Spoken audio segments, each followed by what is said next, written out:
Hey everyone, welcome to our channel, and thank you for your support. If there's a favorite novel on the channel and you want the next part, you're just one step away.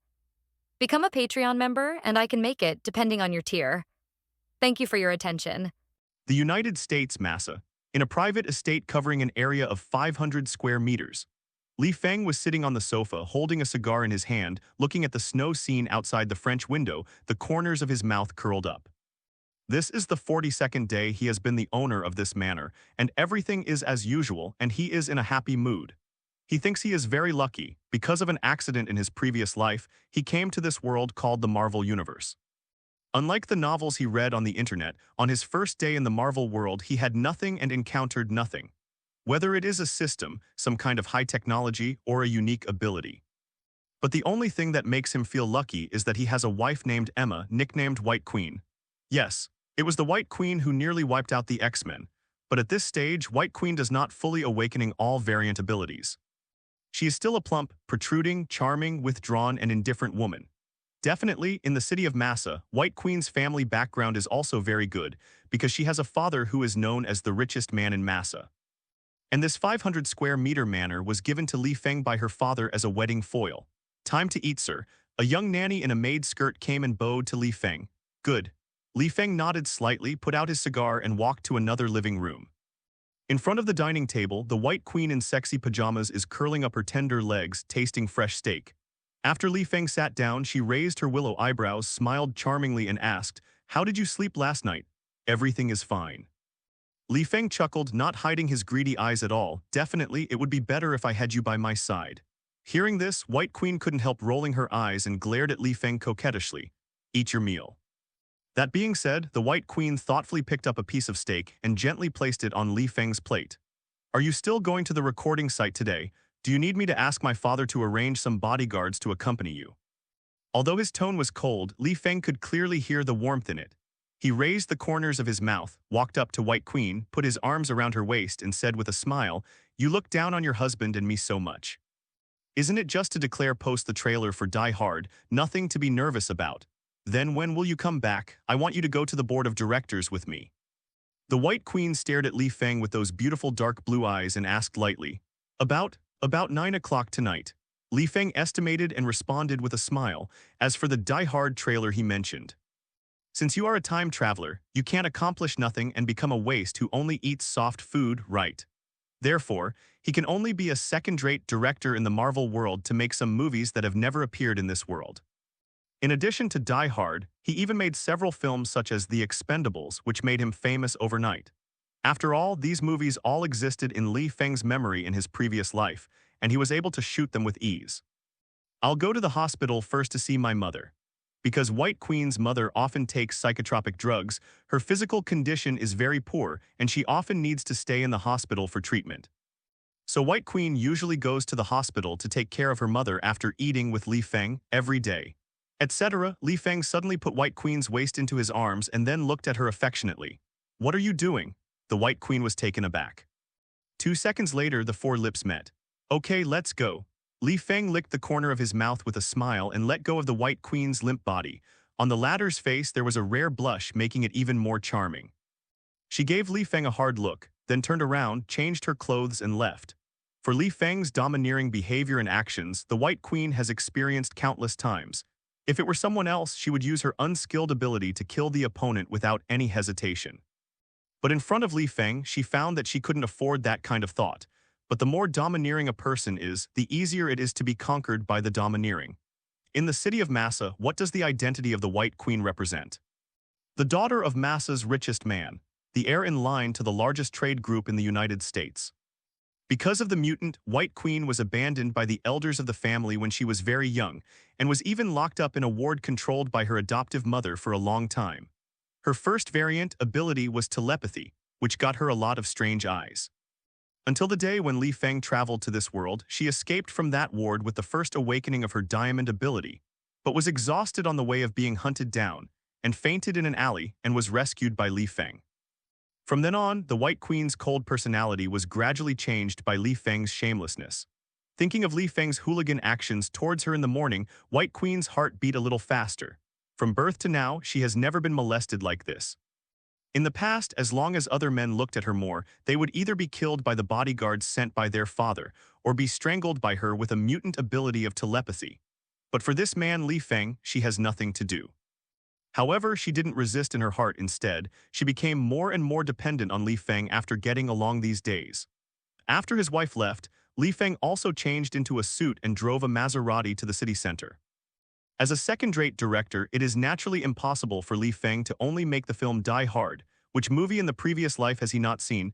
Men in Black 123, Mission Impossible 123,456, Fast and Furious ***. Wait, countless. As long as he makes these movies one by one, it is possible for him to become the richest man in the United States, let alone a small massa. Therefore, Li Feng's preliminary plan in this world is to become a better director than Mr. Spielberg. At that time, it will be easy to be worth trillions and become a member of the upper class. Today, Li Feng went to a film company to promote the trailer of Die Hard. He expects to earn around 1 billion for this film. He intends to invest all of the 1 billion yuan in White Queen's business. It's not that White Queen's family business is short of money, but because the moment Li Feng met White Queen, the system suddenly awakened. As long as he makes a movie, the system will reward a lot of items in the movie. The pistol used by the main character in Die Hard, Keanu Reeves' dog, glasses from Bean Agent, the exclusive car of Fast and Furious. The helicopter that the protagonist of Taken took. Definitely, the system does not always give some useless rewards, and sometimes there are some things that catch Li Feng's eyes. For example, the agent technology in Ace Agent. The assassination technique of this killer is not so cold. The memory thinking of Sherlock, Apocalypse Star military commander, Steppenwolf template, especially the Steppenwolf template, which is why Li Feng dared not to have bodyguards in the city of Massa. Although he has never used the Steppenwolf template, he has watched DC movies and is not worried about any major trouble. After all, at this point in time, Mutant has not yet fully exploded and Magneto has not appeared, and even the earliest Hulk should still be in the experiment. As for the Titan who claimed to kill half of the cosmic creatures, Li Feng didn't even take it to heart. He just wants to be a salted fish in peace, live happily with his wife Emma, make billions or tens of billions by making movies, and become a world-respected director. As for saving the world, becoming a superhero, how can it be more important than being with your wife? Li Feng is not interested in these at all, nor does he want to participate in various so-called power struggles. However, if the Titan came to Earth to destroy his good life without knowing the reason, he would not mind being the master once, calling the Avengers and getting rid of him by the way. People don't offend me, I don't offend others. I don't make trouble, but I'm not afraid of it either. This is Li Feng's idea. Thinking of this, Li Feng glanced at the navigation and he had already reached his destination. He parked the car in the underground parking lot of the movie company and then walked to the top floor. For the director, the promotional film is a very important link, during which he will have to meet several leading actors, so there is no delay. However, at the moment, dozens of black vans suddenly stopped outside the building, blocking the entire street. In the van, there are strong men wearing black suits and masks. They all have Hydra tattoos on their necks and their eyes are fierce. One of the leaders held a suppressed submachine gun in his left hand and a photo with an X painted on it in his right hand. The person in the photo is Li Feng. Recently, Massa's nights have not been as peaceful as usual. The more developed the city, the more hidden dangers are hidden in the dark. Not long ago, the leader of the largest gang force in Massa was assassinated by an unknown organization and replaced the leadership of the entire gang. Except for some big shots living in the higher society who knew this, almost no commoner noticed these changes, because their eyes were all focused on one person, Li Feng. With the continuous rise of this talented director, Massa's entertainment circle has almost become more and more interested in this name. Among them is the newly promoted leader of the underground gang in Massa City, Runaway. Soon, Li Feng took the elevator to the top floor of the building. Ribedio Building is the most famous building in the city of Massa. Some celebrity receptions are often held here, and it is a relatively prosperous place, so the investors of Die Hard directly booked this place for publicity. At this point, the reporters and the media have not yet arrived. Li Feng has enough time, he is not in a hurry but walked out of the elevator slowly. But what surprised him was, the floor in front of him was actually covered with corpses. There were bullet holes visible to the naked eye all over their bodies. In addition, the bodies of these corpses were covered with a thick layer of ice, causing the entire room to be filled with ice cold. What happens? Li Feng frowned, and there was a smell of blood in the air that made him feel uncomfortable. Robbery or revenge? When Li Feng was about to call to ask the organizer what was going on, a sharp and piercing scream suddenly came from his ear. He frowned, his intuition told him that something was wrong, but he couldn't tell. At this moment, there was another ear-piercing scream, vaguely accompanied by some kind of suppressed gunshots. Li Feng narrowed his eyes, gave up the idea of calling the police, followed the source of the sound, walked to the entrance of a conference room in the depths, and pushed the door open to enter. Click. When Li Feng entered, he found that the meeting room was full of people. What shocked him was that these people were all wearing submachine guns full of murderous flavor. At the same time, in front of these guys lay two corpses with familiar faces. Li Feng recognized at a glance that they were the two male protagonists in Die Hard hired by the director team. What the hell? Li Feng's face turned cold instantly. The protagonist of Lao Tzu's movie was slaughtered. What's the situation? He raised his head and stared at the people sitting in the conference room. They were all tall, with indifferent eyes, filling the air with a strong sense of oppression.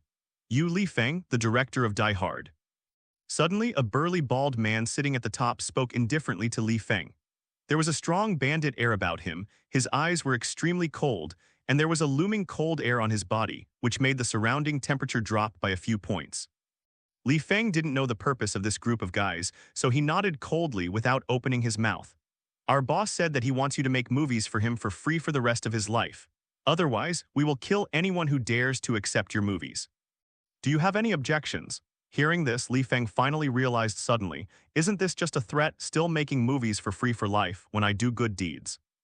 Li Feng's face immediately darkened. He put his hands on his chest and said with a sneer, Boss, what are you? What if I don't? Facing this big group of macho men, he didn't have the slightest bit of fear. The group of burly men with guns on their bodies froze for a moment, then laughed wildly, looking at Li Feng with sarcasm and disdain. The bald man in the lead stood up slowly, took out a cigar from his pocket and pulled out a sharp blade, pressed it against Li Feng's neck and said with a sneer, It seems that you don't know the situation. I'll give you two choices, either kneel down and agree to my request, or I'll cut off your limbs and throw them into the river to feed the crocodiles. Or, he kicked the two corpses under his feet, do you want to be killed by me like these two bastards? The threat of red fruit. If Li Feng was just an ordinary person hearing this kind of words, he could only choose to obey. After all, there were nearly 20 submachine guns pointing at him, as well as corpses all over the place. But now Li Feng is not panicking, instead his eyes are even more gloomy. His sharp eyes soon caught sight of the tattoo on the bald man's neck, it seems, from Hydra. Without the slightest bit of fear, Li Feng reached out and pressed the bald man's shoulder. Originally, I was in a good mood today, but you killed the protagonist I invited and ruined my press conference, so you guys today I'm in a good mood. Don't even think about leaving. Upon hearing this, the gangsters froze again. What the hell, did we hear it wrong or did you say it wrong? Facing so many gunpoints, shouldn't you immediately kneel down and cry for mercy? What's the situation? Are all directors making movies this kind? Boy, don't be shameless. The bald man gave a grin and everyone in the conference room stood up. But they didn't choose to shoot violently, because the purpose of their coming here was to coerce Li Feng to help them make movies and become their money-making tool. Therefore, they did not intend to kill Li Feng. But if this guy is not sensible, they naturally have 10,000 ways to make him unable to survive or die. It seems that you have given up your only chance to survive. Li Feng's face gradually became tense, and murderous intent emerged in his eyes. Time to try out the power of the Steppenwolf template.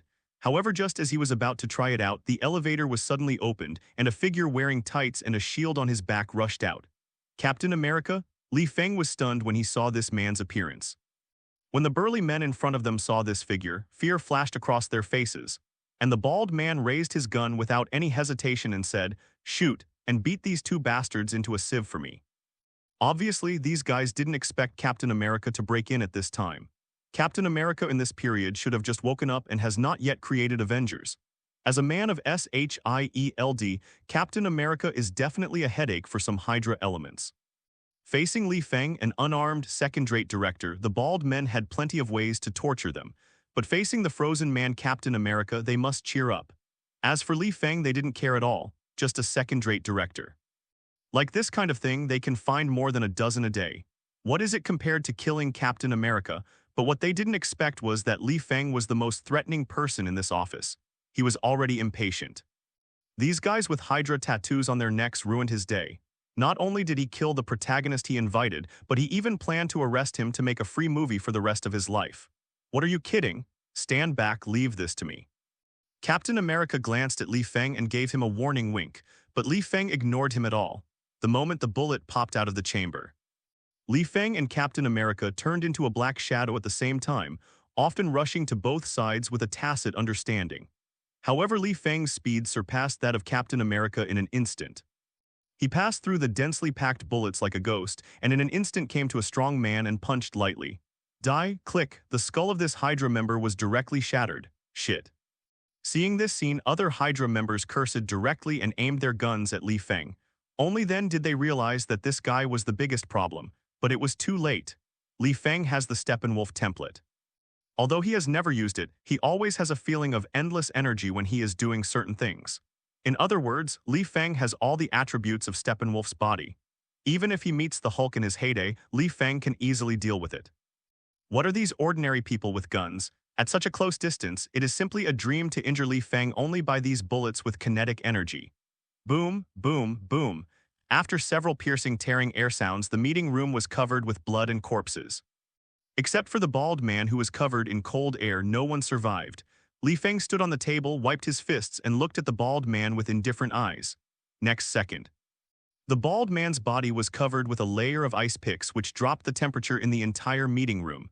"This is a mutant," Captain America exclaimed. "Unfortunately, you all have to die here." The bald man sneered, and the icy cold air of the manipulator rushed towards Li Feng. "Unexpectedly, I can also meet mutant here." Li Feng murmured to himself, not in a panic but lightly raised 5 fingers and shook them in the air. Moment. A deep purple lightning flashed out and turned into an incomparably huge axe, forcibly splitting the bald man who had turned into an ice pick into 2 halves. After the blood flickered, everything calmed down. The bald man's eyes were full of fear, as if he saw a demon. Is this the power of the Wasteland Axe? Li Feng raised the corner of his mouth secretly and slightly retracted his fingers. The experience of the Steppenwolf template is not bad. You don't move. Hearing this voice, Li Feng turned his head slowly. The Captain America, who came temporarily from S.H.I.E.L.D, picked up the gun on the ground at some point and pointed it at him. "You're going to do something to me, Chris? You know me." Captain America shrank his pupils and paused suddenly. "I don't want to cause trouble, and I don't want to find enemies for myself. If you're sensible, clean up this place in the name of S.H.I.E.L.D. I know these guys are from Hydra. Take the credit, don't say my name, don't investigate me, or I will find you and then smash your head off with one punch." After dropping these few words, Li Feng turned into a black shadow, flashed past Captain America, and disappeared directly. He didn't want to reveal his identity, because it would definitely attract the attention of S.H.I.E.L.D. But this doesn't mean that if trouble comes to him, he will stand by and succumb. If some people who are tired of their jobs want to come to him, he will never hold back, let alone show any mercy. Following Li Feng's disappearance, Captain America discovered that his back was drenched in cold sweat. He opened his mouth wanting to say something, but nothing came out. This guy, in the end, is how to solve these gangsters. Why do you know my real identity? Looking at the gangsters lying around with broken skulls, Captain America sighed. Li Feng's metamorphosis actually made him feel instinctively terrified. This should not happen to an agent. Unexpectedly, this second-rate director actually has a side beyond cognition. Captain America murmured softly. Before coming to this building, he received a message from S.H.I.E.L.D. Originally, he came to protect Li Feng, but unexpectedly, Li Feng protected him. After a while, Captain America took out his mobile phone, made a call, and said softly, "Director, I have encountered some trouble here and something you are interested in." At the same time, after Li Feng quietly solved the troubles in the building, a black van stopped at the door of the villa where he lived. A neon countryman was sitting in the van. He was wearing a silver katana, and there was a faint touch of silver flowing in the meridians of his arms. Silver Samurai, one of the mutants. In fact, the bald mutant who attacked Li Feng earlier, including this mutant who squatted outside the villa in advance, were all newly promoted underground leaders of Massa City, sent by the Rampage. Their real purpose is not to coerce Li Feng into becoming their free labor, but for kidnap the daughter of Massa's richest man. To this end, the runaway made a very comprehensive plan. First, he intends to use Li Feng to intimidate the White Queen. Secondly, he will use the White Queen's life to force Masa's richest man to give up all the entertainment industry in order to expand his territory. Rampage believes that as long as he catches Li Feng, he will not be afraid that the White Queen will not submit. Because according to his investigation, the only person White Queen is close to is Li Feng. Indeed, there is nothing wrong with the idea of running away, but he hadn't expected the White Queen's other identity at all. When the Silver Warrior saw the plump woman enter the villa with his own eyes, a strong desire flashed in his eyes. With a wave of his hand, he ordered all the killers in the car to sneak into the periphery of the villa and kill them. The bodyguards stationed outside the flower beds of the villa. These bodyguards are all arranged by White Queen's father. Although they are not the top of the United States, they are all mercenaries.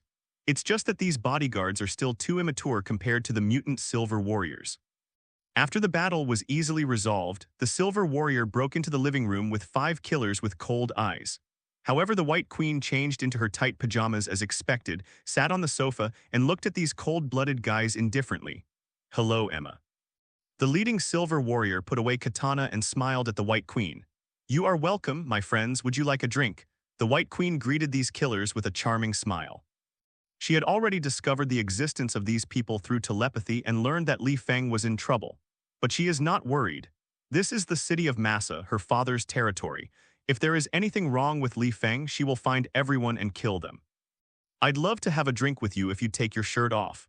The Silver Warrior grinned and directly pulled out the katana in his hand. He didn't intend to talk too much nonsense. The Rampage only gave him 2 hours. If the time is up and the White Queen is not caught, but the richest man in Masa City sends someone to support him, then this operation will be considered a failure. What are the consequences of failure? Everyone will die. He doesn't want to die. Take away. The Silver Warrior waved his hand, and the 2 killers walked directly towards the White Queen, taking out the silver cuffs from his body at the same time. It would definitely be a great achievement if he could catch the White Queen himself.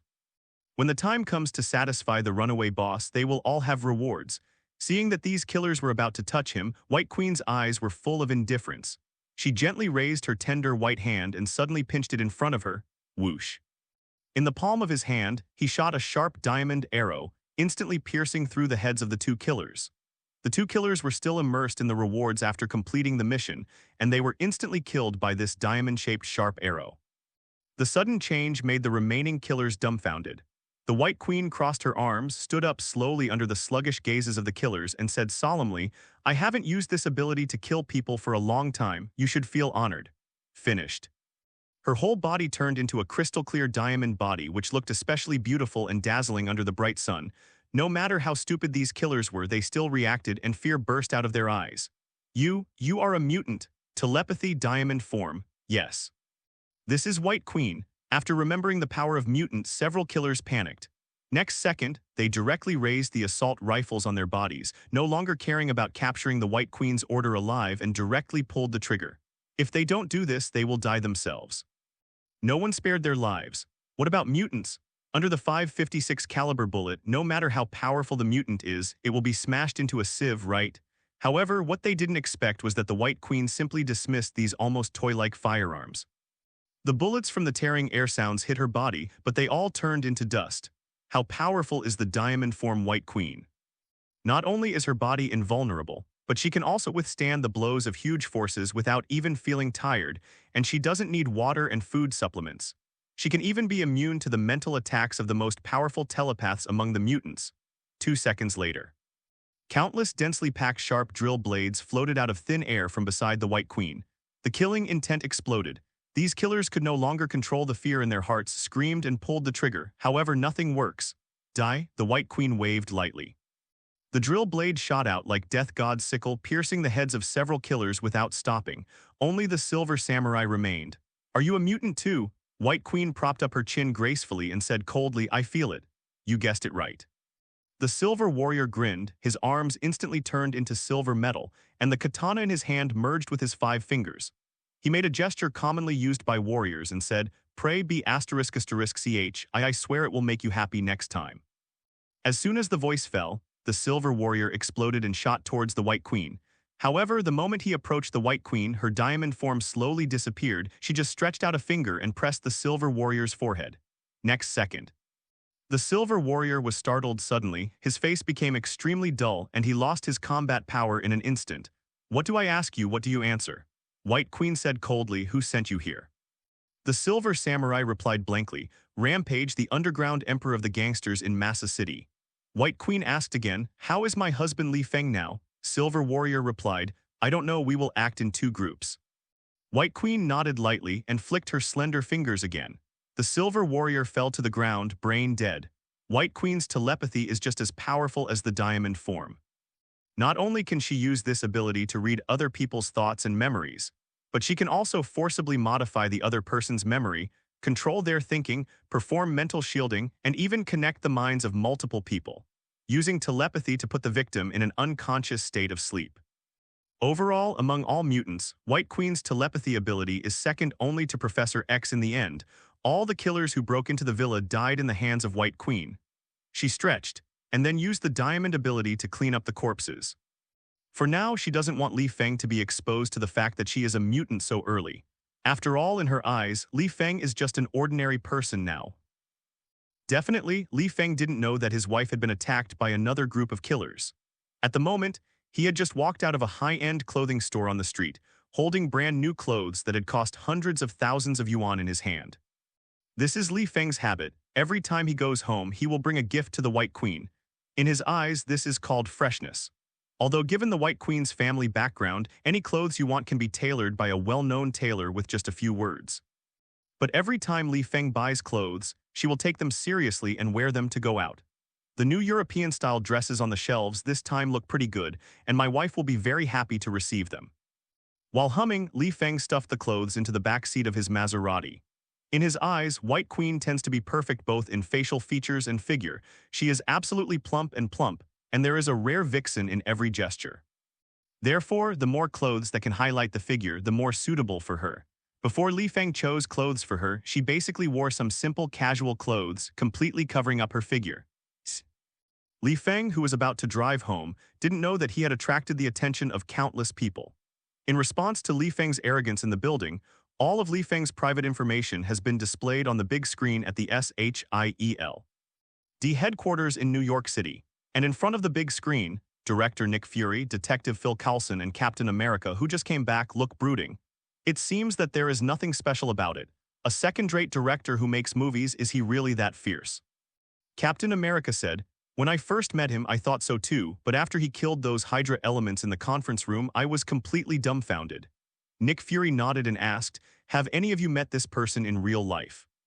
Detective Phil Coulson hesitated for a moment, then said, I've seen it. Last time he filmed The Expendables 3, I went to the scene. The Expendables 3 was also filmed by him. Nick Fury was taken aback for a moment.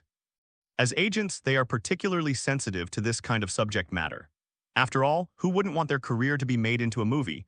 Every scene in The Expendables 3 is almost in line with the scene when they perform their tasks. It's just that what Nick Fury doesn't understand is why Li Feng, an ordinary guy, would take the boat of the daughter of the richest man in Massa. Don't look at the current Li Feng, who is hailed as the action film director of the new century, but in the eyes of the richest man in Massa, he is still no different from an ordinary person, right? I've seen the richest man in Massa. He is a proud and conceited man. Nick Fury flicked the cigarette ash in his hand and said in a deep voice, based on his appearance alone, there is nothing unusual about Li Feng. How could you be attracted by Emma, the daughter of Massa's richest man? Director, Detective Phil Coulson seemed to remember something. And he slid his palm on the big screen and several photos of the hospital ward appeared and said, I found out that the daughter of the richest man in Massa was locked up and according to gossip she may be one of the mutants. Mutant. Nick Fury frowned. Could it be that Li Feng is also a mutant, that's why they came together? Don't know, Phil Coulson replied. You go to contact the two of them if you can, gain their trust and bring them in. Yes. Phil Coulson froze for a moment without asking why. Usually when encountering such incidents, S.H.I.E.L.D will investigate for a period of time before making a decision to recruit or kill them. But this time, Director Nick didn't do that. This is obviously different from usual. But Phil Coulson doesn't ask on his own initiative. He knows his position clearly. Just a small detective not yet qualified to ask the director's decision. By the way, Phil Coulson, Nick Fury stopped him suddenly and said, if you can't recruit this guy named Li Feng, don't worry, I always feel that he is more mysterious than we imagined. Yes, Coulson nodded and left.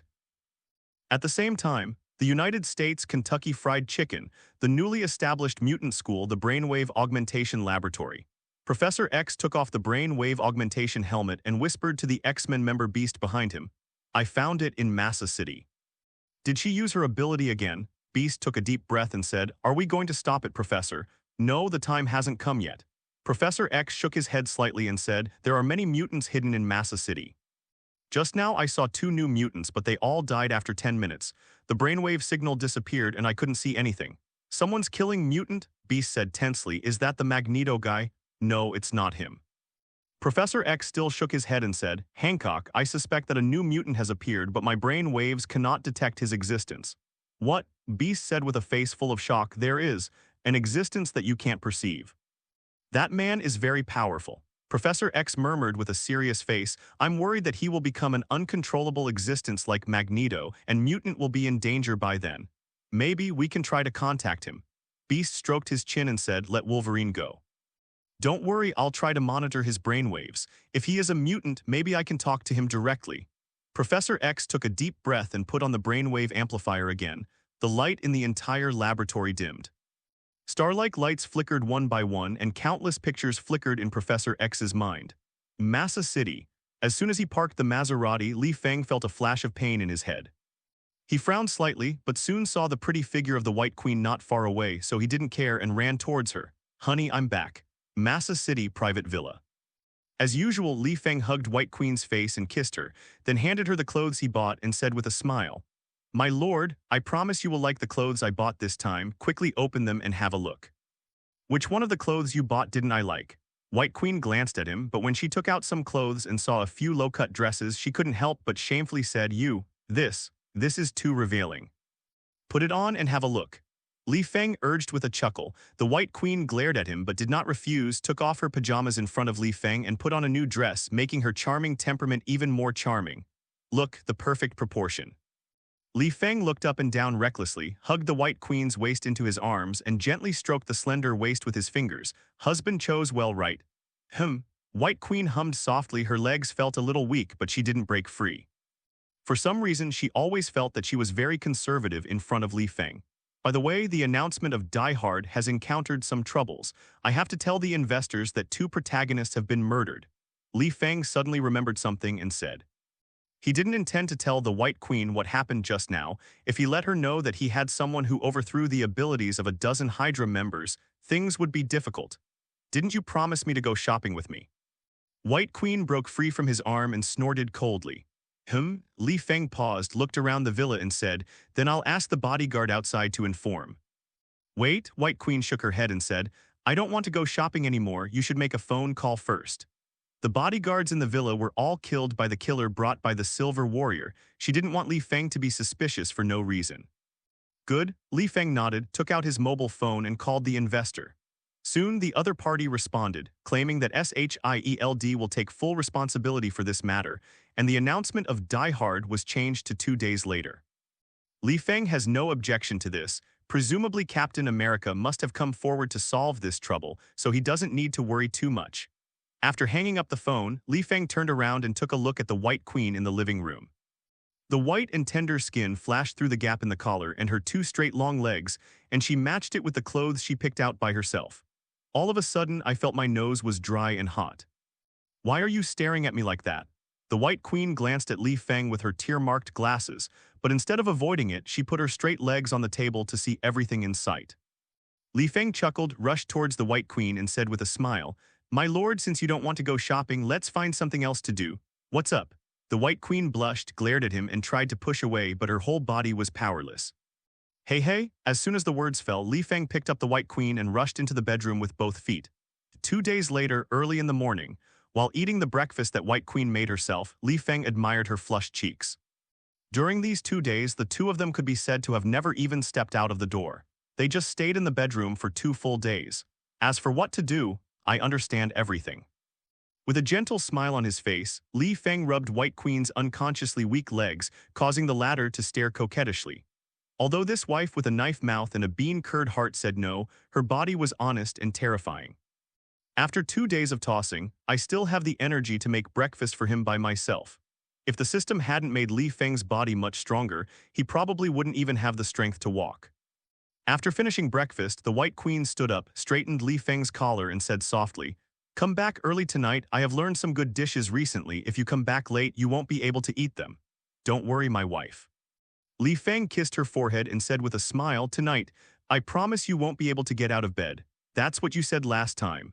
White Queen folded her hands on her chest, raised the corners of her mouth, and stretched out her fingers to scratch Li Feng's face with a hint of sarcasm. "See you at night. If you have any troubles, please call me. I will let my father send someone to solve it." "Good." Li Feng smiled slightly, turned and left. In order to better promote the publicity of Die Hard, the investors decided to hold the premiere directly today. As the director, Li Feng had to attend a singing reception at the scene. In this reception, not only well-known directors in the industry were invited, but also many high society celebrities came to join in. Although all this is due to the arrogance of the investors, the social impact brought about by Li Feng's filming of The Expendables 123 cannot be ruled out. Soon, Li Feng came to the top floor of the building as usual. The difference from last time was that many people had already gathered in the hall at this time. As the director of the film, Li Feng was invited by the organizer to come on stage and say a few words before being surrounded by the media. "Director Li Feng, I heard that you plan to make some espionage-like films in the future. Can you tell us the specific plot?" "Mr. Li Feng, what do you think as a director about the murder of the leading actor? Is it related to your personal vendetta?" "Mr. Li Feng, as a director of the new generation of action films, I heard that you have merged the two positions of director and screenwriter. How do you maintain a balance between the two?" Countless questions came overwhelming, but Li Feng was not flustered. He had already made preparations before coming, so his answers were all fluent. After the interview, most of the guests went to watch the premiere, while Li Feng came backstage alone, planning to eat some delicious buffet. But at this moment, his eyes suddenly saw a familiar face. Phil Coulson of S.H.I.E.L.D. Why did this guy come to his press conference? Could it be? Li Feng hurriedly turned his back to avoid his discovery. As a veteran worker in the Marvel world, Phil Coulson's popularity in Li Feng's heart is too great. As long as this guy appears in any scene, nothing good will happen in that scene. It is not difficult to guess that Phil Coulson is here, probably because of Captain America's return to S.H.I.E.L.D. Just as Li Feng was thinking about how to leave early, Phil Coulson suddenly walked towards him with a glass of wine. "Mr. Li Feng, a genius director in the 21st century, has been famous for a long time." Phil Coulson held out his glass, nodded to Li Feng with a smile, and showed his ID. "My name is Phil Coulson, and I'm from the National Security Investigations Agency." Faced with this familiar way of greeting, Li Feng was expressionless, but a murderous intent emerged in his heart, which made the surrounding temperature seem to drop a lot. He would be very angry if S.H.I.E.L.D. were to intervene in his life at this time. But if you pretend you don't know anything, it may cause even bigger troubles. After thinking for a few seconds, Li Feng decided to adapt. "Oh, what's the matter?" Li Feng nodded lightly, not intending to toast in return. Phil Coulson withdrew his hand in embarrassment. No matter how stupid he was, he could see that Li Feng didn't seem to welcome him, but he didn't care too much. In this line of work, it's very common to meet such famous people, and it's very difficult to be underestimated. Normal thing. He whispered, "You should still remember what happened here 2 days ago. We have received a tip that the largest gang group in Massa City has already targeted you, so could you please provide us with some information about this? News: the National Security Investigations Service may guarantee your safety."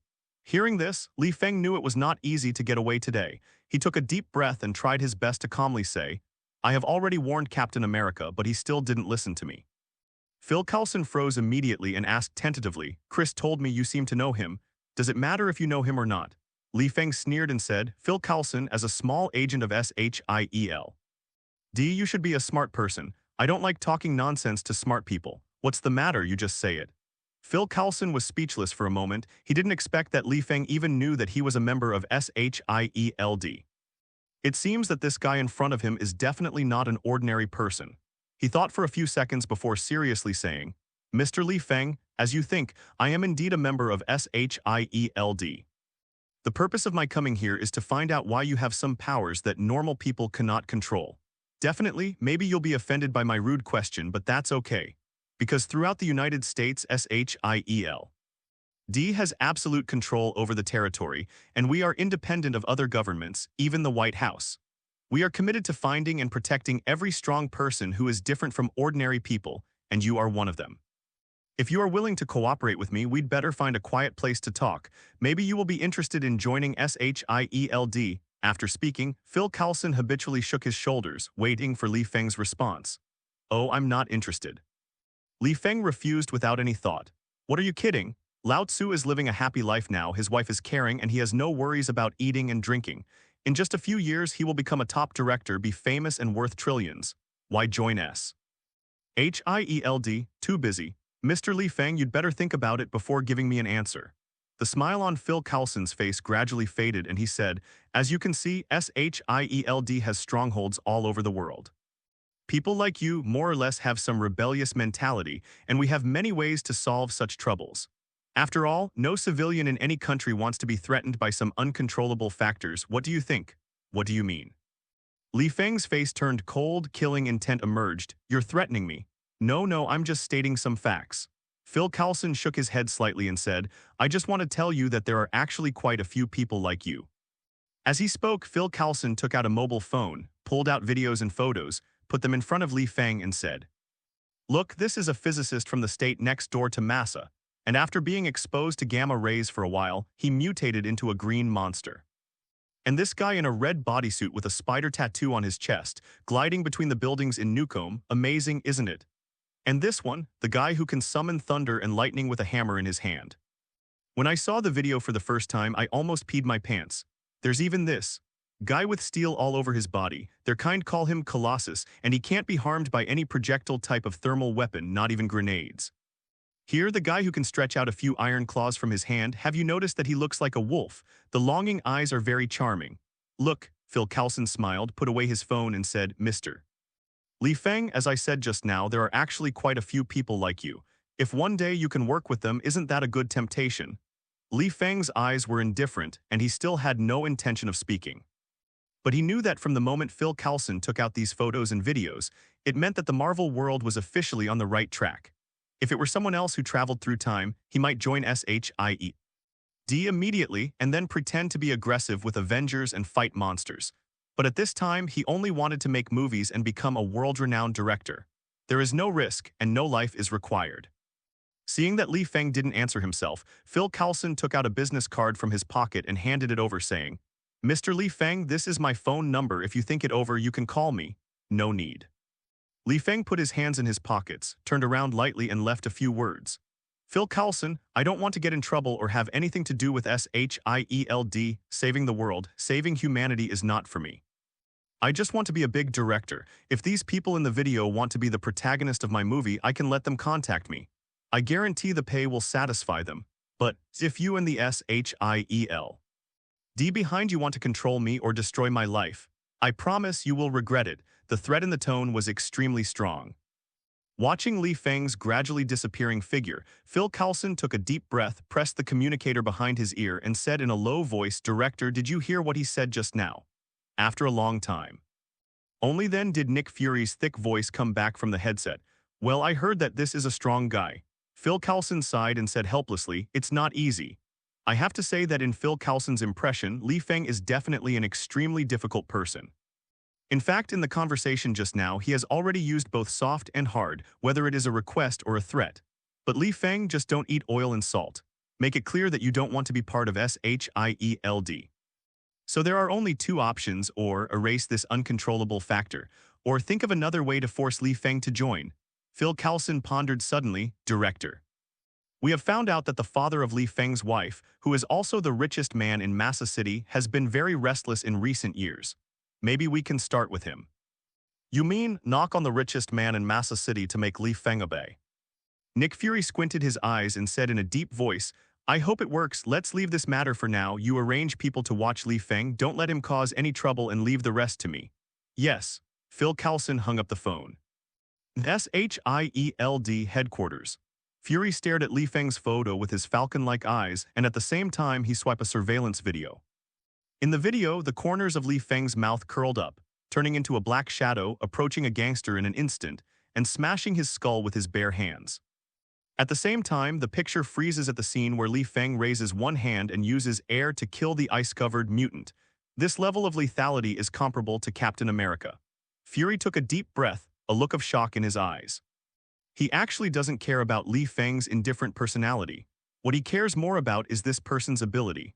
All aspects of the ability it displays are very similar to the Captain America when it first woke up. If he cannot be lured to S.H.I.E.L.D, there will probably be more uncontrollable factors in the future. Thinking of this, Nick Fury stopped hesitation and said to the assistant beside him, "Call out the personal information and phone number of the richest man in Massa City. Let me chat with him. The call process must be kept confidential." Yes, the assistant nodded slightly. 10 seconds later, the call was connected. Soon, the phone was connected and a steady voice came from the phone. "Hello, this is my personal phone number. Who are you?" "My name is Nick Fury, and I am the director of the National Security Investigation Bureau. Your son-in-law Li Feng has been targeted by us. You must listen to every word I say next," Nick Fury said quickly without any nonsense. "We know that you have bribed officials 36 times in Massa City, 25 commercial falsehoods of planting and framing, and 65 unfair market practices. And your company has so far there's still a business that launders money. I know everything about you, down to how many boyfriends your mistress has had, how many rich men she's slept with." There was silence on the other end of the phone for a long time before a dry word came back. "What do you want me to do?" "It's very simple," Nick Fury said with the corners of his lips curled up. "I want you to come up with something that troubles your son-in-law, such as a bad movie at the box office or bumping into a wall during filming, etc. As long as it makes him not want to continue making movies, that's fine." The other end of the phone seemed a little unbelievable. "It's that simple. Definitely, it's even more complicated." Nick Fury sneered and said, "Let your daughter leave Li Feng. I can't make a decision. My daughter never likes to listen to me. Then do as I say." After speaking, Nick Fury hung up the phone directly. The situation is much simpler than imagined, and the richest man in Massa City shows no signs of unwillingness to cooperate. This is not surprising. After all, S.H.I.E.L.D is the most high-level special department in the United States. Even the personal safety of the president needs them to supervise. What is the richest man in a small city of Massa? Although White Queen's father is the richest man in Massa City, he is also considered to be a semi-influential political figure, and he can almost break a hole in Massa City with a single sentence. But he was still nothing in front of S.H.I.E.L.D.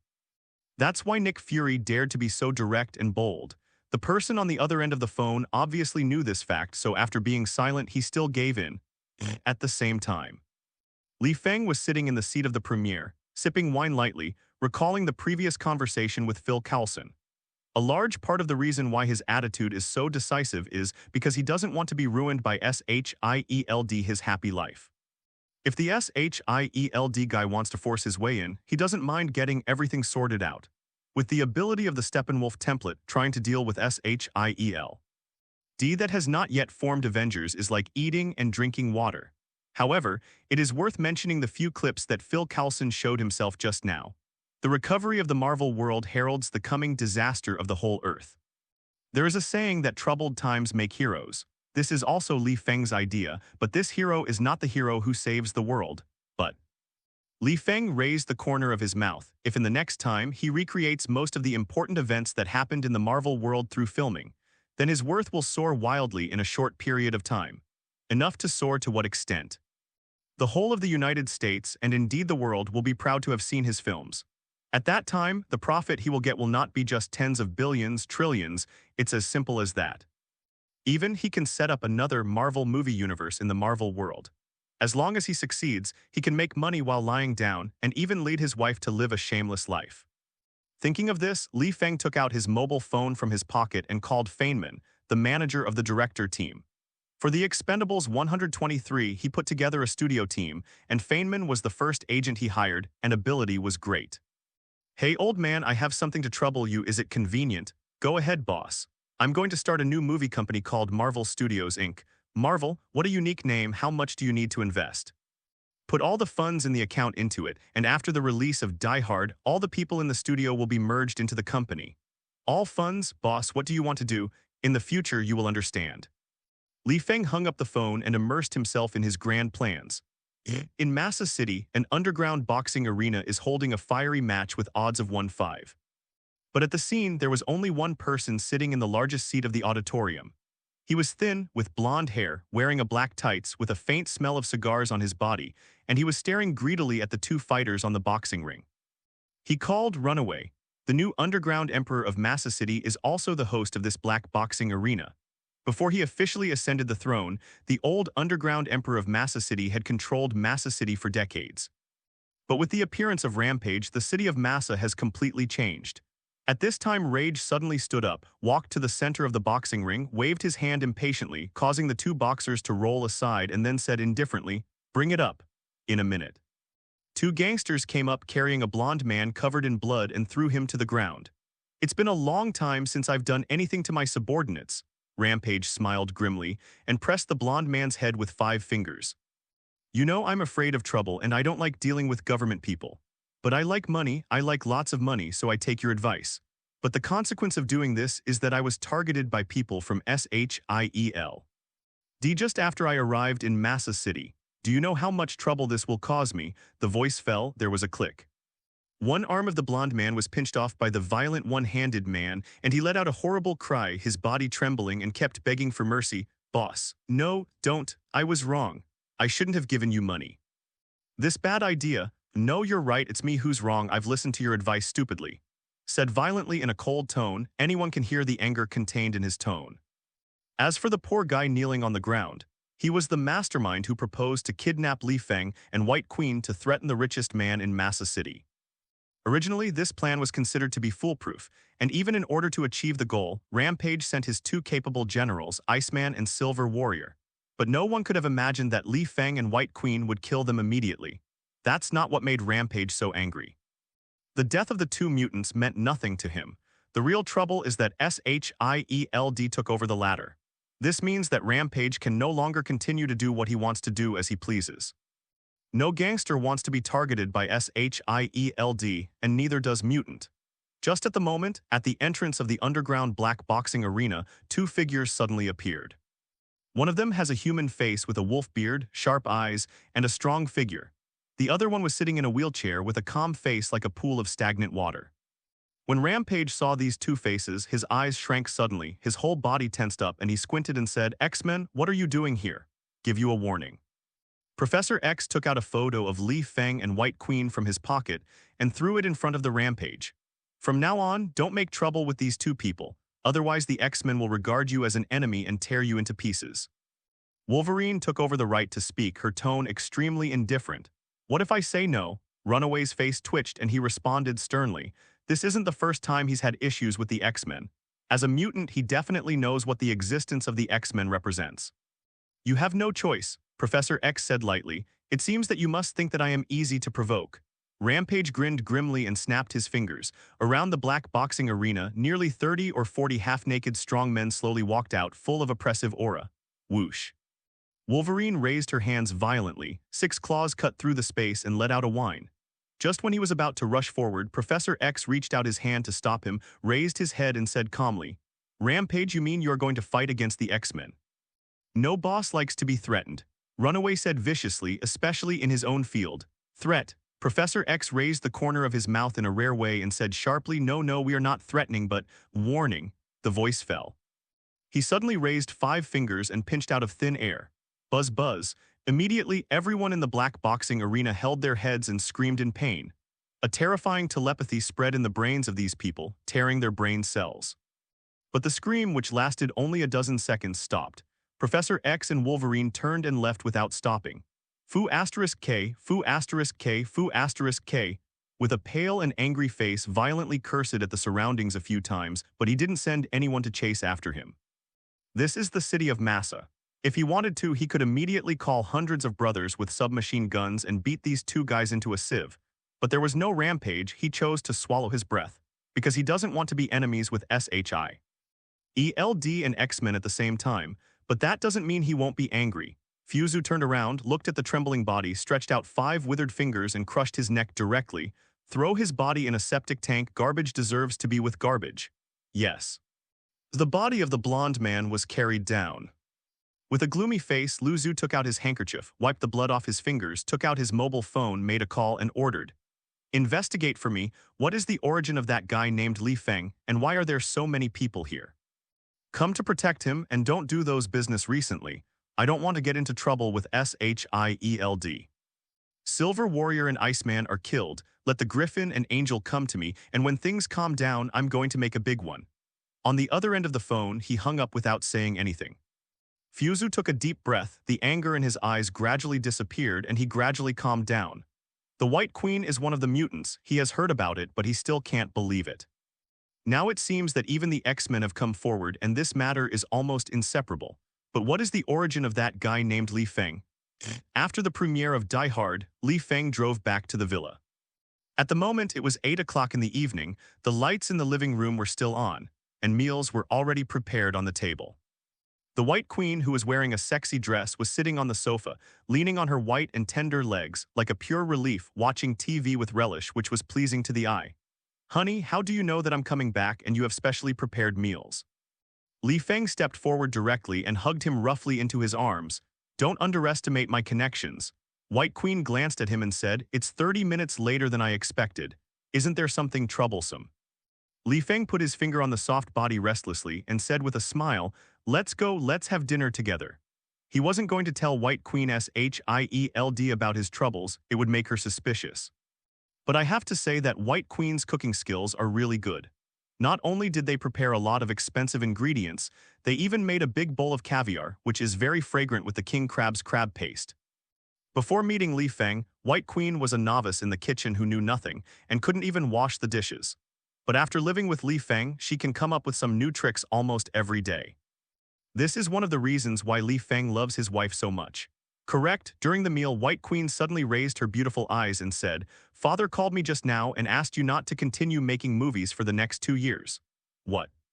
Li Feng froze for a moment, thinking he had heard wrong. He bought us an island in Maldives. Shall we go on our honeymoon? The White Queen tilted her head, her eyes narrowed into crescents. Li Feng couldn't help hesitation. 2 years.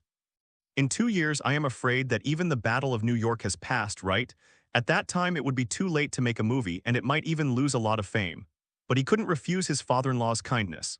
This is how to do. The White Queen saw Li Feng's hesitation almost at a glance. She put down her chopsticks and asked earnestly, Honey, have you been worrying a lot lately? Hearing this, Li Feng was not nervous, and while enjoying the steak, he responded with a light smile. It's really a bit troublesome. The White Queen's slender hand holding the knife and fork paused slightly, and there was an imperceptible killing intent in her eyes, and she asked calmly, What? I can let my father handle it. No, it's not that troublesome. Li Feng waved his hand and said with a smile, I'm just thinking, which actor is better to have as the protagonist in the next 3 movies? The White Queen was obviously stunned for a moment. She didn't expect Li Feng's so-called trouble to be this trouble. The killing intent in her eyes was subdued, and she didn't have any intention of going into it. She said casually, I think that black actor named Smithwill is pretty good. That's him. Li Feng made a decision on the spot and didn't intend to continue the topic. He didn't want the White Queen to know about S.H.I.E.L.D. Father, I will tell you that I am your woman, and there is no reason not to support your career. The White Queen wiped her wrists, cleaned the dining table, took out a gift box from the room and handed it to Li Feng. What's this? Li Feng slowly opened it, and inside was an expensive watch with several diamonds inlaid on the surface, which was obviously expensive to fake. Christmas present. White Queen smiled slightly but didn't explain too much, because the diamonds on this watch were generated by her own mutant ability and attached with a ray of telepathy mental power. If Li Feng was in any fatal danger, the diamonds would cover his whole body for protection. If the watch is directly destroyed, she can also receive the induction immediately. Christmas. Isn't there still 1 week left? Li Feng didn't ask much and put the watch on his wrist. But soon he realized that this might be something that the White Queen specially gave him for self-defense. After all, White Queen's ability is a diamond change. Thinking of this, Li Feng felt a little warmer in his heart, smiled and put his arms around White Queen's waist and said, Honey, what gift do you want? I will prepare it for you. How can you ask what others want when you give someone a gift? The White Queen snorted softly, stretched out her finger and flicked Li Feng's head, then turned and walked into the kitchen. I like everything you gave me. Li Feng was taken aback, then smiled helplessly, the love in his eyes deepened a bit. The next day, early morning, a shocking reminder sound suddenly sounded in Li Feng's brain. Ding! Congratulations to the host for the successful release of Die Hard and the reward, nanoscale regenerative healing factor. Brief. The reward is the nano-regenerative healing factor of the protagonist in Bloodshot. Bloodshot nanoscale regenerative healing factor. Li Feng was stunned for a moment. This was the first time he had heard of such a reward, but it's not that he hasn't seen the movie. The tough guy played by Vin Diesel has always been one of Li Feng's favorite candidates for starring in action movies. However, he was not very interested in this reward. Regenerative healing factor sounds pretty good, but for him now it is not of much use. When the system is just awakening, Li Feng will still be a little excited. But as time passed, he lost interest and put all his energy into making movies. He doesn't intend to save the world, so what is he in such a rush to become stronger? Life is pretty good now, sharing the same bed with White Queen every day, isn't it sweet? Thinking of his caring and charming wife, the corners of Li Feng's mouth could not help but curl up. Jingle bell. The phone rang suddenly. Li Feng glanced at the number and lazily pressed the connect button. Boss, the company has been registered, and we need you to come here and go through the legal person procedures. Okay, I'll be right over. After hanging up the phone, Li Feng tidied up, made out with the White Queen as usual, and then drove out. After Li Feng left, two men walked into the villa without anyone noticing. One of them was pushing a wheelchair and the other was sitting in it. When the man in the wheelchair saw the figure in the living room who seemed not surprised by their arrival, he narrowed his eyes. Emma, we've been looking for you for a long time. Professor X looked at White Queen calmly and said, So what? The White Queen looked at the two of them indifferently, playing with the diamond crystals like Newtonian fluid on her fingers. Seeing this scene, Wolverine subconsciously stood in front of Professor X, showing a defensive look. It seems that you are more proficient in controlling your abilities. Professor X smiled gently and said, When your mother brought you to see me, I felt. She's not my mother. White Queen's chill suddenly soared and her voice rose several decibels. Okay, calm down. Professor X raised his hand and pressed against the White Queen. The latter was taken aback and a look of disbelief flashed in his eyes. She felt her brain and body calm down at that moment. Obviously, this is the means of Professor X at work. The reason I came to Massa City to look for you this time is not to take you back to mutant school. Professor X propped his chin and said softly, You probably don't know that the underground emperor of Massa City is a man named Runaway. Mutant, right? Mutant. White Queen wrinkled her beautiful eyes and said, What's none of my business? It's really none of your business. Professor X shrugged his shoulders and said, But he seems to be very interested in the man next to you. Whoosh for a moment, the killing intent on White Queen's body soared. Don't get excited. Professor X's eyes fluctuated. He raised his hand and said helplessly, We have already gone to the place where we ran away and warned him for you. Don't expect me to thank you. White Queen sneered and said, I still remember the scene when you controlled me in order to suppress my ability. Sorry, Emma. Professor X pushed the wheelchair to the floor-to-ceiling windows, looked at the flower beds in the villa and murmured, Everyone makes mistakes and I am no exception.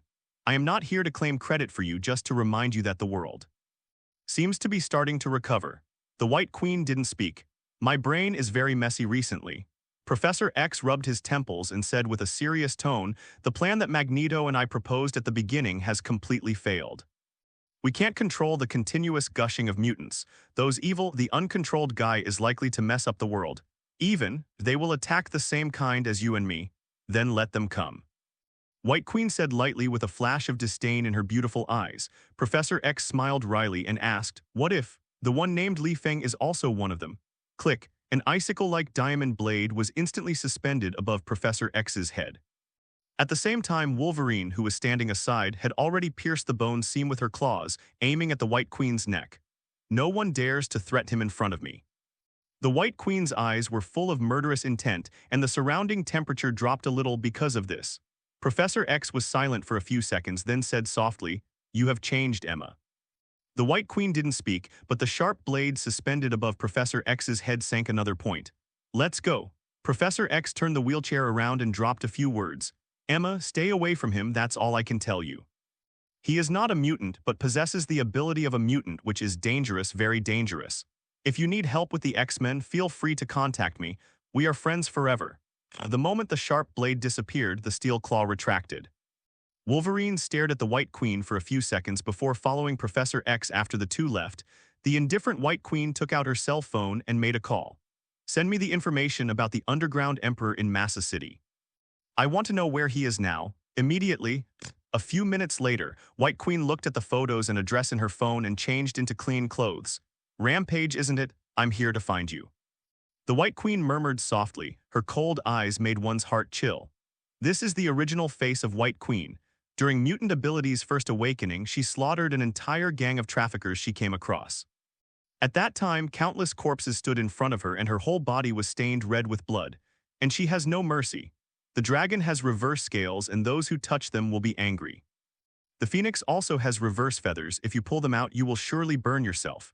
After changing into clean clothes, the White Queen left the villa. Although Li Feng did not tell White Queen about the Rampage and S.H.I.E.L.D from the beginning to the end, it does not mean that she cannot find out through her own means. This method is the White Queen's intelligence network. Before meeting Li Feng, the White Queen was expected to be a member of the X-Men. But she didn't like being restrained, so she simply left and secretly subdued many mutant subordinates through the mutant information obtained from the X-Men. These subordinates are all controlled by the White Queen using telepathy. As long as she says a word, everyone will die for her. So after she found out where the Rampage mentioned by the X-Men was located through the intelligence system, she decided to solve this problem herself. At the same time, the largest nightclub in the city of Massa. Fuzu sat on an extremely soft sofa, squinting at nearly 20 third-tier female stars twisting their bodies on the stage. His eyes were still extremely gloomy. X-Men, damn X-Men, and S.H.I.E.L.D, damn it. This was the first time he had encountered such an aggrieved situation since he became the underground emperor of Massa City. He just wanted to cheat the richest man in Massa City with a large sum of money through some unclean means. Why is it being targeted by X-Men and S.H.I.E.L.D at the same time? Why, what is the origin of that guy named Li Feng? Half an hour ago, his men sent back all the news related to Li Feng. To sum it up in 4 words, it is unremarkable. A good-for-nothing second-rate director actually made the always arrogant runaway and suffered a dumb loss. And for some reason, there was always a strong sense of crisis in his heart. In the past, when encountering such a difficult thing, he would personally strike and kill him directly. But now, the sixth sense in his heart has always made him afraid of something. What are you afraid of? What are you afraid of? A second-rate director? What a joke. This made the runaway extremely uncomfortable. Perhaps let Angel and Griffin try again. Runaway drank the XO in the cup in one gulp and finally couldn't hold it anymore, just as he picked up his cell phone to make a call. The music in the box suddenly stopped and even the lights were dimmed. Immediately afterwards, when he ran away, he raised his head and saw the scene that made him break out in cold sweat. Those third-tier stars who were still dancing just a second ago, their heads were separated from their bodies in an instant, as if they were disconnected. Dozens of streams of blood flowed like pillars, dyeing the ceiling red in an instant. Who? Rage suddenly stood up from the sofa. He vaguely remembered that he had arranged a dozen killers to guard the door before he came. Don't look, I've killed them all. An extremely indifferent female voice sounded in the ears of the violent. Next second, countless diamond blades appeared around Rampage, sealing his body tightly. There is no doubt that as long as he takes any action, these sharp blades will easily penetrate every blood in him. Mutant, are you a mutant?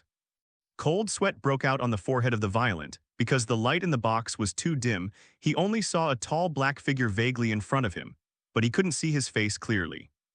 But also as a mutant, he could easily feel that this woman's ability was countless times stronger than his own, and he could even kill himself in one breath. He didn't resist because the White Queen didn't give him any room to resist. The moment the diamond blade emerged, telepathy locked the runaway soul. This is the style of White Queen. In front of Li Feng, she may be an iceberg beauty that can be easily overthrown. But in front of villains like Rampage, she is no different from a killing god. It seems that you just ran away, the White Queen sneered with strong disdain in her beautiful eyes. I thought you were so powerful, but I didn't expect you to be just a low-level mutant. What's your ability? A thin frame. If it's only this level, you won't survive 3 seconds in front of me. Hearing the words, his face became pale and gloomy. He never expected that mutant would dare to make trouble for him in Massa City. Who is he? The new underground emperor of Massa City.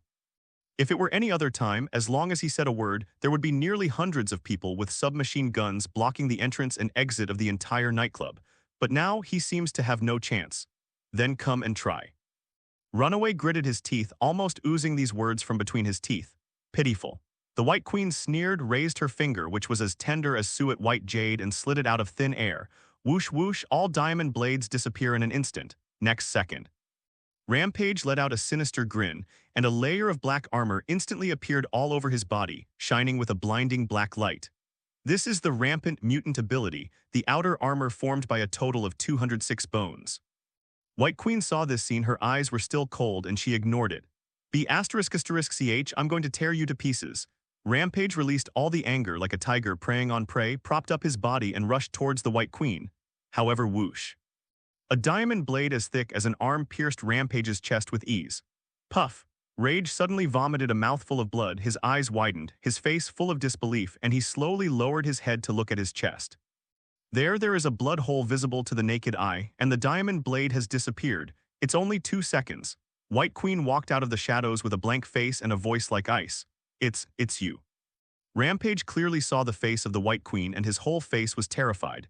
In the next life, stay away from a man named Li Feng. The White Queen lightly raised a finger aiming at the violent head. Stop being so blind. Click. Countless diamond-sharp blades visible to the naked eye pierced the violent body unreservedly. And White Queen, without even taking another look, walked out of the nightclub slowly. She didn't have any interest in wasting time, and she wasn't even worried about the runaway subordinates coming to support her. She can kill dozens of mutants of this level with one hand. What is a runaway? In the private room, one person was invincible and blood flowed like a river. The tragic new underground emperor of Massa City ran away, without even a chance to beg for mercy, and just died in the hands of the White Queen. At the last second before his death, he widened his eyes and fixed his expression at the last moment. After a long time, 2 figures walked into the box. Griffin, Angel, 2 mutants as powerful as Rampage. They received the news the moment the accident happened. But the White Queen's methods were too powerful and fast, and by the time they arrived, it was already too late. After entering the door, Griffin looked around, glanced at the bloody female celebrity corpse, frowned slightly, kicked away a corpse in disgust, turned to Angel and said, "Hey, look for that, the guy's body. It's here." Angel stretched out his hand, picked up the runaway corpse and looked it up and down. "It's disgusting enough." Griffin sneered, took out his mobile phone from his pocket, took a video of the corpse and sent it to an anonymous mailbox. 2 minutes later, he got a call. "Hey boss, I warned him not to be so ostentatious, but he didn't listen." After 2 seconds of silence, a hoarse echo came from the phone. "Bring the body back, block the news during this time, and stabilize the underground forces in Massa City. Also, that guy named Li Feng, don't move, and the family of the richest man in Massa City, don't move either. If any of you dare to disobey my order, I will peel his bones out of his flesh little by little, understand?" Griffin and Angel shuddered at the same time.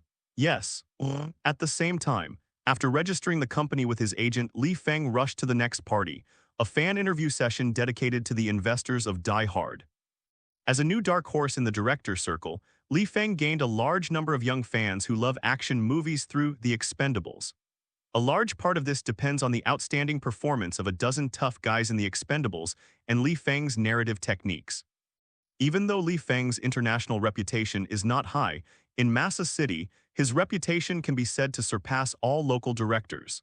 After arriving at the destination, Li Feng walked into the recording area. This seems to be a venue specially used for filming stage variety shows, and the guest seats are already full of reporters and fans who came to interview Li Feng. Li Feng is very enthusiastic about this. After all, it is difficult for every film director to gain fans. For this reason, he carefully answered everyone's questions and revealed part of the shooting plan for Mission Impossible.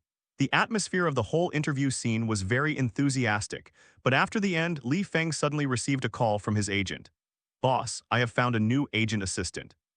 Since the new company has too many affairs, I will let her assist you in the whole process of your itinerary. You will see her soon."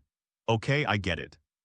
After hanging up the phone, Li Feng walked to the backstage of the recording area, and when he looked up, he saw a red-haired figure walking slowly in front of him, dressed in a compact OL group, exuding a heart-thumping charm all over his body. "Mr. Li Feng, let me introduce myself. My name is Natasha Romanoff, and I am your new assistant to your agent. I will be in charge of your itinerary and shooting plan. If you need it, I can also take care of your daily life." The red-haired girl blinked her beautiful eyes with natural charm and moved closer to Li Feng by the way. Seeing the 2 twin peaks that filled his field of vision approaching him, Li Feng felt his breath warm up. "This is my broker assistant, Natasha Romanoff, Black Widow." "Are you right?" Li Feng felt helpless in his heart. While Natasha Romanoff is a total stunner in the Marvel Universe, he has no interest at all. With such a caring wife as the White Queen, how could he fall in love with other people at will? "Mr. Li Feng." Natasha Romanoff's voice sounded again. Li Feng came back to his senses, pretended to be calm, nodded lightly and said, I see. He didn't intend to reveal Natasha Romanoff's identity directly, then S.H.I.E.L.D would definitely find more ways to get close to him. Well, for Li Feng's indifferent response, Natasha Romanoff, who has always been among men, didn't react immediately. After receiving an order from S.H.I.E.L.D temporarily, she specially chose an OL skirt that could highlight her figure to meet Li Feng. But why does this man look into his eyes without any greed for desire? Could it be that Li Feng is gay? Natasha Romanoff was a little puzzled. What she didn't know was that the identity of S.H.I.E.L.D agent had been completely exposed to Li Feng. New agent assistant, this kind of existence that is closest to personal secretary, has always been the favorite role of agents. It's just a pity that the current Li Feng doesn't have any interest in other women for the time being. There is still a beautiful wife in the family who is still not satisfied. How can he be in the mood to take care of other women? This is also the reason why Li Feng does not intend to refuse Natasha Romanoff to approach him. He was sure that Nick Fury would not let Natasha Romanoff, an ordinary human being, do anything to his mutant, but would let her seduce him softly. Mr. Li Feng, tomorrow you will have 2 entertainment events, both of which are the investors of Die Hard. They expressed their willingness to invest in your next film. Natasha Romanoff held a stack of documents in her hand. He leaned in front of Li Feng and smiled. If you have other arrangements, you need to tell me in advance and I will negotiate with you over there. Glancing at Natasha Romanoff's looming scenery, Li Feng shook his head and said, I don't have any arrangements, you tell me the address tomorrow and I'll go there by myself. I still have some private matters, so I'll leave first. I can drive to pick up. Natasha Romanoff wanted to say something, but Li Feng didn't give her a chance to continue talking at all. She stomped her feet and looked down at her majestic view, sullen. Just wait and see, Li Feng. After getting in the car, Li Feng glanced at the time on his watch. It was exactly 3 o'clock in the afternoon. At this point, White Queen should still be in the hospital to take care of her mother. Therefore, he does not intend to go back, but intend to go meet the underground emperor of Massa City called Rampage. People don't offend me, I don't offend others. A tooth for a tooth, blood for blood. This is Li Feng's code of conduct, unfortunately. Regarding those who threatened the White Queen's life, Li Feng did not intend to let it go. As for the White Queen's rampage in the nightclub, he didn't know anything about it. He has only one goal at present, which is to solve the trouble of running away and eliminate future troubles forever. At the moment, Massa Underground Gang headquarters. Griffin and Angel summoned all their subordinates and told them that they had to leave temporarily for a period of time, and all the affairs of the gang would be taken over by them. Although the sudden news made many subordinates a little dissatisfied, after the Griffin directly used the power of the mutant to tear up a few minions in front of everyone, everyone fell silent. The most important thing for those in power is not connections, but means. After stabilizing the underground forces, Griffin and Angel will take all the property in the underground vault of the runaway as their own. In fact, a large part of these properties are the legacy left by the previous underground emperor. Countless gold, countless cash. With such huge amounts of wealth, one can imagine how profitable the underworld in Massa City is. Griffin, what are you going to do with the tens of billions of dollars?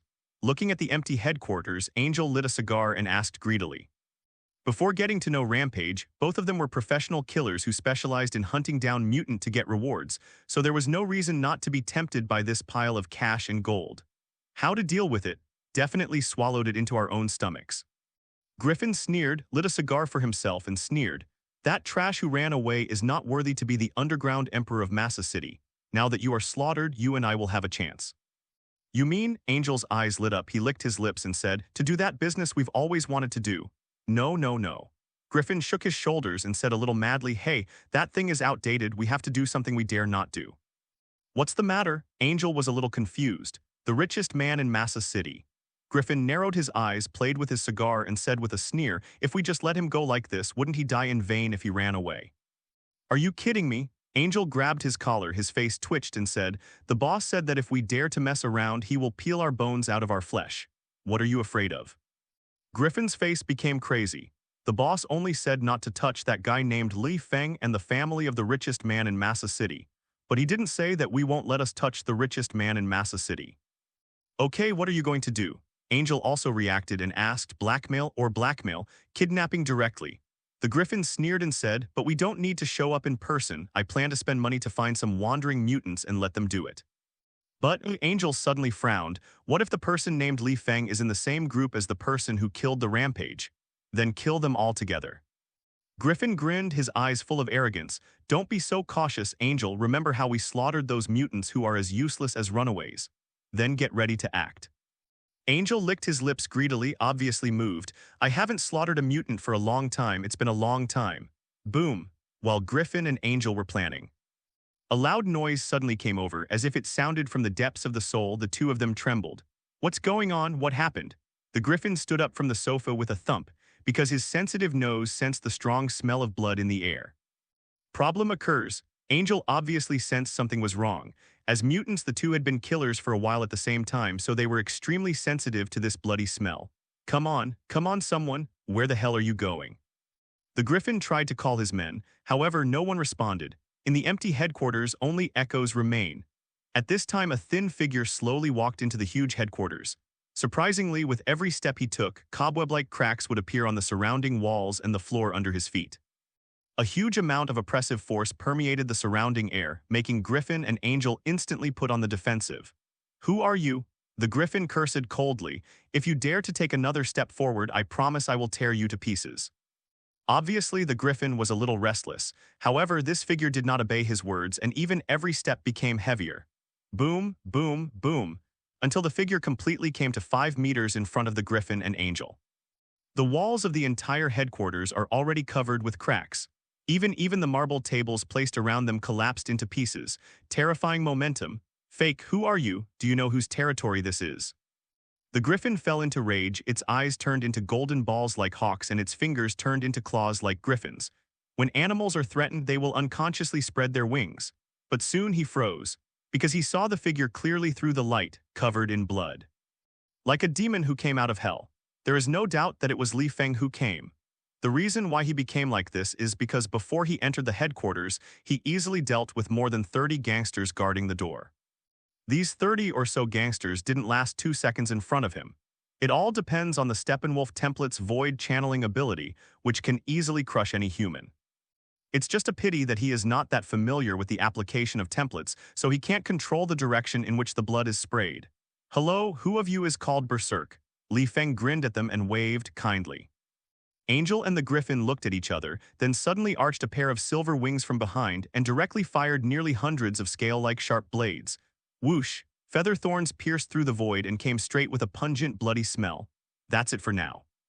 Li Feng curled his lips helplessly. He originally wanted to sit down and talk kindly, talk about life with these two brothers. But now it seems unlikely. The moment the sharp blade came in front of him, he raised his hand and waved at the air. Brush.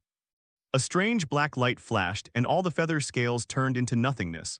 Suddenly, a huge axe fell straight down from the top of his head like a divine soldier. Whoosh whoosh. The invisible hurricane tore away the surrounding walls, accompanied by the roar of the ancient wild wolf that caused cardiac arrest. Fack, what the hell is this? The Griffin glanced at the looming giant axe, and his eyes were instantly burned with pain. Use all your strength and kill him quickly, or we will all die. Angel couldn't help gnashing his teeth. A look of horror flashed in his eyes. He had never seen such a powerful mutant ability.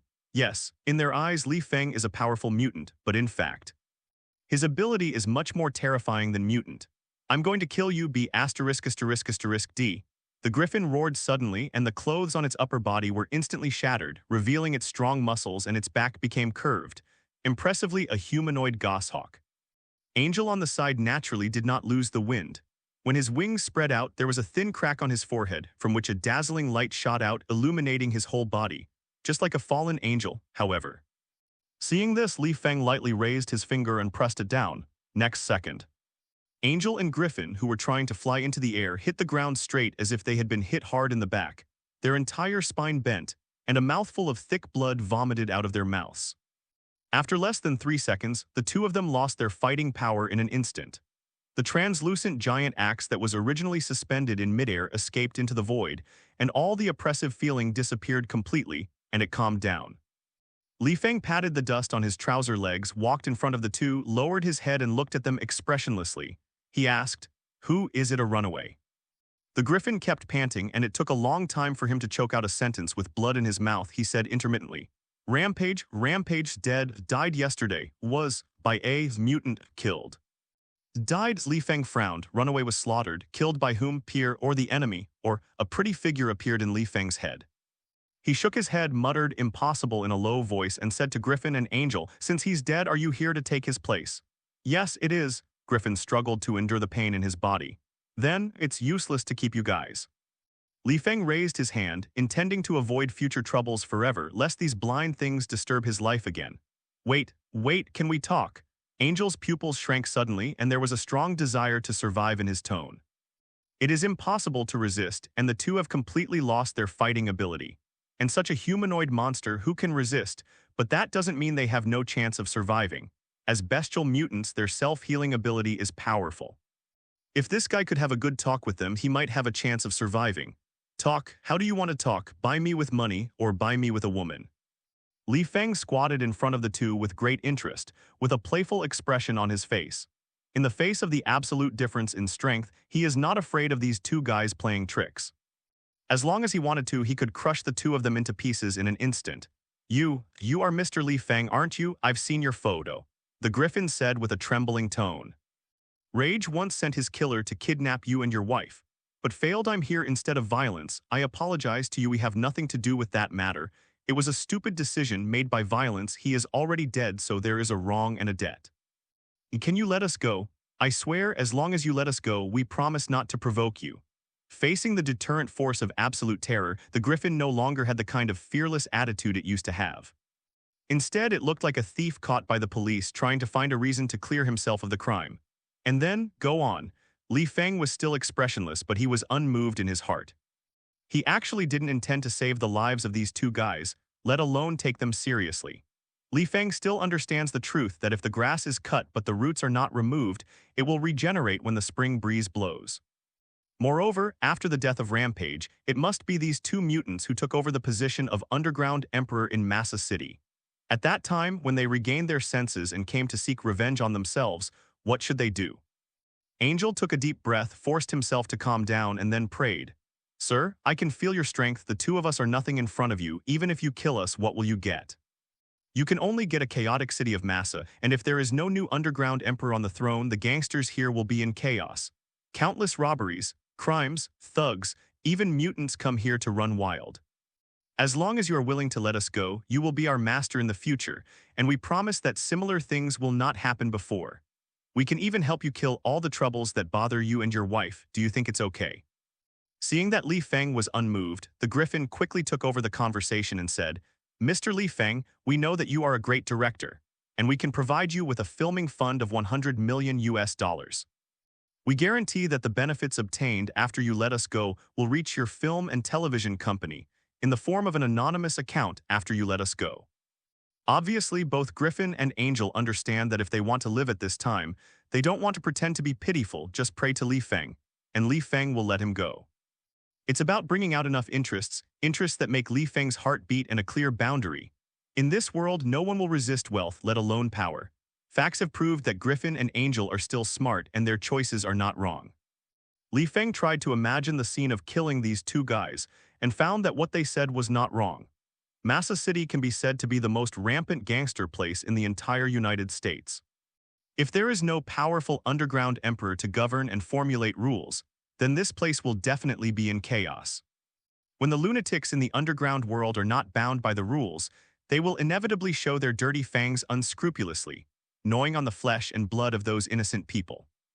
Although Li Feng is too lazy to take care of the underground gangs in Massa City, he is not worried that any murderer with no eyesight will come to make trouble. But this place, after all, is where he lives. He didn't want to see a mess. How annoying would it be if you went shopping with your wife in the mall and gang fights would happen every now and then? Therefore, Li Feng thought about it carefully and decided to let these two guys go temporarily. He stood up and said lightly, You two successfully convinced me, but I want you to know, in my eyes, crushing you to death is no different from crushing two ants. If you dare to trouble me again, I promise, no matter which corner you hide in, I will find you and cut off your flesh bit by bit. Hey the dog. After the words fell, Angel and Griffin fell into the ice cellar. They have heard countless sentences like this threat, but it was the only time that they felt chills all over. After leaving these few words, Li Feng stepped up, turned, and left. The reason why he left threats was not because he was afraid that these two guys would dare to come to make trouble. If they really dared to do this, Li Feng would pass the Steppenwolf template without hesitation and torture them to death. He just wanted to see if he could catch that big fish. Rampage, Iceman, Angel, Griffin. It is absolutely impossible for so many mutants to appear around him, just a coincidence. After seeing the terrifying mutant who appeared out of nowhere like a Mephisto leave, the tense bodies of Angel and Griffin finally relaxed. The two looked at each other, and both saw a trace of fear in each other's eyes. From this moment on, they made up their minds at the same time that they would never provoke Li Feng, a second-rate director, again. Not only that, Griffin even intends to wipe out all the gangsters near the area where Li Feng lives, so as not to offend the god of death by people who don't have long eyes.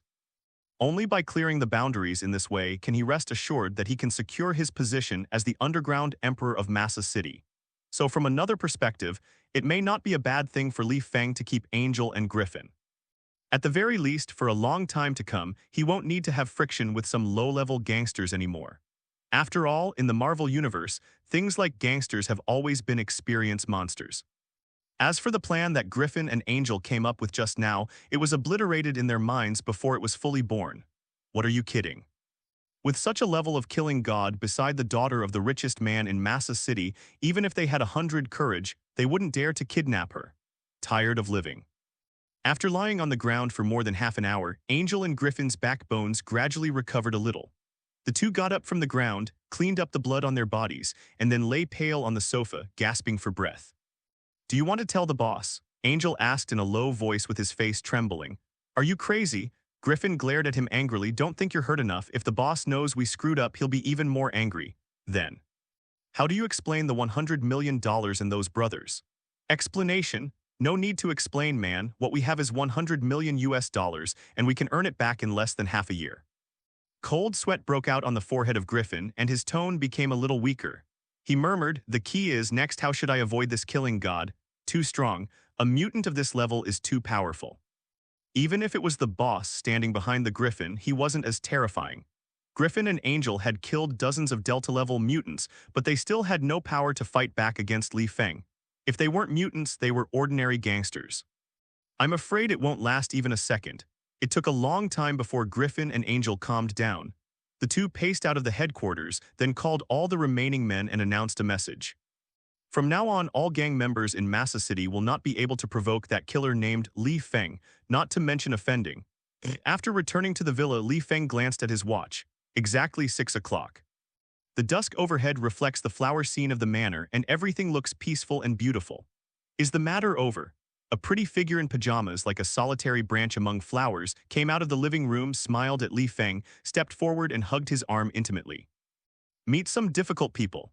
Li Feng rubbed her tender white forehead and said softly, "You know there are always people who want to get big directors to ask them to be leading actors in some way.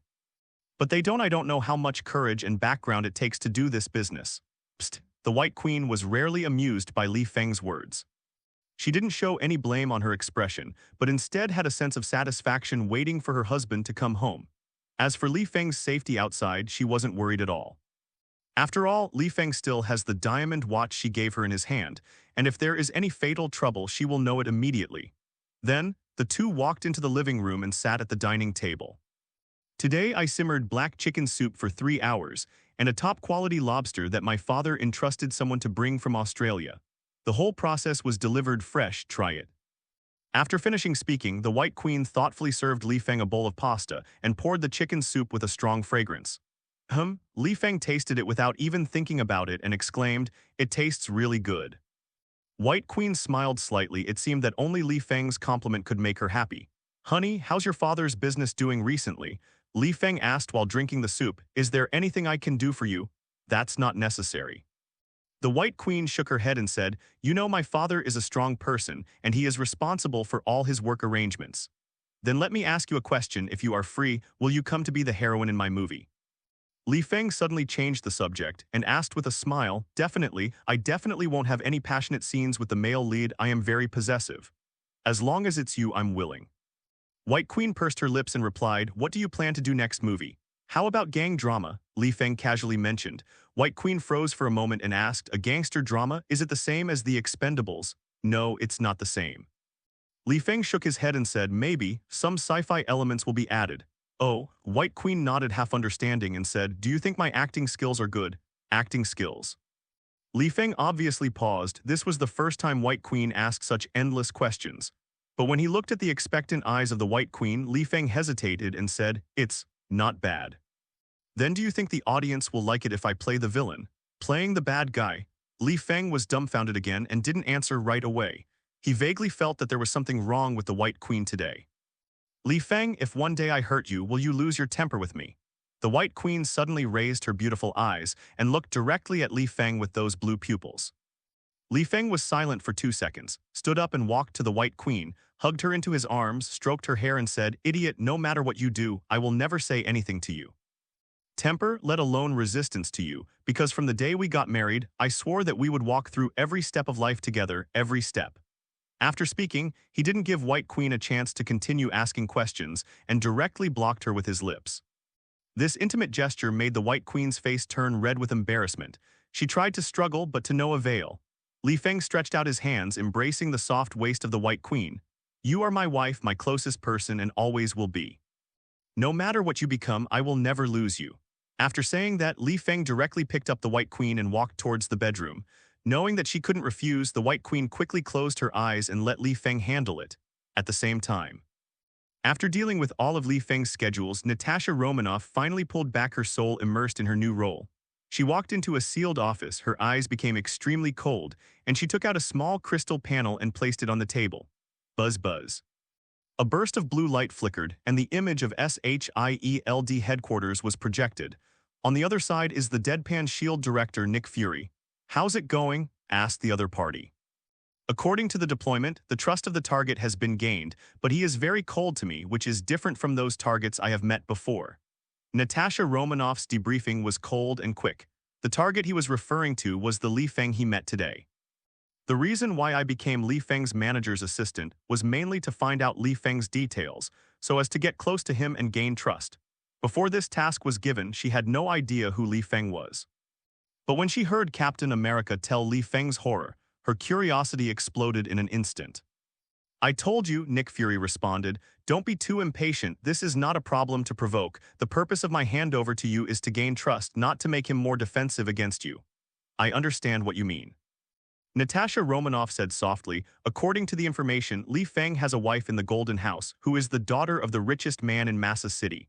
This woman seems to be Li Feng's weakness. If necessary, I can—" "No, don't do something so stupid, Natasha Romanoff." Nick Fury warned earnestly. "In the investigation provided by Phil Coulson, Emma was in the X-Men for a while, so there is a 90% chance that she is a mutant." "Mutant?" Natasha Romanoff frowned and said, "Could Li Feng's ability be related to X-Men?" "I'll take care of this," Nick Fury said lightly. "You must not be hard on Li Feng without my order. S.H.I.E.L.D has investigated all the information on him and his wife. And it shows that Li Feng has been from there is a long gap between her appearance and her marriage with his wife. No one knows what happened. Li Feng may have another identity, and this identity must be taken seriously. That's what got me close to him." Natasha Romanoff muttered, "If Li Feng isn't interested in my beauty, you should send Agent Phil Coulson to try." "What? Are you worried about ruining their relationship?" Nick Fury sneered and said, "Or do you think Li Feng is gay?" Natasha Romanoff felt a little helpless when she heard her words being scorned by the boss of S.H.I.E.L.D. The reason why she said this is because Li Feng's attitude towards her today made her very unhappy. When carrying out espionage missions, those men would be full of flaws if they were teased casually by themselves. Only this guy named Li Feng she couldn't see through. "Okay, that's all for today." Nick Fury cut off the communication network. A look of fatigue flashed in Natasha Romanoff's eyes. She was thinking about what to do when she met Li Feng next. Seduce, go to bed, ambiguous, these, really useful, maybe try it. Since dealing with the Griffin and Angel, Li Feng basically hasn't encountered any major troubles. In order to speed up the shooting, Li Feng devoted most of his time to the preparation of the new film and television company. During this period, Mission Impossible 123 was also successfully released globally. In order to gain a better reputation, Li Feng filmed all 3 of them in one go. This is familiar to him who has watched countless movies.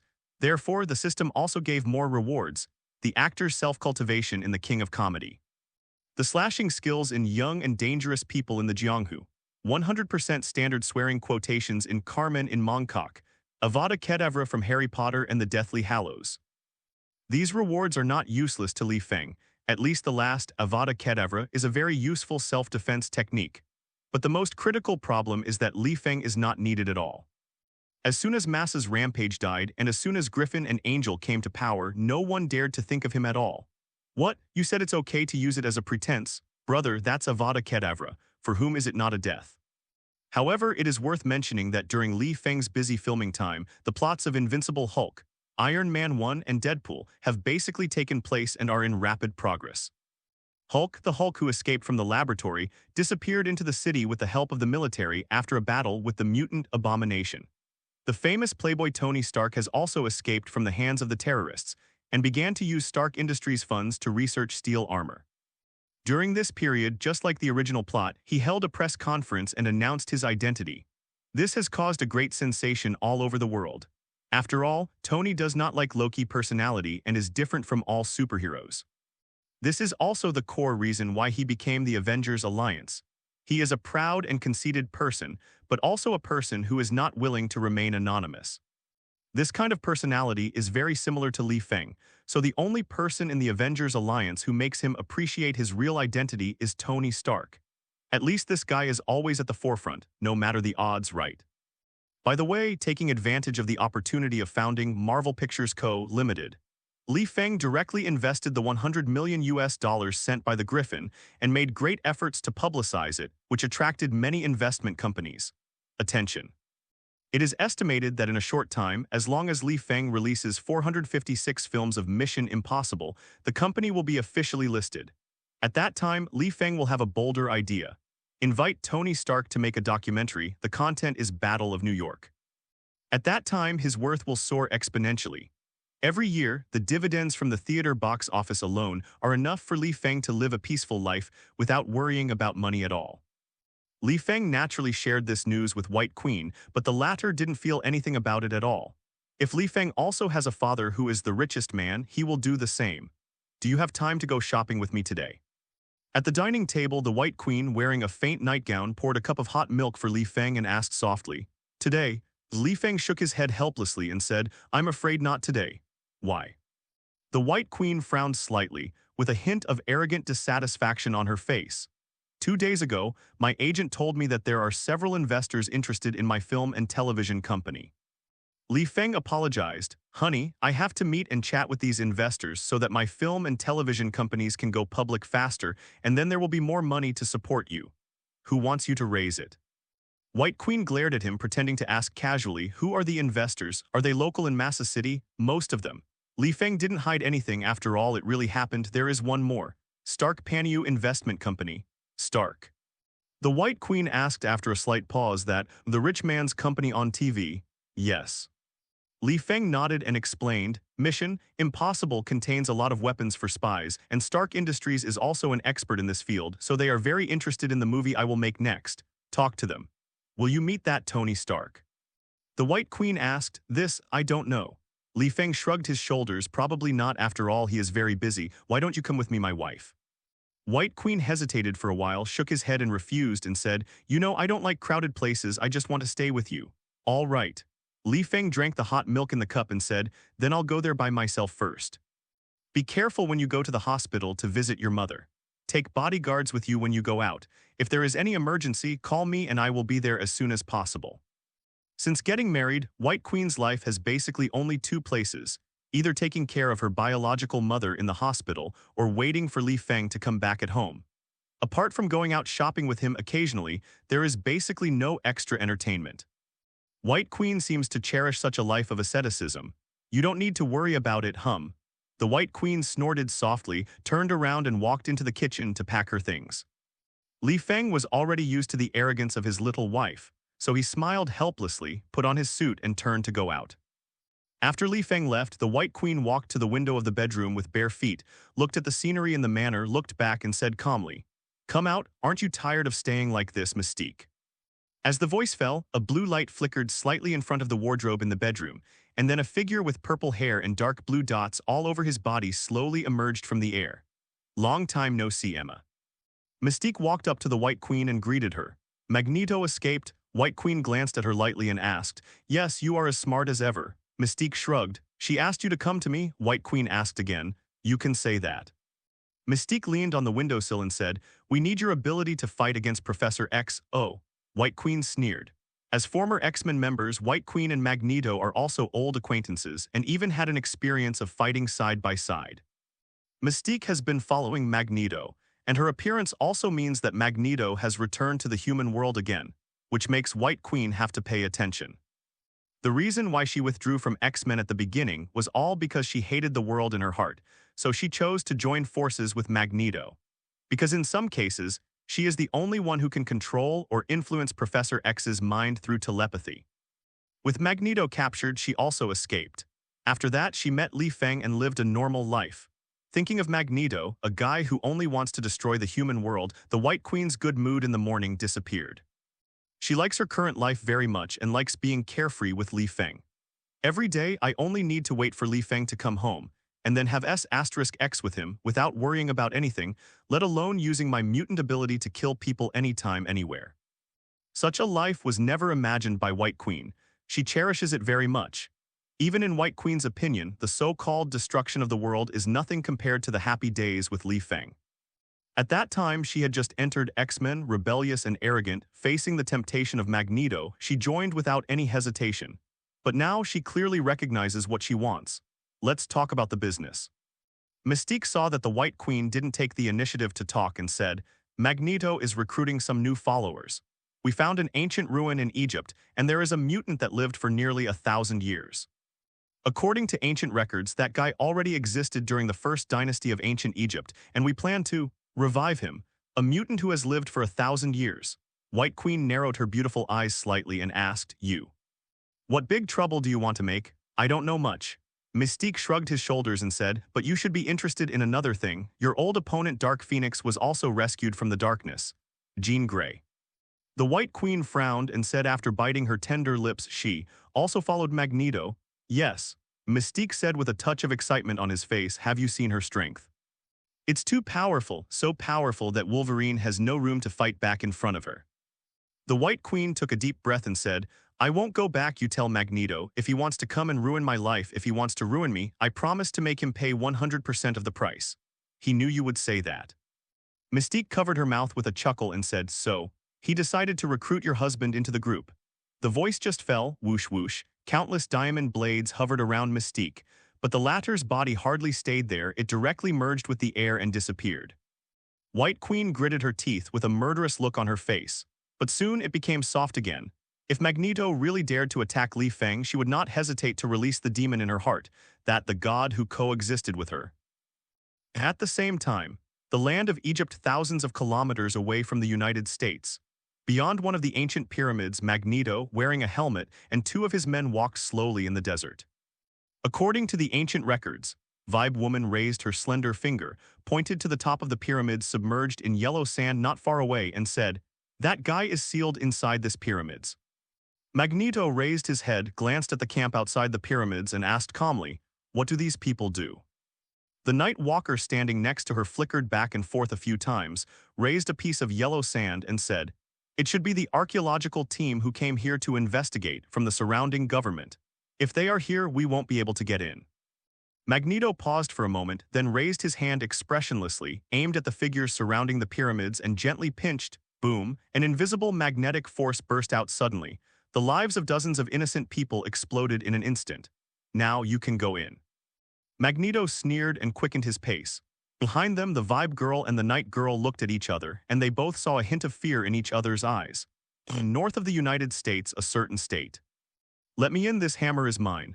Thor, dressed in casual attire, explained to the S.H.I.E.L.D personnel in front of him and kept looking inside the cordon.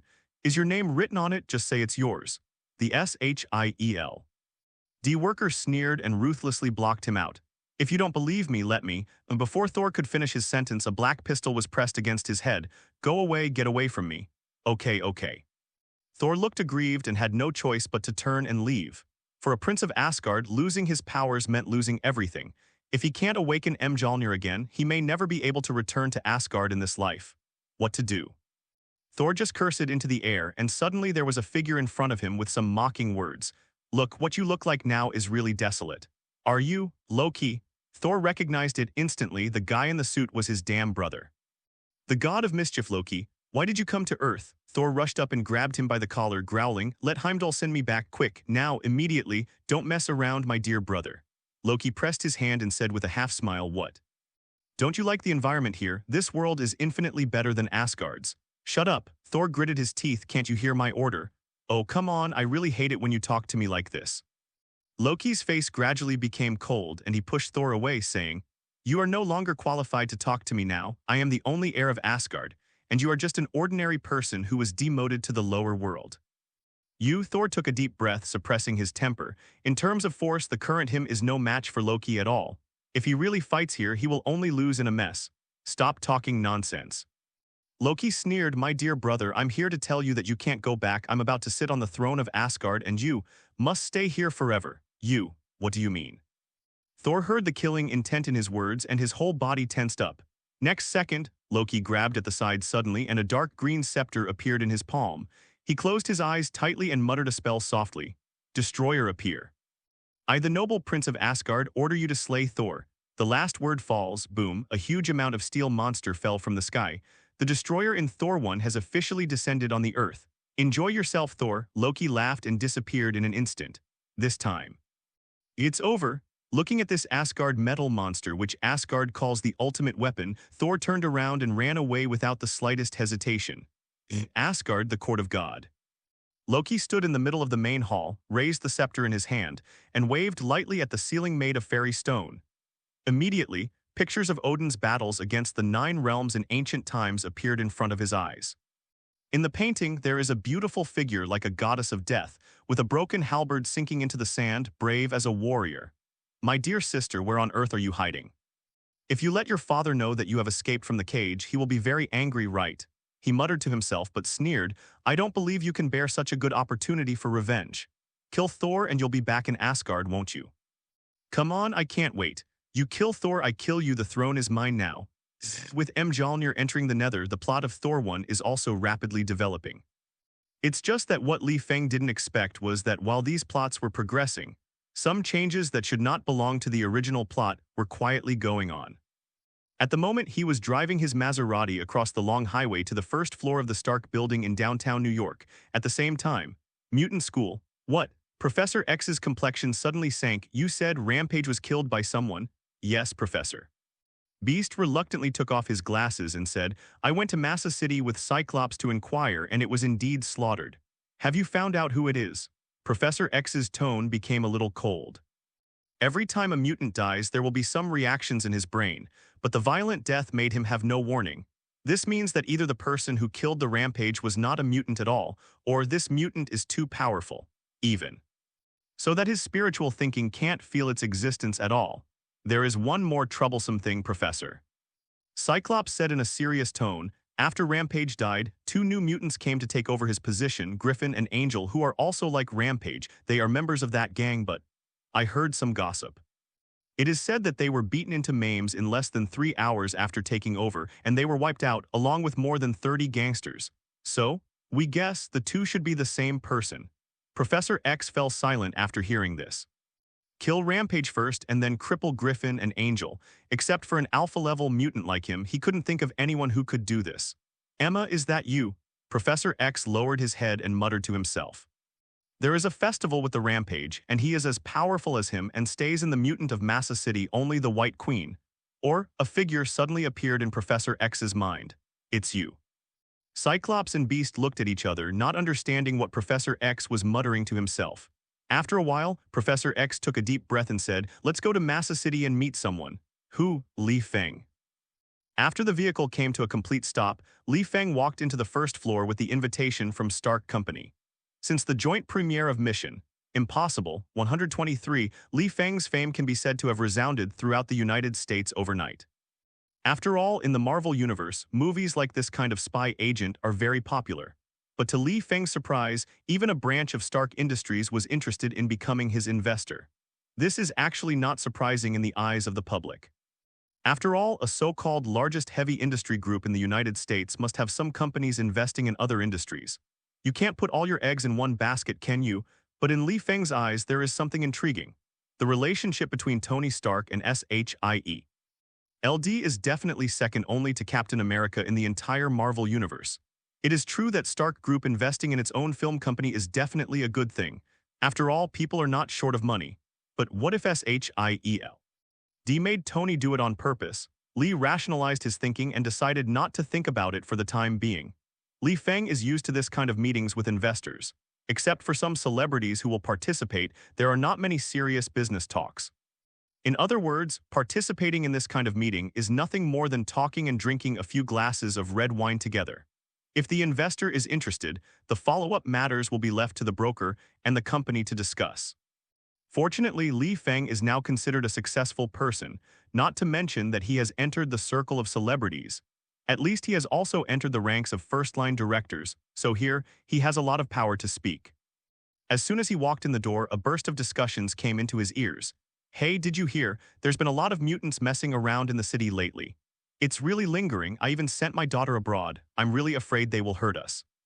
I'm even more worried that once awakening comes, these mutants will be like crazy and rule the world. Oh, William, that's impossible. Don't forget we have a government. I hope they don't eat dry food. Hearing this, Li Feng smiled, not paying attention at all. Whether it is mutant or the Avengers Alliance, they are all part of the Marvel Universe. Their existence is indeed a threat to some ordinary people, but everything has value. How could these ordinary people live in peace without them? Just as Li Feng was about to go to the VIP area to meet those investors, two familiar figures suddenly appeared in front of him. I saw a guy wearing black sunglasses, a blue complexion, and long hair all over his body, pushing a middle-aged man in a wheelchair slowly forward in the lobby on the first floor. Cyclops, Beast, Professor X. The appearance of these three people instantly made the field boil. These three guys, are they mutants? That guy with the blue complexion, I remember being on the news. It seems it's a group called X-Men. Is this a good mutant or a bad mutant? Whether it's a good guy or a bad guy, as long as it's a mutant, I'm disgusted. Stay away from them. Hearing these noisy voices, Professor X didn't take it seriously at all. He just looked around blankly as if he was looking for something. But the Cyclops behind him think otherwise. If the law allowed it, I would take off my glasses without hesitation and burn these guys to ashes. Cyclops lowered his voice and complained to Beast beside him with a cold look in his eyes. With the frequent awakening of mutant, the entire United States has a great dislike for this group, as if they are like rats living in the sewer. This is also normal. After all, the Battle of New York has not yet happened, and mutant can be said to be the most feared existence in the world today by ordinary humans. This is the case in every society where the jungle preys on the jungle. Whoever holds great power will be isolated and resisted by the collective. Calm down, Laser. This is S.H.I.E.L.D territory, and if you do this, I promise you won't be able to leave this building. Beast pushed his glasses. The calmness and composure on his face didn't fit his appearance. Without waiting for Cyclops to reply, he lowered his head, looked at Professor X and said, "Did you find that person, Professor? He's walking towards me." Professor X grinned, smiled slightly at Li Feng standing in front of him and nodded. "Mr. Li Feng, nice to meet you. My name is Charles. I like your mission, Impossible 123, very much. The leading actors in it are really unforgettable. I heard that Mr. Li Feng has recently established a new company and plans to shoot some blockbuster films with sci-fi elements in the next time. I am very interested in this. You should know I'm mutant. I thought I could be of some help to you. Interested in talking." Smart people don't like to talk nonsense. So Professor X, omitting most of the prologue, stretched out his skinny right hand. Looking at this middle-aged man with a kind face and wisdom in his eyes, Li Feng was unmoved. He didn't know the purpose of Professor X's coming here, and he didn't know that Professor X had already become curious about his identity. Compared with S.H.I.E.L.D, the mutant group should make him more cautious. After all, the person standing in front of him is an alpha-level mutant. "Mr. Li Feng, maybe we can change to a convenient place to talk." Seeing that Li Feng didn't respond, Professor X withdrew his hand and smiled calmly. "Let's just say it here, I'm short on time." Li Feng crossed his arms and leaned against the wall, tasting the red wine lightly. "All right." Professor X straightened his mind and said softly, "Mr. Li Feng, your wife Emma and I are old acquaintances." Li Feng's elbow snapped. "The reason for disclosing this is to tell you that I already know something about the underground gang in Massa City." Professor X observed Li Feng's change and deliberately lied. "You did it right." Li Feng's face gradually turned cold. He didn't know why Professor X suddenly mentioned this. As he put the glass on the table, Professor X's eyes froze suddenly. Whoosh. A violent and stinging mental thought spewed out from the depths of Professor X's brain like a cocoon and turned into invisible needles, wrapping towards Li Feng's brain. Next second, Li Feng's complexion changed drastically, and the veins on his forehead popped out. But this change only appeared for a second before he regained his composure. But the Professor X in front of me is not so comfortable. His entire face became extremely pale, and his heart felt like it had been bitten back, and there was a severe pain. The spiritual invasion was actually rebounded. Professor X's heart suddenly trembled. At this moment, he suddenly felt darkness before his eyes. Immediately afterwards, a giant black figure standing in the void, nearly 8 feet tall, appeared out of thin air. With purple-red wolf-like eyes, it swung the huge axe in its hand and slashed down at him. Hiss! Professor X woke up suddenly and took a breath. "Professor, what's the matter with you?" Beast sensed something was wrong, bent his waist and asked. Professor X ignored him, but looked at Li Feng with a terrifying and incredible look. Just now he tried to use his spiritual power to forcibly invade Li Feng's thinking and read his memory. But not only did he fail, he was expelled by an even more terrifying force. Even he can clearly feel that this power does not belong to this world. More, not of mutant. Professor X usually does things like mind intrusion, and it can basically be 100% successful. Even if the other party noticed something after the end, there was nothing he could do about it. But Li Feng, it's so weird, this made him feel an unprecedented fear. Li Feng, who understood the reason, also reacted at the moment. His face was cold, and he stared at Professor X with anger in his eyes and asked, "Is this why you came to me?" After saying this, a little cold sweat oozes from his back. Because the memories contained in Li Feng's brain are not only the secrets of the Marvel Universe. Besides, system through. These secrets are top secrets that cannot be known by others, but just now, Professor X actually tried to invade his mind. Since coming to this world, no one dared to do this to him. Without the Steppenwolf template, Li Feng's secrets would be fully revealed to Professor X at that time. He has only one choice: kill this old guy in public. And now he wants to see how Professor X explains it. Sorry, Mr. Li Feng. Professor X didn't mean to quibble at all. Obviously, he also realized the troubles of the matter. But he still hasn't recovered from the horror just now. How did Li Feng do it? Could it be that he is an Omega-level mutant stronger than himself? Professor X couldn't understand this question and didn't have the time to think about it, because he already clearly felt a chilling killing intent in the air. Sorry, I'm really sorry, Mr. Li Feng, this was not my intention.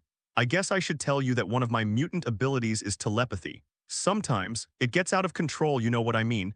I swear on my personality, I definitely didn't mean to. Professor X apologized to Li Feng with a bitter face. Oh, is it so? Li Feng took a step forward and approached Professor X. Cyclops, and Beast in front of them stood up and stood in front of the ladder in an instant. Don't mess around, I warn you. Beast stared into Li Feng's eyes with a defensive face. Li Feng sneered, looked down at Professor X condescendingly, leaned close to his ear and whispered word by word. Charles, I know you, I know what you are going to do, and I also know who are around you. I tell you, no one has ever dared to offend me like this. You are the first, and I promise you will pay the corresponding price. But you can be lucky for a while, at least not now. After finishing speaking, Li Feng straightened his back, straightened his collar, turned and walked into the VIP room. There was no kindness in his tone. In other words, what would have happened if Li Feng hadn't detected Professor X's psychic powers? So there is no room for mercy. If it weren't for the crowds here, Li Feng would definitely use his own means to let Professor X experience what real terror is. Previously, the Steppenwolf's appearance in the opponent's mental thinking was entirely the result of passive defense. The Marvel Universe is full of unknown dangers, and most superheroes have their own selfishness, and it can even be said that there are no absolute good people at all. If Li Feng is just an ordinary director without a system or any special abilities, how should he face these insidious methods? The reason why mutant is resisted and avoided by most humans is not the fault of humans, but their own problems. Relying on the super ability brought by the X gene, it is completely normal to think that it is above ordinary humans and then do some self-righteous things. Whether it's people from the X-Men's side or Magneto's side, they are all doing such evil. If these mutants, knowing that they are different from other humans, choose to adapt to their own power instead of showing it to outsiders, the result will definitely be different. Originally, Li Feng still had some affection for Professor X in his heart, but after this incident, he almost lost all affection. If it weren't for the crowds here, Li Feng would not let him go. Anyone who dares to covet the secrets in his heart will die without regret. Looking at Li Feng with an indifferent expression, Professor X had a little cold sweat on his forehead. He didn't think about it, didn't expect it to turn out like this. The reason why he came to this place was simply to meet Li Feng and see if he could make his mutant induction work. But now that the goal has been achieved, even bigger troubles are coming. Who would have thought that there was such a terrifying demon hidden in Li Feng's body? This is completely outside the scope of mutant. Professor X doesn't like to make enemies with this kind of guy, because with his ability he can't compete with him at all. Unless. A haughty and cold figure appeared in Professor X's mind. Let Dark Phoenix kill Li Feng. As soon as this thought appeared, Professor X's body tensed up. He watched Li Feng gradually disappear into the crowd and finally gave up the idea of continuing to explain. Professor, this guy dares to threaten you, he's getting impatient, Cyclops said with a cold face. He didn't know what happened at all, but he heard Li Feng's threatening words clearly. You are not his opponent, Laser. Professor X shook his head lightly and said, all of us are not his opponent because I used mental power to try to invade his mind just now. But an even more terrifying mental power, it swallowed all my strength. This is a scene I have never seen before.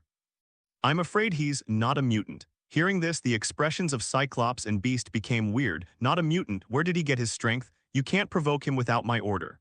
Professor X sighed and said, I'm also to blame for this. If it wasn't so abrupt, maybe he would choose to join the X-Men. Today's goal is achieved, but Liang Zai also formed a knot. Let's go. Professor X waved his hand, as if he suddenly remembered something and said, also, pay attention to Magneto if they are after Li Feng, remember to remind Emma. Yes, Cyclops and Beast nodded simultaneously. After entering the VIP room, Li Feng forgot what happened just now. The contact with Professor X made him feel a little bit worse. After all, the mutant group is too uncontrollable, and he doesn't want to fall into this swamp. Oh, Mr. Li Feng, you are finally here. While he was thinking, a familiar voice suddenly came from his ear. Li Feng raised his head subconsciously and saw Natasha Romanoff in an OL skirt walking towards him. Please follow me, Mr. Li Feng. Let me introduce you to the major shareholder of this investor, Tony Stark. Li Feng hesitated for a while, but he didn't expect Tony Stark to come. He followed in the footsteps of Natasha Romanoff and walked to Tony Stark, who was surrounded by a group of high society rich women not far away. Ahem. Natasha Romanoff coughed and shouted, Mr. Stark, Mr. Stark, holding the wine glass. Tony Stark obviously paused, glanced at Natasha Romanoff, saw her charming figure squeezed out of the crowd of women with a smile and said, beautiful lady, what can I do for you? Served. Director Li Feng is here. Natasha Romanoff smiled slightly at Tony Stark, pointed to Li Feng behind him and said, do you want to chat with him? Oh, let me think about it. Tony Stark looked Li Feng up and down, his brows were slightly furrowed, and then relaxed as if considering in his memory. He asked, you, you, I'm the director of Mission Impossible 123. Li Feng grinned. He couldn't see that Tony Stark was deliberately pretending not to know him. Oh, I remembered. Tony Stark laughed loudly, hugged Li Feng and said, I remember you, your spy movie was so good it completely met my childhood expectations. I think that's why you're here, right? Don't get me wrong, I don't mean anything, I just want to have a brief chat with you. What is your next movie going to be? If I'm satisfied after listening to it, maybe I can give you more. The investment is on the original basis. Arrogant as always. Li Feng will definitely not lose his composure in front of Tony Stark, let alone get annoyed by his arrogant tone. After all, this is Tony's innate personality. He smiled and said, it's not convenient to disclose.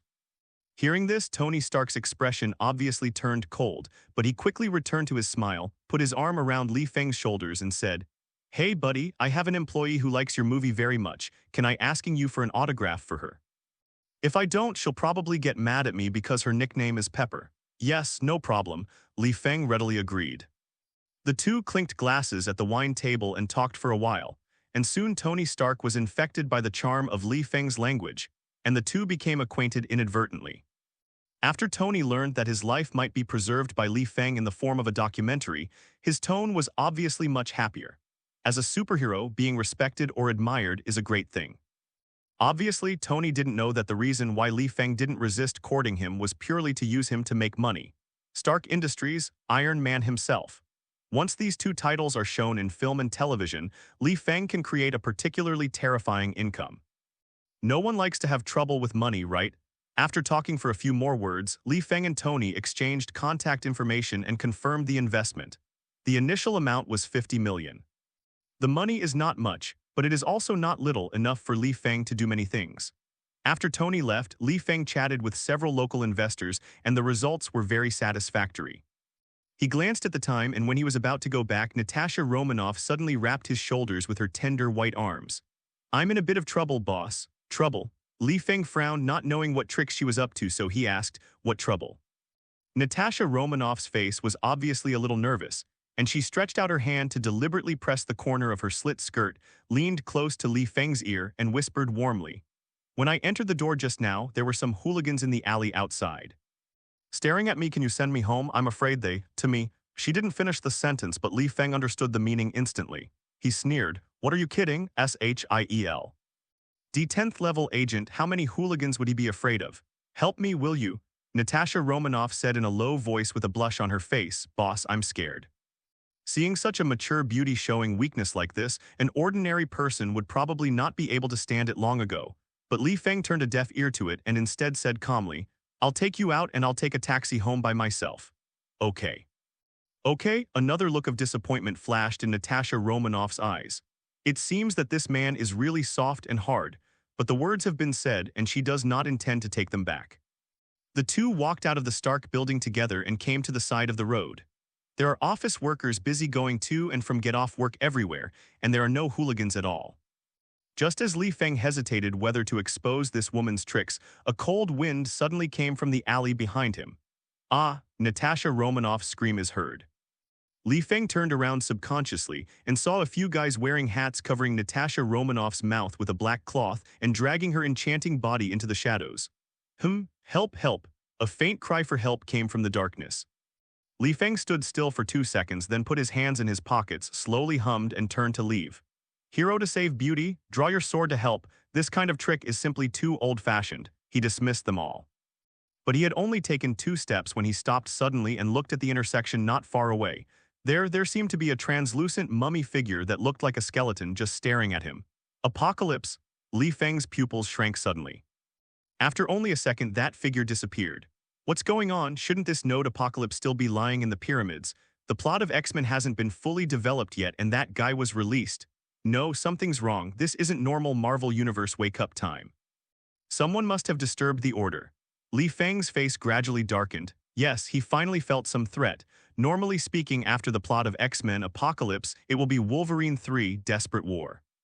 At that time, the entire X-Men group will be destroyed by the terrorist power of Dark Phoenix, and Wolverine will also fall into death because of this. But now, before the game between Magneto and Professor X has officially taken place, Apocalypse has been released and is targeting Li Feng. This means that the plot of X-Men has been completely messed up. Definitely, it's not this that makes Li Feng feel threatened. Rather, the entire Marvel Universe. What if the plot of the Avengers Alliance does not break out according to the original time point? What if that guy who looked like a purple potato came to Earth early before the Avengers Alliance was fully established? At that time, everything will be even worse. So who exactly is manipulating all this, changing all this? Li Feng took a deep breath, calmed down, pulled out his hands in his pockets, and walked into the alley where Natasha Romanoff was dragged away. The whimpering still came from the darkness. Natasha Romanoff was being tied up in midair by a blue light braid, her entire body was suspended, and even her arms were squeezed without any resistance to ability. At the same time, her face was bitter, as if she was facing suffocation. And in the alley there are 3 mutants with blue eyes standing. "Leave far away." Li Feng walked under the shadow. Half of his face was reflected by the lights on the side of the road, and half of his face was wrapped in darkness. Just like that, he uttered 3 words lightly. "Are you looking for death? Don't G hinder me from playing with chicks." One of the mutants grinned grimly, but as soon as he finished speaking, his entire body was reduced to ashes. The other 2 mutants showed panic and were about to run away when a blue light flashed in their eyes, and then they rushed towards Li Feng without any hesitation. 2 seconds later, Natasha Romanoff's limp body fell heavily to the ground. And the 3 mutants, without exception, all turned into ashes and drifted away with the wind. It's not very gentlemanly. Natasha Romanoff got up from the ground, patted the dust on her skirt, and looked at Li Feng helplessly. "Come on, stay away from me." Li Feng took out a cigarette from his pocket and lit it lightly, leaned against the wall and took a deep breath. "Also, go back and tell your superior, Natasha Romanoff. My bottom line is not as low as you think. If you S.H.I.E.L.D still don't give up the temptation, I will be very angry.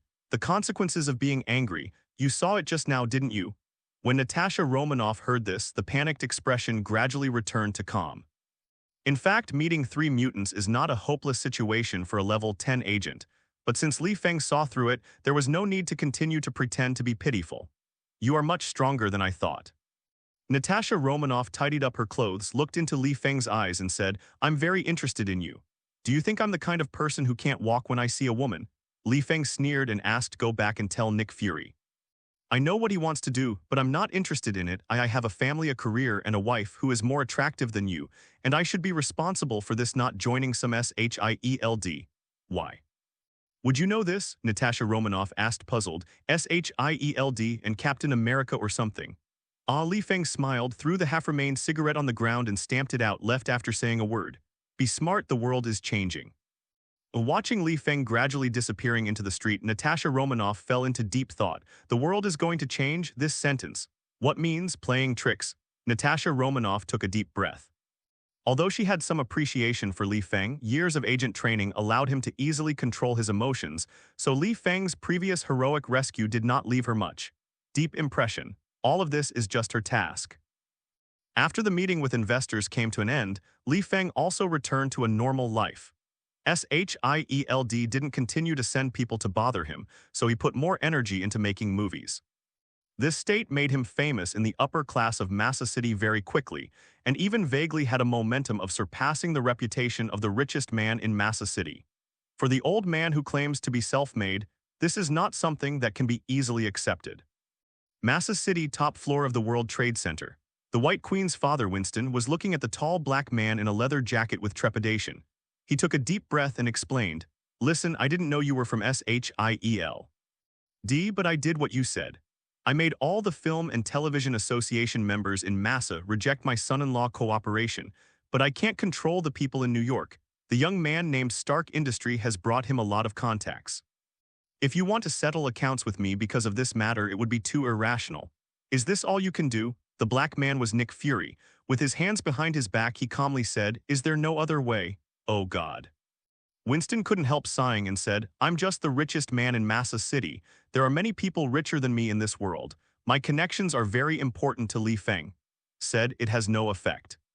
If I forcefully use some unclean means, I will only get a mess and even make my daughter hate me even more. It's enough. Nick Fury raised his hand to interrupt him and said, you don't need to worry about this matter. I came here to understand why your current wife imprisoned your daughter 8 years ago. Winston's face became ugly. It was a secret, he didn't know whether to say it or not. S.H.I.E.L.D. has the ability to be responsible for the answers. If you don't cooperate, the following chat will not be so pleasant. The toughest in the world. Okay. Winston sat on the chair and sighed. It's like this, Hazel, Emma's biological mother, originally had a mental illness, and when she was pregnant with Emma, her condition became more serious. I had to choose to send her to a mental hospital for treatment. For this reason, I arranged many well-known psychiatrists and obstetricians to provide her with excellent treatment plans and protect the child in her womb, until the day when Emma was born. The entire hospital ward was completely blacked out like a ghost, and then there was a deafening cry in the ward, and several doctors in charge of delivering the baby were in a strange state within just a dozen seconds. Die. In order to cover up this matter, I used my contacts to immediately block the news, even bought the entire hospital and concealed all the details. So after your daughter was born, you married your second wife in order to protect your reputation, but because this woman was too utilitarian, she often beat Emma and even abused Emma, which caused Emma's mutant gene awakening, so she was released. Your second wife is locked up, right? Nick Fury sneered and continued, you really are not a qualified father to ignore this. Winston fell silent and made no reply. For Emma, his father is indeed unqualified, so from childhood to adulthood, he would follow Emma's will. She wanted to do anything, even bad things, and he would sneak around, but this also created another character of White Queen. You have inquired about everything you want to inquire, so go away. Winston wiped his face with his hands and said, the mutants in the whole world are waking up one after another. Nick Fury turned around and said back, watch your daughter and don't let her run around, otherwise I don't guarantee that S.H.I.E.L.D. will treat her as an enemy. After leaving the building, Nick Fury glanced at Natasha Romanoff, who was waiting for him at the door, raised his eyes and asked, "Failed? Well, he knows my identity." Natasha Romanoff nodded helplessly and said, "Guessed." Nick Fury waved his hand and said, "What else did he say? Tell me." Natasha Romanoff said exactly what Li Feng threatened. "The world, is it going to change?" Nick Fury frowned and muttered, "What does this sentence mean?" "Director, I think what you should be most concerned about is not this." Natasha Romanoff said with a serious expression, "I saw Li Feng's killing method in the alley. It was simply too powerful. It was a scene I had never seen before. With just a wave of his hand, the three mutants were reduced to ashes. An existence of this level should be immediately classified as a high danger alert level by S.H.I.E.L.D. Nick Fury was silent for 2 seconds, nodded slightly and said, "I understand your concerns, Natasha Romanoff. We S.H.I.E.L.D. must not just ignore an uncontrollable danger, but I always feel that what Li Feng knows too much, too mysterious, we can't just fall out with him." "Then what do you want?" "He is a guy who doesn't eat oil and salt and doesn't eat soft and hard things." Natasha Romanoff crossed his arms and said helplessly, "I'll go to his house and talk to him in person." Nick Fury turned around, got into the car, and asked, "Do you want to come together? Let's drive to Massa City." "No, if his wife gets it wrong, he might kill me." Natasha Romanoff shrugged and turned to leave. Nick Fury smiled helplessly when he heard the words. It seems that Li Feng said something that made Natasha Romanoff unhappy. As usual, after returning to his villa in Massa from New York City, Li Feng took a vacation for himself. With Mission Impossible 456 in theaters, the next thing he has to do is to sit and wait for the screening period to end and collect the money. As for other filming, don't worry about it. He has a very bold plan in his mind, which can increase his worth thousands of times, so he has to take it step by step to ensure that there will be no omissions in all the processes. Definitely, a large part of the reason is to accompany my wife, White Queen. Born in the Marvel Universe, you don't need to be a superhero to save the world, let alone deal with departments like S.H.I.E.L.D. or even worry about making a living. This is something Li Feng never thought about. Compared with sitting in a rental house a few months ago and being smashed by the landlord to demand rent, life now is simply heaven.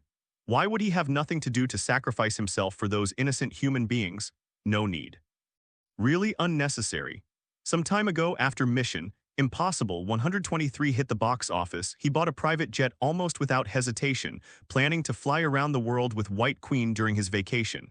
It's not such a thing to be bored in the house every day, is it? Thinking of this, Li Feng, who was sitting on the sofa, giggled, walked directly into the kitchen, and embraced the White Queen, who was cooking. "Why, cooking?" The White Queen glared at him, trying to struggle. Just when the White Queen's face was flushed, the doorbell at the door of the villa rang suddenly. "Stop!" The White Queen gently pushed Li Feng away, blushing, and said, "A guest is here, go and have a look." "All right." Li Feng scratched the back of his head helplessly, had no choice but to suppress the anger in his heart, and walked out of the living room. When he saw Nick Fury's figure through the garden in the villa, his face darkened.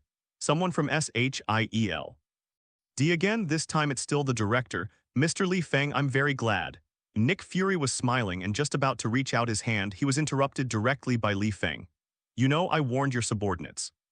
Li Feng raised 2 fingers, sneered, and said, "Twice more, but you didn't listen. What do you expect? I didn't come to you this time to recruit you." Nick Fury seemed to have thought about his words a long time ago. He raised his finger and pointed behind him. "Look, I didn't bring anyone, including my best man." "Really?" Li Feng sneered, raised his hand casually, and squeezed the void on the right outside the villa. Whoosh. A figure in a black suit was caught in an instant and fell to the ground hard. "I still have to eat my wife's cooking, so I won't accompany you." Li Feng pouted, turned around, and said, "Wait." Nick Fury had a slightly embarrassed expression on his face, but he quickly stopped him and said calmly, "Li Feng, you are very powerful, but your strength is not unique to me, S.H.I.E.L.D. Faced with such strong words, Li Feng's expression was a little strange. Threatening Lao Tzu again? Why is everyone in the Marvel world so self-righteous? I have said many times not to provoke myself. Why didn't I listen? So your Li Feng's ability, in my eyes, is not necessary to be recruited." Nick Fury crossed his arms, stared at Li Feng, and said coldly, "You have to know that there is no powerful person in this world who can resist a country, and I happen to be in control of the security of a country's politicians. In other words, I can use the power of the country against anyone. You wouldn't want someone like me to be an enemy, would you?" Apparently, Nick Fury already knew Li Feng's character, and knew that he was a guy who didn't get into anything, so he didn't intend to play tricks, but directly moved out his own chips. After all, the strength Li Feng displayed in front of S.H.I.E.L.D was not enough to scare him. That's why he dared to come to the door so boldly and then said these words. But in fact, Nick Fury doesn't yet know what's going on in the underworld of Massa City. If he had witnessed the giant axe falling from the sky with his own eyes, he probably wouldn't be so bold. Hearing Nick Fury speak in such a tone, Li Feng couldn't help but sneer in his heart. Do you really think of yourself as the leader of the United States, threatening yourself with the power of a country? As expected of S.H.I.E.L.D, if it wasn't Nick Fury standing here today, but another unremarkable member of S.H.I.E.L.D, then Li Feng would crush him to pieces without any hesitation. But the survival of Nick Fury is the top priority for the entire Marvel world. In addition, Li Feng didn't want to make a mess, so he simply said indifferently, I'll give you 5 minutes. Within 5 minutes, finish what you want to say, and after that, I don't want to see any S.H.I.E.L.D people appear in front of me. Don't even think about me joining S.H.I.E.L.D. I've already said the reason, and I won't say it a second time. He had no intention of doing Nick Fury any favors, because he didn't want to join S.H.I.E.L.D at all. It won't be long before he will become the most famous director in the entire United States, regardless of wealth or connections. It is unimaginable. And Angson lives her own life at home. Isn't it more comfortable than going out to fight with superhero? If it wasn't for S.H.I.E.L.D who knew how to be careful and didn't disturb his life too much, I'm afraid he would have broken into S.H.I.E.L.D by now and smashed it. 5 minutes enough. Nick Fury smiled, took off his sunglasses and said, the mutants you killed in the alley were all non-exotic mutants. Do you know what they are? Non-exotic mutant. Li Feng said flatly, I've never heard of it. The so-called non-heterogeneous mutants are the species that have transitioned from humans to mutants in some way. Nick Fury said seriously, they are human beings, but they have the power of mutants through the infusion of certain powers. But in doing so, the cost will cause the cells in their bodies to mutate and self-phagocytize. Generally speaking, the modified non-heterogeneous mutants will not survive a week. Li Feng frowned but soon relaxed and said calmly, oh, it's none of my business. Don't you think that there are suddenly more mutants around you? Nick Fury leaned on the wall with one hand, approached Li Feng's face and said, Massa City is the hardest hit area, and the main target of the hardest hit area is you. Nick Fury noticed Li Feng's micro-expression, so he didn't make any excuses anymore and directly stated the key points of his speech. The main target is me. Upon hearing this sentence, Li Feng's eyes became serious, combined with the apocalypse I saw not long ago. He seemed to understand something. There must have been some changes in the time and space of the Marvel Universe, resulting in people who should not be in this timeline. So what is the reason for this result? Li Feng began to ponder. Is it because of my own appearance? Or that guy who looks like a purple potato has already started to lay out on the earth? Li Feng kept Nick Fury's words in mind. He didn't want his life and growth path to be destroyed, and with his current ability, it would be a strenuous task to deal with those big bosses who rushed over from the universe. Li Feng, you have to pay attention. Nick Fury took a deep breath and said, I want to tell you something. I hope you don't get angry. Your wife Emma used to be a member of the X-Men. She is also a member of the Magneto camp. Her identity is definitely not as simple as you see on the surface. I suspect that the reason why there are so many non-exotic mutants in Massa City is largely related to her. Is this why you came to me? Li Feng sneered at this and asked, you want me to help you deal with my wife? No, that's not what I meant. Nick Fury frowned and shook his head, noticing the killing intent rising around him and said, you should have seen Professor X, but you must have never seen Magneto, have you? Oh, who is it? Li Feng asked, pretending to be unfamiliar and indifferent. He's a complete villain, Nick Fury explained. He's also one of the strongest heretics in mutant. He can manipulate anything related to metal in the world, including laden humans. The emergence of non-exotic mutants, to a large extent, has something to do with him, and now it is basically certain that you and your wife have been targeted by Magneto. If he wants to kill you, it is no different from trampling an ant to death. After speaking, Nick Fury stared at Li Feng with a scrutinizing gaze, hoping that he would show a little fear or apprehension. However, hearing this, Li Feng's expression did not change, but there was a sneer in his eyes. Magneto stomping on me is the same as stomping on an ant. Li Feng couldn't help but want to laugh. If Nick Fury had said the word Thanos, Li Feng might have tensed up because of it, but unfortunately, he said Magneto, a mutant. Not long ago, Li Feng just exterminated a few mutants, which is no different from trampling an ant to death. Even an alpha-level mutant is nothing in front of him. If Magneto is really so short-sighted that he wants to bring someone to trouble him, just squeeze it to death with one hand. Why nonsense? What do you mean by that? Nick Fury was taken aback by Li Feng's reaction. Why didn't this guy panic at all when he heard the news? Magneto is listed as an 8th-level dangerous person by S.H.I.E.L.D. before the Avengers fully awakened. Any alpha-level mutant was definitely a thorn in S.H.I.E.L.D.'s side. And it was the kind of thorn in the side who would rather kill by mistake than let it go. In addition, mutants have been rampant in the United States for nearly 10 years, and there is a vague trend in the world to resist the so-called mutants. Even most media and governments believe that mutants will eventually start war on ordinary humans, especially the one who has just been Magneto, who was locked up and escaped, is a terrible threat to human beings. Therefore, S.H.I.E.L.D. will have absolute defense against mutant. In the past, Nick Fury found those ordinary people or famous businessmen, political leaders, and told them when they were targeted by mutant. Those people, without exception, will panic, then pray to the S.H.I.E.L.D. for protection and will pay any price for it. This is the most normal reaction, right? And look at this guy named Li Feng. Not only is he not afraid, but he also has an aura of, let that Magneto come to me for a one-on-one fight if you have the guts. If Nick Fury hadn't thoroughly investigated Li Feng's identity, he would have even wondered if this guy was in the same gang as Magneto, and he wasn't afraid of the other party making trouble at all. But apparently not so. Even Nick Fury faintly felt that in Li Feng's tone there was a sense of expecting some friction or collision with Magneto. Could it be that Li Feng isn't afraid of Magneto at all, or his ability has surpassed Magneto? Thinking of this, Nick Fury subconsciously shook his palms. As the director of S.H.I.E.L.D., the only 11th-level agent, he has experienced more stories than his own age. Li Feng at the moment's reaction at the moment, from a psychological point of view, is completely fearless. This is normal because in order to avoid being approached by S.H.I.E.L.D., Li Feng does not intend to keep hiding his identity and pretending to be a fool. It seems that you are not worried. Nick Fury took a deep breath and said, I was worrying too much. No, no, no, Li Feng waved his hands and asked curiously, you have to tell me, why am I being targeted by Magneto and why am I still the main target? In fact, Li Feng is not worried about being targeted by anyone. He is just afraid of trouble to come to the door. But he is not afraid to solve troubles.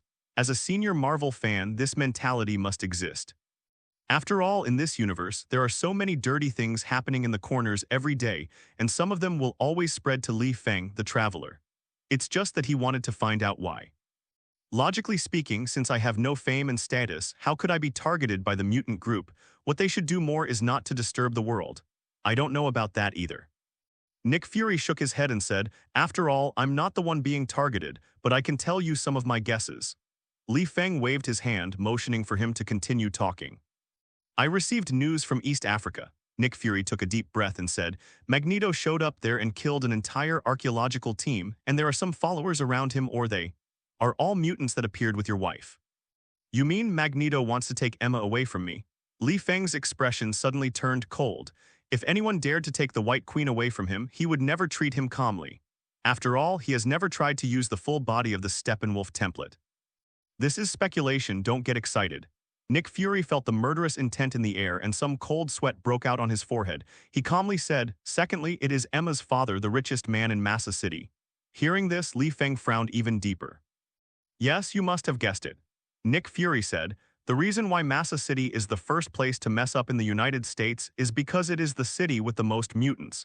If Magneto wants to mess up the whole world, he must gain prestige or support, and the richest man in Massa City happens to be the most suitable candidate because in another half a year he will be the mayor of Massa City, and if he can openly support the mutant reform.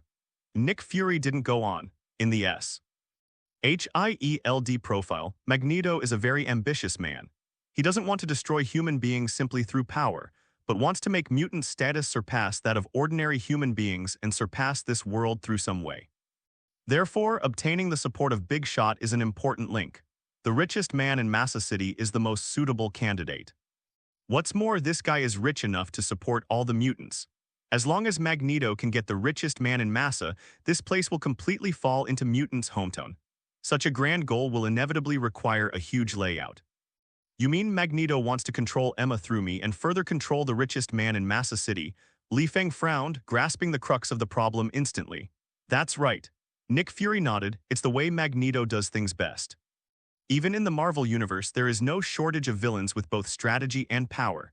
Magneto is one of them. Unlike most impulsive people who only know how to act recklessly. Why are you the main target? Because Emma will only listen to Magneto if she controls you. In this way, the richest man in Massa City can only use his own reputation to squander it for the mutant gang. Once the city of Massa falls to mutants' territory, the entire United States will be thrown into chaos. So that's why I came here to remind you. I hope you will accept the covert protection of S.H.I.E.L.D, Nick Fury said to Li Feng seriously. He deliberately used the word protection, just to gain Li Feng's trust. But obviously Li Feng doesn't like this. Protection? I don't need your protection. Li Feng said lightly, but I'm very interested in the news you provided. It seems that Magneto is indeed ready to attack himself. Then the apocalypse phantom scene that night must have been made by this guy. However, Li Feng still doesn't care. With his strength, he would only take a look at Apocalypse unless he came in front of him in person.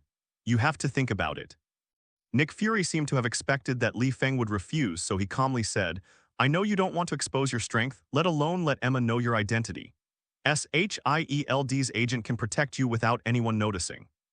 I can guarantee that as long as Magneto approaches 100 meters away from your house, S.H.I.E.L.D will immediately send someone to intercept it. Besides, I will also arrange human protection for your old father-in-law. How about it? After speaking, Nick Fury looked at Li Feng confidently, waiting for his response. This was the last way he could think of. If Li Feng agrees, it will be equivalent to owe him a favor, and this favor can still be used whatever happens to the Earth at that time. If Li Feng refuses, he certainly won't say no. No one would say no, right? Unless Li Feng really intends to drag his family to face Magneto and his men. You know, in order to catch Magneto, S.H.I.E.L.D did not know how many agents and special forces died. That's an alpha-level mutant, but what Li Feng said in the next second made him stay where he was. Oh, can you tell me where Magneto is? I'll meet him for tea and chat. There was both disdain and playfulness in the tone. Nick Fury barely recovered. Looking for tea with Magneto, chat, what a joke. What's the difference between this and the rabbit sending itself to the tiger's mouth? Li Feng, I don't quite understand the way you joke and I don't want to joke with you. Nick Fury twitched the corner of his mouth. Obviously, he thought Li Feng was making fun of him. I'm not kidding you. Li Feng stretched his waist and said firmly, I was serious. If you know where Magneto is, welcome to tell me. I've been worrying about having nothing to do recently. Is it strange to chat with him? Seeing Li Feng's serious expression, Nick Fury reacted. This guy, no kidding, call. Nick Fury took a deep breath and said, I don't know the whereabouts of Magneto, and even if I knew for your safety, I wouldn't tell you. High-sounding. Li Feng sneered and said, then let him come to me. I don't need the protection of S.H.I.E.L.D, it sounds like surveillance. Also, it's better to keep your people 100 meters away from my villa. Otherwise, I'd be taking out the trash regularly, you know what I mean. Nick Fury showed helplessness and sighed inwardly. It failed. This was the first time that he failed to solicit when he went out in person, but at least chatted for a few words and got to know Li Feng better. Well, I hope you don't do anything to my subordinates. They have no malicious intentions. Nick Fury shrugged his shoulders and said, before I say goodbye, I have a secret to tell you, why don't you listen to it? Li Feng folded his hands on his chest, glanced at the time, there was 1 minute left, nodded and said, say. I have to say that the information provided by Nick Fury is quite useful. At least it would give him an idea of what's been going on in the Marvel Universe lately. It doesn't hurt to have a listen. This is a report. Nick Fury took out a file bag from his black jacket, handed it to Li Feng and said, it's the report from the hospital where Emma was locked up and there are some surveillance files in it. Video, after identification, we suspect that Emma has a dual personality. Hearing Nick Fury's words, Li Feng's eyes suddenly turned cold. Nick Fury, I told you, Emma is my reverse scale. If you think you can stir up the feelings between us to gain my trust, then I advise you to have 9 lives. Killing intent emerges. Cold sweat broke out on Nick Fury's forehead again. But he still maintained his composure and said with a slightly trembling tone, don't think so, Li Feng, I don't mean anything malicious. The files are all true, and there's the hospital's seal underneath, don't you know it after looking at it? Li Feng stared into his eyes for a long time before opening the portfolio and looking it up. It is indeed the patient information issued by a certain hospital. There are also photos of Emma when she was a child. Dual personality, schizophrenia. Do you often talk to yourself in the mirror? This, Li Feng frowned, the White Queen never mentioned it to him. There is also a video attached, I watched it privately, please forgive my rashness. Nick Fury said softly, "In the video, Emma likes to talk to herself in the mirror, and every time she speaks, her expression will change. If summed up in words, one is at a loss and the other is arrogance." In previous statistics on mutants, nearly 67% of mutants will have mental illnesses in childhood, and schizophrenia is normal. But Emma's schizophrenia is terrifying, more terrifying than ordinary people. Hearing these two words, Li Feng's pupils shrank slightly. Scary? Yes. Nick Fury said with a flash of fear in his eyes. "I don't know what her mutant ability is, but it's obviously related to the spirit." According to the hospital's records, every time she talks to herself in the mirror when the time comes, the entire hospital will hear an ancient sound of fighting, as if the ancient gods are descending on the battlefield, and an invisible pressure of death will make all the patients tremble. "In my memory, there has never been a mutant with this ability. Have you seen it?" Li Feng didn't answer but fell into deep thought. He's been through so much with Emma, he's never seen the other side of Nick Fury's mouth. Talking to yourself in the mirror, another personality, he didn't know any of this. Even Emma never mentioned it. If you haven't seen it, you should be careful. I have no ill intentions towards Emma, but I suspect she may have an alter ego hiding something that you don't know about. Nick Fury said softly. Although he didn't say it clearly, Li Feng could tell that it was a warning to himself. He paused, thinking back to the first time he met Emma. At that time, Emma was injured all over her body. After meeting Li Feng, she passed out immediately and didn't say anything. At that time, Li Feng was in a panic, but he rescued her in time. In this way, the two developed feelings and got to know each other. When Li Feng knew that Emma was the White Queen and the daughter of the richest man in Massa City, he felt that his director's path finally had hope. But thinking about it now, there are some doubts. Why did Emma find herself in the crowd? Is it a coincidence in the dark, or time and space confusion? Li Feng took a deep breath in his heart, but soon he calmed down, picked up the file bag in his hand and threw it into the air. Whoosh. An invisible flame of nothingness instantly burned the file bag to ashes. Watching this scene, Nick Fury froze. "Come on, Nick Fury." Li Feng waved his hand at him with a cold tone. "I will always keep my trust in Emma because she is my only wife. Even if she has a split personality, even if she has a dual personality, I believe she loves me deeply. Even if she makes any mistakes, I will take care of her. Furthermore, these are my family affairs. You are not qualified to manage them. I'll give you 10 seconds to get out of here." Killing intent emerged again. Nick Fury paused, then nodded slightly, turned and left. What should be said, he has already said. As for whether Li Feng would believe it or not, he couldn't control it. During the conversation between the two, Nick Fury did not fall behind, whether it was threats or persuasion. He believed that Li Feng could see that he had full sincerity. The next thing is to see good fortune. What he didn't tell Li Feng, though, was that S.H.I.E.L.D would never watch Massa City fall to mutant territory. So when necessary, he will definitely choose to become an enemy with Li Feng. It's just that what he didn't know was that even so, Li Feng didn't care at all. It's just a S.H.I.E.L.D. If you really want to become an enemy with yourself, then just destroy it. At worst, facing that purple potato monster in the future, wouldn't it be over if I personally replaced Avengers? Still threatening yourself. In the face of absolute strength, threats have an egg. And no matter what kind of disease Emma has, Li Feng will not be defensive against her. The relationship between the two has already laid the foundation. No one can overthrow it. The chat is over. Who is it? As soon as he walked back to the living room, Emma's gentle voice came to his ears. Li Feng's thoughts were swept away. He grinned and said, "I just sell insurance." The insurance seller. White Queen was taken aback for a moment, then frowned. The insurance seller still wears sunglasses. "I like to act aggressive in broad daylight." Li Feng hugged him into his arms and said, "My dear wife, what delicious food did you cook?" After the two had a good meal, Li Feng drove away from the villa as usual, worrying about his career. After White Queen cleaned up the dining table, she returned to her room, stood in front of the huge amounts of floor-to-ceiling mirror, looked at her bumpy figure, and raised the corners of her mouth. She heard the conversation between Li Feng and Nick Fury just now. When she heard Nick Fury hand over the so-called file bag to Li Feng, she almost couldn't control herself and rushed out of the villa. But when she heard Li Feng's touching words and came back without a portfolio, she was very moved. This is the love she wants. Unconditional trust and support. We all love him, don't we? At this time, the White Queen in the mirror suddenly raised the corners of her mouth, spoke, and seemed to be a different person with an extremely cold and arrogant expression. "When are you going to tell him the truth?" The White Queen outside the mirror crossed her legs lazily and asked. "It's still early." The White Queen in the mirror folded her arms and shook her head to respond. "Although I have noticed that the 9 realms sent people down to look for me, I don't want to be discovered by them.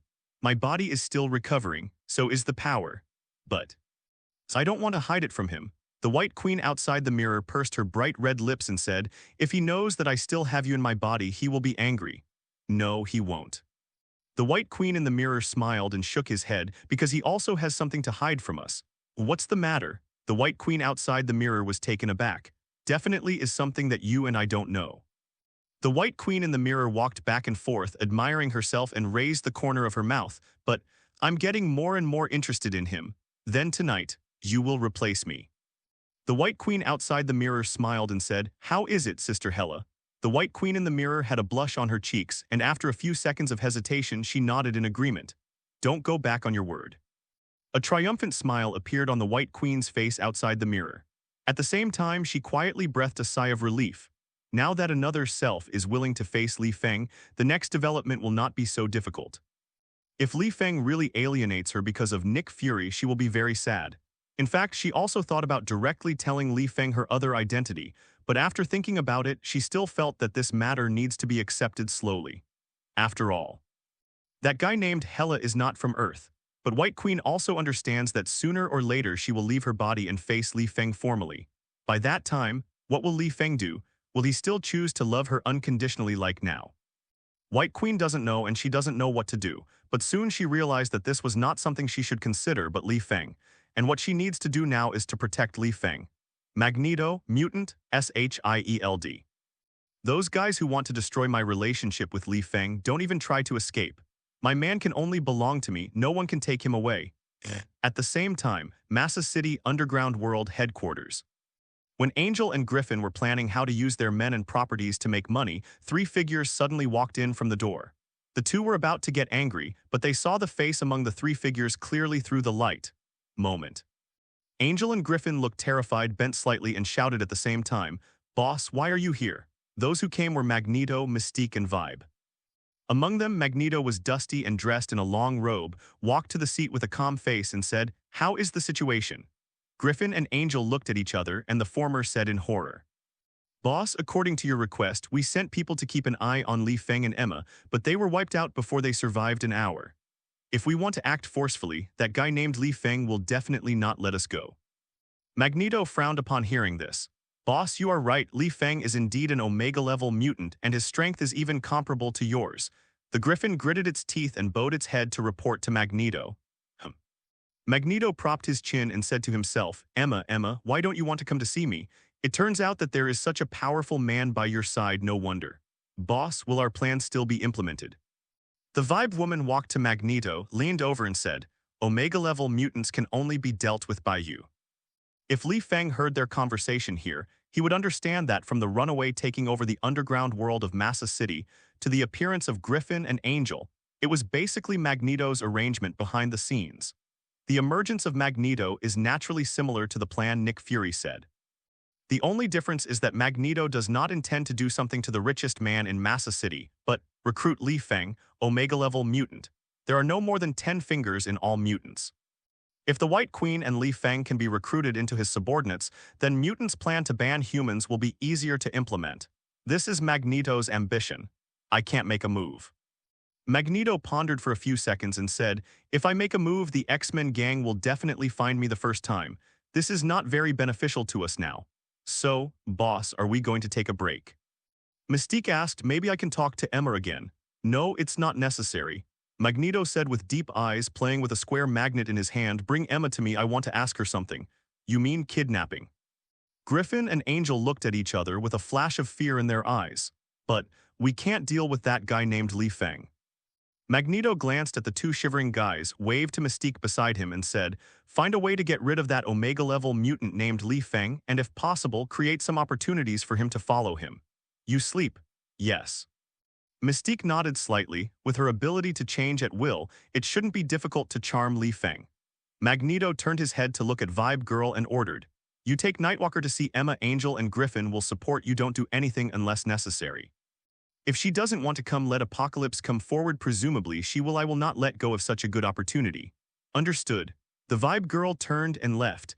After they all left, a phantom appeared behind Magneto. "You woke me up just to make me your subordinate." This voice is dry and empty, as if it came from the ancient times. No, please wait a little longer and you will see the scene you want soon. Magneto raised the corner of his mouth and sneered, his eyes full of madness. The Nine Realms, Asgard. After regaining the approval of Mjolnir, Thor returned to Asgard according to the progress of the plot. After meeting the father Odin, who is known as the Lord of the Nine Worlds and the King of God, Thor learned a secret from him. This secret is the key to the plot of Thor 2. Loki is a descendant of the giants of Jotunheim. When the secret came out, Asgard changed drastically. Reality Gem in Infinite Gems also appeared in front of Thor and others. It is worth mentioning that the plot of Thor 2 did not undergo some chaotic changes in time and space as it did around Li Feng located on the Earth, but it still entered the progress of the main line. First Loki blackened, then Reality Gem entered the body of Thor's girlfriend, and then the two brothers turned against each other. Loki fell into the abyss, life and death unknown. The plot of Thor 2 also completed. Thor, who personally solved his younger brother, discovered the secret above the Asgard temple by accident. The god of death, Hela, turned out to be his sister and once fought with Odin on the battlefield, conquering the present Nine Realms. He is the first heir to Asgard. This level of credit and honor is a more painful torture for Thor, who has always liked to be competitive since childhood, than knowing that his younger brother was not born to his parents. To find out why, he lashed out at Odin. But Odin didn't explain anything, and he also reprimanded Thor with the majesty of the Lord of the Nine Realms, never to inquire about Hela's secrets, otherwise he will be expelled from Asgard. But everyone knows Thor's character. He has always been the most reckless person. Not only did not listen to his father's warning, but also sneaked into the abyss of Asgard dungeon. Here he met his mother, the goddess of the sky, who was known as the most beautiful body in the Nine Realms. "Stop here, child." Frigga looked gentle, blocking Thor's way. "Don't get in my way, mother." Thor waved Mjolnir in his hand. His eyes were extremely determined. "I need to see her. She is the only heir to Asgard, isn't she? Your father told me that she has escaped from dungeon." Frigga sighed softly and said, "Hela is a child we picked up from the distant ancient interstellar. She has possessed great power since she was a child. These forces led to her growing ambitions, and your father chose to seal her after he unified the Nine Realms. Father used her and betrayed her, didn't he?" A look of sadness flashed across Thor's face, and he couldn't help but feel chilled by this sister who had never masked her face. Hela unified the Nine Realms for Odin and made great contributions, but in the end he was imprisoned in the bottomless dungeon because of his ambition. No one could bear this result. That's why we're worried about it.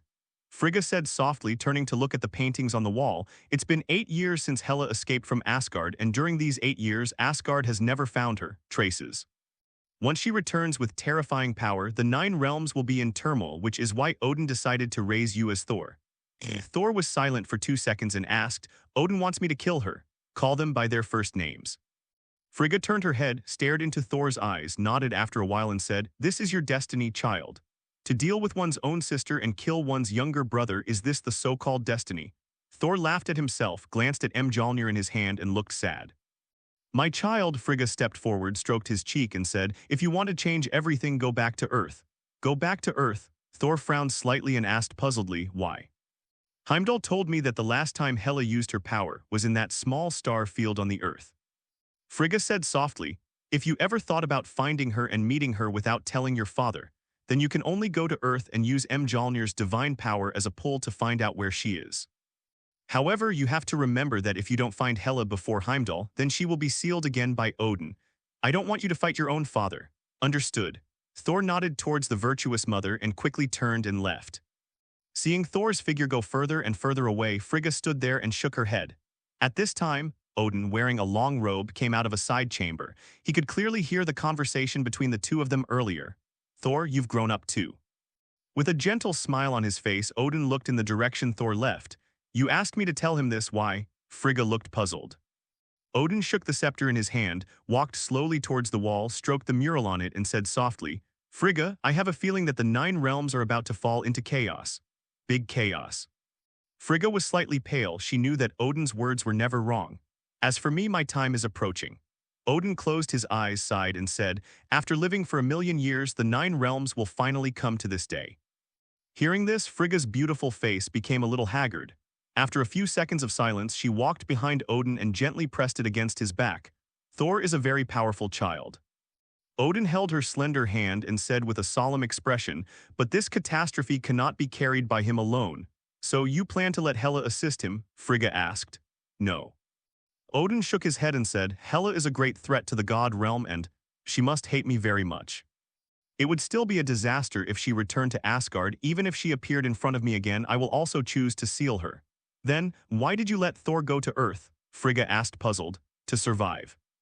After dropping these words, Odin turned around and walked outside the dungeon. As the most powerful and most combative king of war in the entire 9 realms, he will eventually grow old one day. After the Griffin and Angels funds entered the Marvel Films Co. Limited. Founded by Li Feng, all businesses officially entered a state of orderly operation. And Li Feng, as the only chairman, naturally couldn't let go of such an opportunity to be the shopkeeper. After he handed over the rest of the work to the agent, he rushed back to the villa immediately. Today's dusk is particularly dazzling. As soon as he entered the living room, he heard a cold voice in his ear. You still know to come back, what time is it? Hearing this familiar tone, Li Feng froze for a moment. Seem, what's wrong, but I can't say it. He smiled at the White Queen, stepped forward and put his arms around her slender waist and said, My lord, I'm too busy with work, but don't worry, I plan to go on a trip tomorrow, just you and me. Travel. The White Queen gave a light "oh" and said, Travel or not, we'll talk about it tomorrow, let's finish what we have to do tonight first. Tonight? Li Feng was taken aback for a moment. What's the matter? Before the words finished, the White Queen actually grabbed Li Feng's tie and got into the kitchen. After a while, there was an indescribable panting sound from the whole villa. The next day, Li Feng supported his waist and finished the breakfast prepared by the White Queen with a tired face. Too fierce, it was too fierce. From getting married to now, he had never seen White Queen so aggressive. It's almost like a different person. However, this also suits Li Feng's taste. The colder the woman is, the more exciting it will be when you conquer her. Thinking of those novel tricks last night, Li Feng couldn't help laughing. Such a good wife, not much better than what Natasha Romanoff. It really is a moment of spring night worth 1,000 gold. After dinner, Li Feng changed into a suit and officially set off with White Queen. Today is much earlier than usual. There is no other reason. Li Feng has officially taken over the transfer ceremony of the private jet, and there are 3 civil aviation stewardesses on the crew. The plane has been sent to the nearby airport, waiting for him to pick up. Coincidentally, Li Feng also planned to take the White Queen out for a stroll, staying away from Massa City for the time being. After all, if you have money, you always have to experience life and spend it generously. Li Feng's idea is very simple. He directly hires a captain who can fly a plane to serve him, and then chooses Alaska, a frontier city known as the most beautiful snow scene in the United States, as his destination. At that place, Li Feng purchased a private estate in advance, intending to use it exclusively for brewing aged wine. Just take this opportunity to feel the snow scene in winter. The two quickly arrived at the airport, and after submitting all boarding procedures, they finally saw this Boeing 747 that belonged exclusively to Li Feng. The process of waiting for takeoff was quite long. After all, there were still civil aviation aircraft that needed to operate. Li Feng took this opportunity to take out his mobile phone to check the latest news.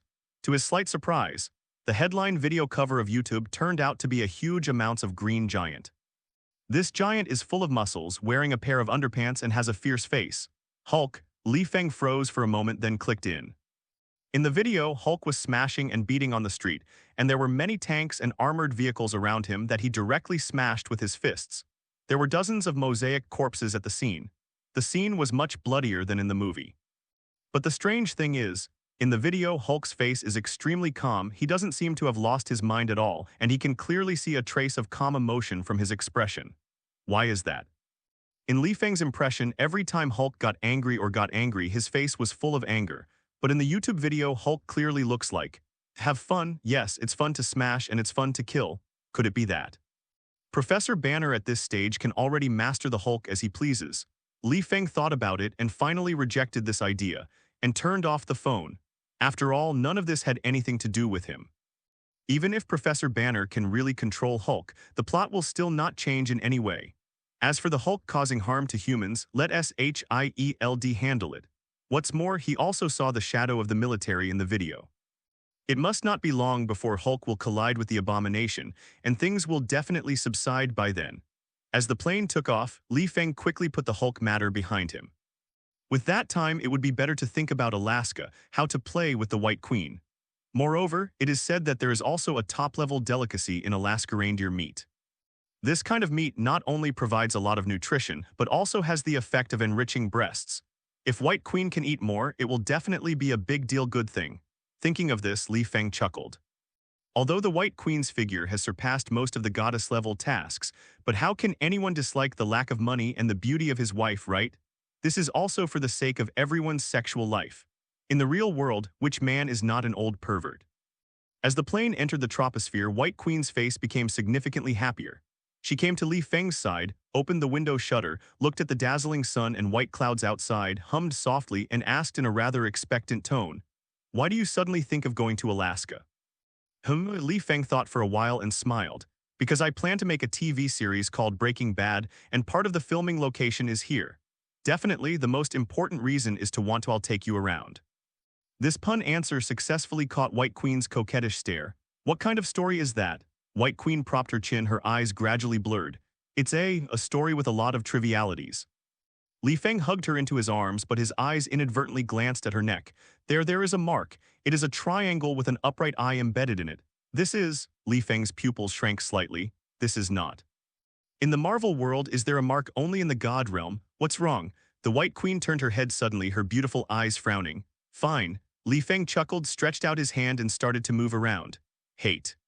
The White Queen shot him a glare and broke free. Li Feng took advantage of the gap to get into the cockpit and had a casual conversation with the captain. Rich man's feeling, very nice. Although he can fly the plane himself, it is not necessary. Yes, but not necessary. Why spend money on things that can be solved by yourself? There are still 2 hours to arrive at the destination, boss. The captain turned his head and smiled slightly at Li Feng. The wonderful trip has officially begun. Just half an hour after Li Feng left the villa, White Queen nodded to the security guard with a blank expression and walked into the villa in front of them. The two security guards froze for a moment and looked at each other. Apart from being curious, they didn't pay much attention to why the hostess left and returned. After the White Queen entered the living room, her entire pretty body began to change, gradually turning into a blue body. Where are people? Why is there no one? Mystique looked around, suddenly a little speechless. According to intelligence, isn't Li Feng staying in the villa all the time today and Emma is going to the hospital to take care of her mother? But why? Not a single person. After waiting for a long time, Mystique did not see Li Feng, so he could only take out his phone and call Magneto. Hey boss, no one is here. Not here? Yes, neither Emma nor he is here. Then you come back first. Good, the plan fell through. Li Feng, who was enjoying the spring festival moment on the plane, had no idea that a conspiracy against him was being carried out. Dayton, a suburb, in a hidden secret laboratory. A gigantic body was falling to the ground, holding its own neck with both hands and kept making strange yells. And in the corner next to the laboratory, a beautiful figure in a white coat was trembling, looking at all this. After a full 10 minutes. The gigantic green body gradually returned to normal. It was Bruce Banner. He was naked, leaning against the wall with a weak face. His whole face was extremely pale. Kainying from the corner came up cautiously with a blanket, covered him, and asked softly, "Professor Banner, the side effects of the drug seem to be serious this time." Banner nodded slightly with a lost look on his face. "I thought the effects of gamma rays would be suppressed with anti-cancer drugs, but I was wrong. It's a drug that makes my brain sane, but it makes Hulk more excited. That's not what I want to see, and we have to keep changing the formulation of the drug." After speaking, Banner struggled to get up from the ground, ignoring the blanket slipping off his body. Seeing this scene, Kainying couldn't help but blushed and turned her head away. "Betty, how many experimental drugs can you get from your father?" Professor Banner asked softly.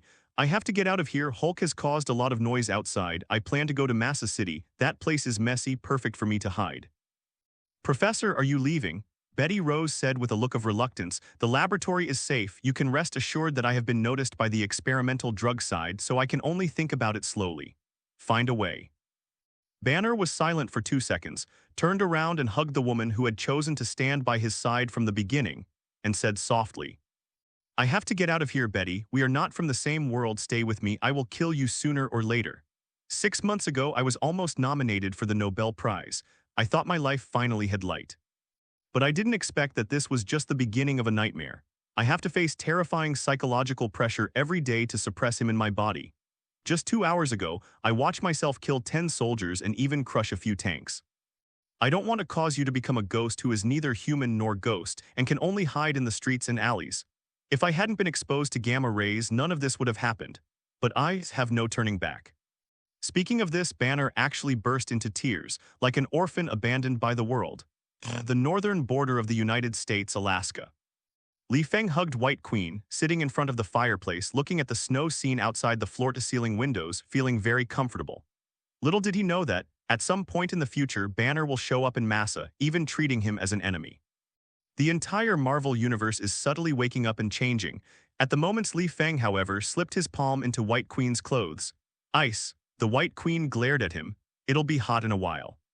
Li Feng chuckled and said, "Honey, let's go for a sleigh ride later, take a stroll in the snowy mountains, maybe we can meet some wild bears. Then the two of us will die for love." White Queen rolled his eyes at him and snorted coldly. "Husband, I am strong and strong, how could I die for love?" Li Feng waved his other fist and said with a smile, "It kills a bear with one punch, no pressure. Is it really that strong, huh?" White Queen tilted her head with a weird, playful smile on her face. Li Feng shook his head again and said with a smile, "Let's talk about other things. What kind of TV series is Breaking Bad?" White Queen suddenly asked curiously, "Who do you plan to invite as the protagonist?" Li Feng thought for a while, stroked the plots he had seen in his previous life memories, touched his chin and said, "It should be regarded as a movie in which the villain completes the redemption of life. I haven't decided on the protagonist yet." "Oh." The White Queen nodded half understanding and asked again, then, "Is there a god?" "God." Li Feng was taken aback for a moment. "What god?" "It's the gods." The White Queen said softly, "That kind. The gods who run rampant among the gods." "That's not true." Li Feng shook his head and said, "Why do you ask that?" He didn't understand why the White Queen asked herself such a strange question.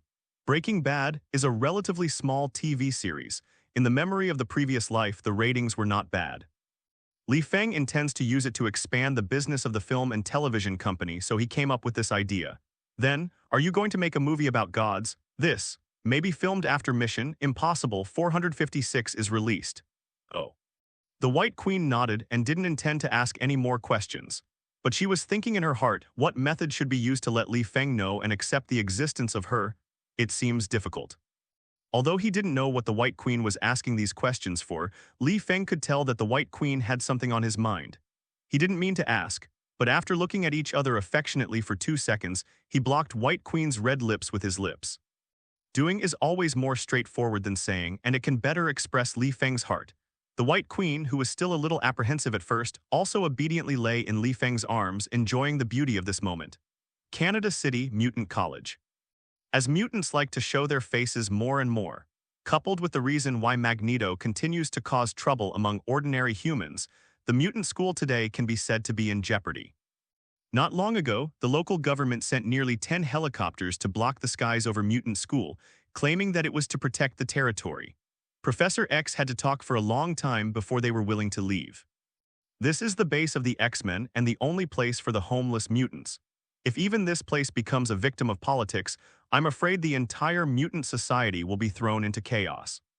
What's more, if Professor X didn't sense the existence of mutant through his own ability and united them, more dangerous people like Magneto would be born in this world.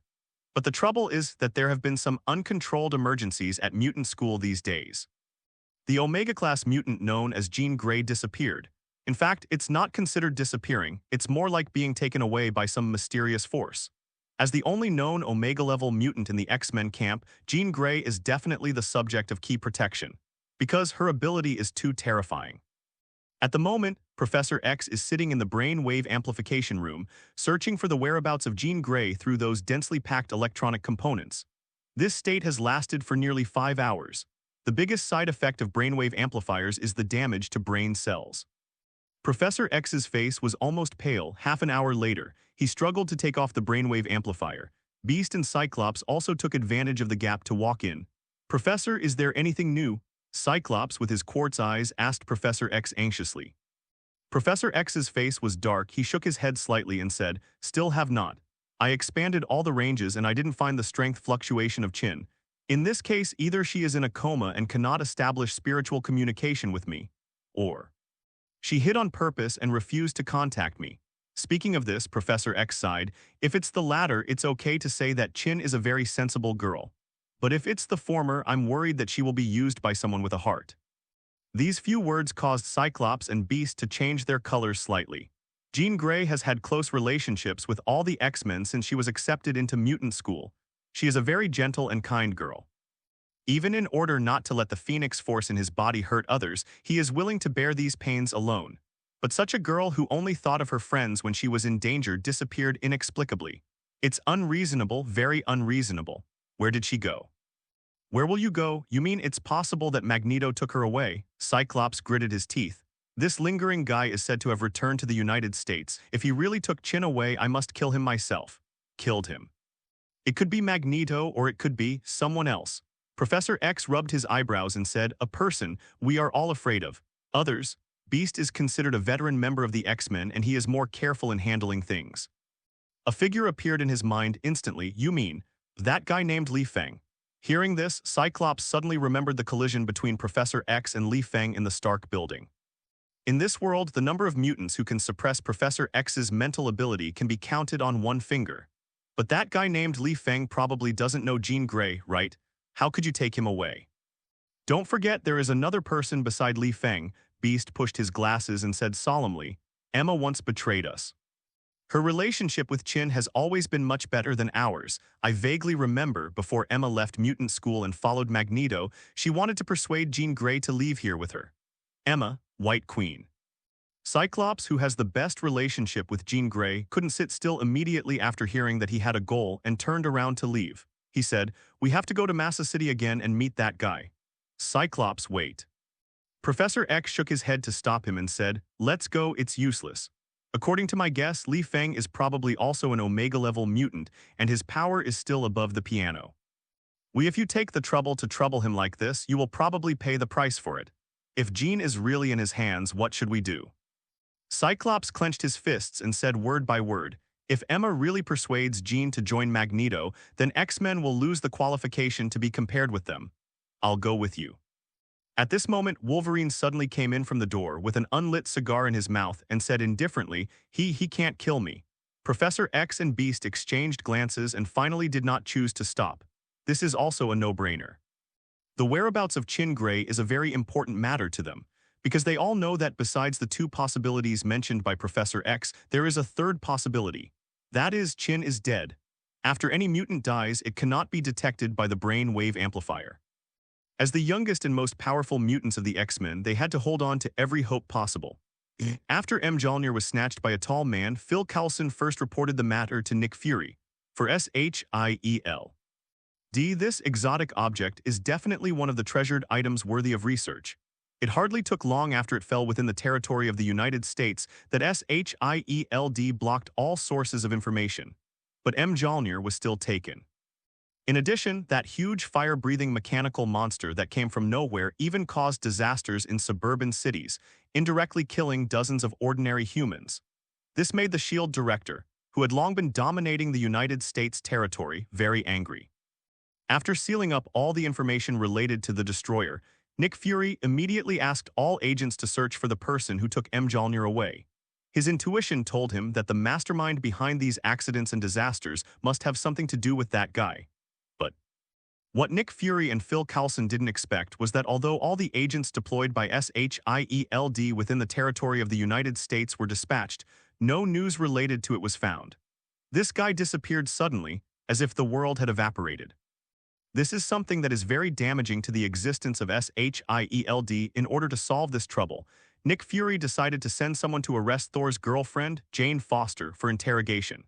That is, the woman whose body was once invaded by Reality Gem. But what he didn't expect was, before anyone was dispatched, the man who took Mjolnir found the S.H.I.E.L.D headquarters by himself. Yes, just an hour ago, Thor broke into the S.H.I.E.L.D headquarters and fought several agents. Without exception, those agents were all taken by him in seconds. Definitely, Thor didn't kill them, he just stunned them. After all, the purpose of his coming here was not to find trouble, but to find people. But Nick Fury didn't know who Thor was, let alone what he wanted to do, so he simply sent Hawkeye and Black Widow to fight him. The result is still the same, being crushed and beaten. No matter how you say it, Thor is also a divine body, so facing these two people there is not much pressure. Just when Nick Fury decided to invite Stark to do it, Thor took the initiative to inform his purpose. So it became what it is now. Nick Fury looked at Thor with a gloomy face and asked, "You say it again. I said I am a god from Asgard. Thor looked helpless, sat down on the sofa, picked up a bottle of cocktail and complained while drinking. I said, what's going on with you mortals on Earth? Don't you understand what I said? I have to repeat it several times.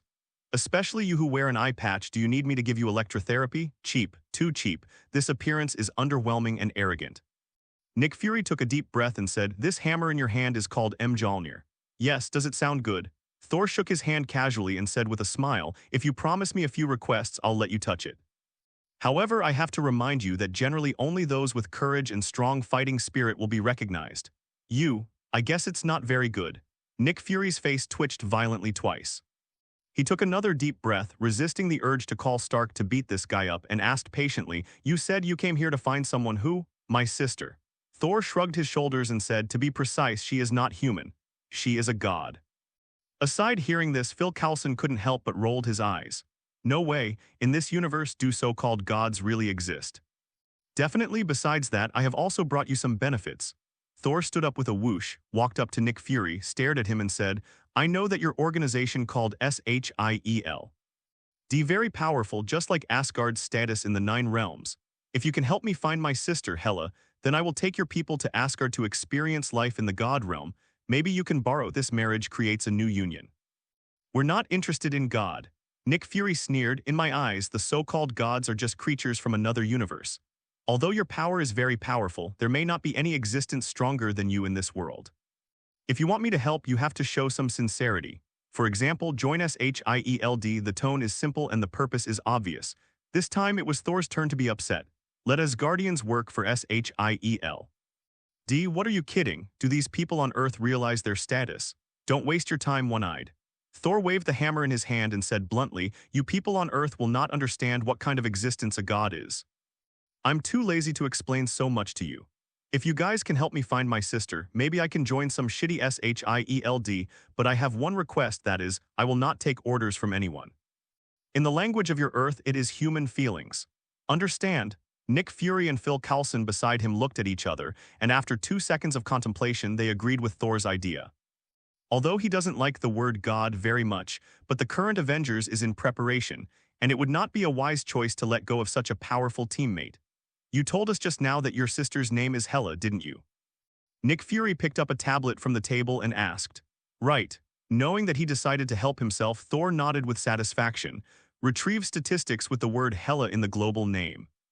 Nick Fury said a word to the tablet, and within 3 seconds a string of real-time data was displayed on the screen. There are 3123 objects named Hela in the world. Among them, the United States accounted for 235 people. The whole country occupies 1021 people. The whole country occupies 1001 people. East Africa, South Africa, and other S.H.I.E.L.D. registered 865 people. So much? Nick Fury paused and frowned. Thor, can you provide a photo? There are too many people. We can't find your sister exactly by just one name. Searching so blindly is like looking for a needle in a haystack. Besides, you said you are from Northern Europe, but I have never heard of a god named Hela in Northern Europe. Thor rubbed his chin, remembering, portrait. I've only seen her appearance on the murals in Asgard, but it's very vague. I can't provide the specific appearance, but I can describe it to you. After pondering for more than 10 seconds, Thor said to Nick Fury. It doesn't matter, we have the most advanced AR restoration system. As long as you provide some details, we can restore 99% of it. Nick Fury nodded and said, half an hour later. After the restoration of the S.H.I.E.L.D. artificial system, a cold and arrogant face appeared in front of everyone. Nick Fury patted Thor on the shoulder and said, how is it? God's kingdom doesn't have this kind of technology, does it? Thor twitched the corner of his mouth as a response. All his eyes were on the face in front of him. So similar, so much like an Asgard, the kind of arrogance that can only be contained in the eyes and the charm that only Asgardians have. It should be her. Thor made his decision, nodding to Nick Fury. Nick Fury had no hesitation, so he turned to the technician in front of him and said, start the face recognition system and call up the clip where this face once appeared within our control range. Note that to start the precise range search, I don't want saw you make a bunch of crap and let's take the time to find them one by one. Yes, the S.H.I.E.L.D. technician nodded and his eyes became sharper as he looked at the screen. After an hour, a fragment appeared in front of everyone. In the clip, a tall, black-haired woman in a dark green robe was clutching her chest as she staggered along an alley with surveillance video. She looked as if she had suffered an extremely serious injury, a little sluggish. At the same time, to the surprise of Nick Fury and others, this woman had mysterious lines on her face and there were streaks of green light all over her body. When the tall woman in the video walked out of the alley, she seemed to be exhausted and collapsed on the side of the street with only dim streetlights. Thor subconsciously held his breath. 2 minutes later, a girl in a long white dress came from the side of the street. She spotted the green figure squatted in front of it and gently lifted the black hair covering her face. It was also at this time. A strange green light flashed, and the motionless figure on the ground suddenly woke up and turned into a beam of light piercing into the center of the young girl's eyebrows. The girl trembled all over, and after a green light flashed in her eyes, she fell to the ground. This is the end of the video. In the hall of S.H.I.E.L.D headquarters, Thor froze on the spot, with blue veins on his forehead, and Mjolnir made a slight thunder sound as if he had received some kind of induction. Is her. Thor panted heavily, staring at the screen. She is my sister. Nick Fury pondered for a few seconds, then continued to say to the technical staff, record the girl's face and compare it to the database. Director, the video is a bit blurry and the face is in profile, so the comparison result may not be accurate. It's okay, do as I say. Another 10 minutes later, the basic information and materials of the young girl were retrieved. When Nick Fury saw this face, he froze in place. If he hadn't experienced so many strange events, he might not be able to calm down at this moment. Emma, the daughter of the richest man in Massa City. Looking at the information on the screen, Thor slowly read the name of the young girl. Yes, the young girl who touched the green light in the video happened to be White Queen. Where is this girl? Thor turned his head and said to Nick Fury, I suspect that my sister entered her body with a divine body, and I want to find her. However, Nick Fury can't take care of these now. His mind is full of what Thor just said. God of Death, Hela, Asgard's Aaron line. No, what a coincidence, right? Could it be that man named Li Feng is so strong because... Nick Fury didn't dare to continue thinking about it. He felt that the possibility was getting bigger and bigger. Maybe the daughter of the richest man in Massa City is no longer that daughter, but an alien who fell to the earth from the residence of the gods. A brooding Nick Fury didn't notice. Everything that happened in this office was seen by the guard standing at the entrance of the hall. This guard is named Grant Ward, and he is the head of a security jurisdiction of S.H.I.E.L.D. He usually cannot touch the core of S.H.I.E.L.D. After Captain America woke up, he was dispatched to the headquarters. At the same time, he is also a Hydra agent who has infiltrated S.H.I.E.L.D. for a long time. He had watched Nick Fury's reactions carefully through the psychological observation method he had learned inside S.H.I.E.L.D., and the incident was etched in his mind. A god fell on the earth. If this so-called god can be used by Hydra. Grant Ward sneered in his heart. As an undercover agent who can inherit his father's career and has been lurking in S.H.I.E.L.D. for so long, his ability is beyond doubt. It can even be said. His hidden ability is no worse than that of Black Widow and Hawkeye. So from the moment Thor walked into the S.H.I.E.L.D. headquarters, he was completely able to think of all possibilities based on Nick Fury's reaction. This secret will also be passed into Hydra after a period of time. Soon, everyone walked out of the headquarters hall. Accompanied by many S.H.I.E.L.D. executives, Thor temporarily stayed in the villa area arranged by S.H.I.E.L.D. As a god who came to Earth from Asgard, his status and importance are self-evident. Nick Fury didn't tell him he knew the teenage girl in the video, and he made up a false excuse to fool Thor. Because even he himself is not sure that the god named Hela is inside the White Queen. After leaving headquarters, Nick Fury stopped focusing on Thor, but walked into his office, and saved all the information of White Queen and Li Feng in the cloud disk with the highest authority of S.H.I.E.L.D., which represented no matter who wants to view the relevant information, it must be approved by him. After doing all this, his tense body gradually relaxed. Looking at the sunlight outside the window, he narrowed his eyes and muttered to the air. This secret is really unexpected. You say so, Li Feng. I don't know if you who sleep with her day and night are aware of it. Sleeping with a god from outside? Are you kidding me? Nick Fury scoffed at the idea. God, what a noble thing.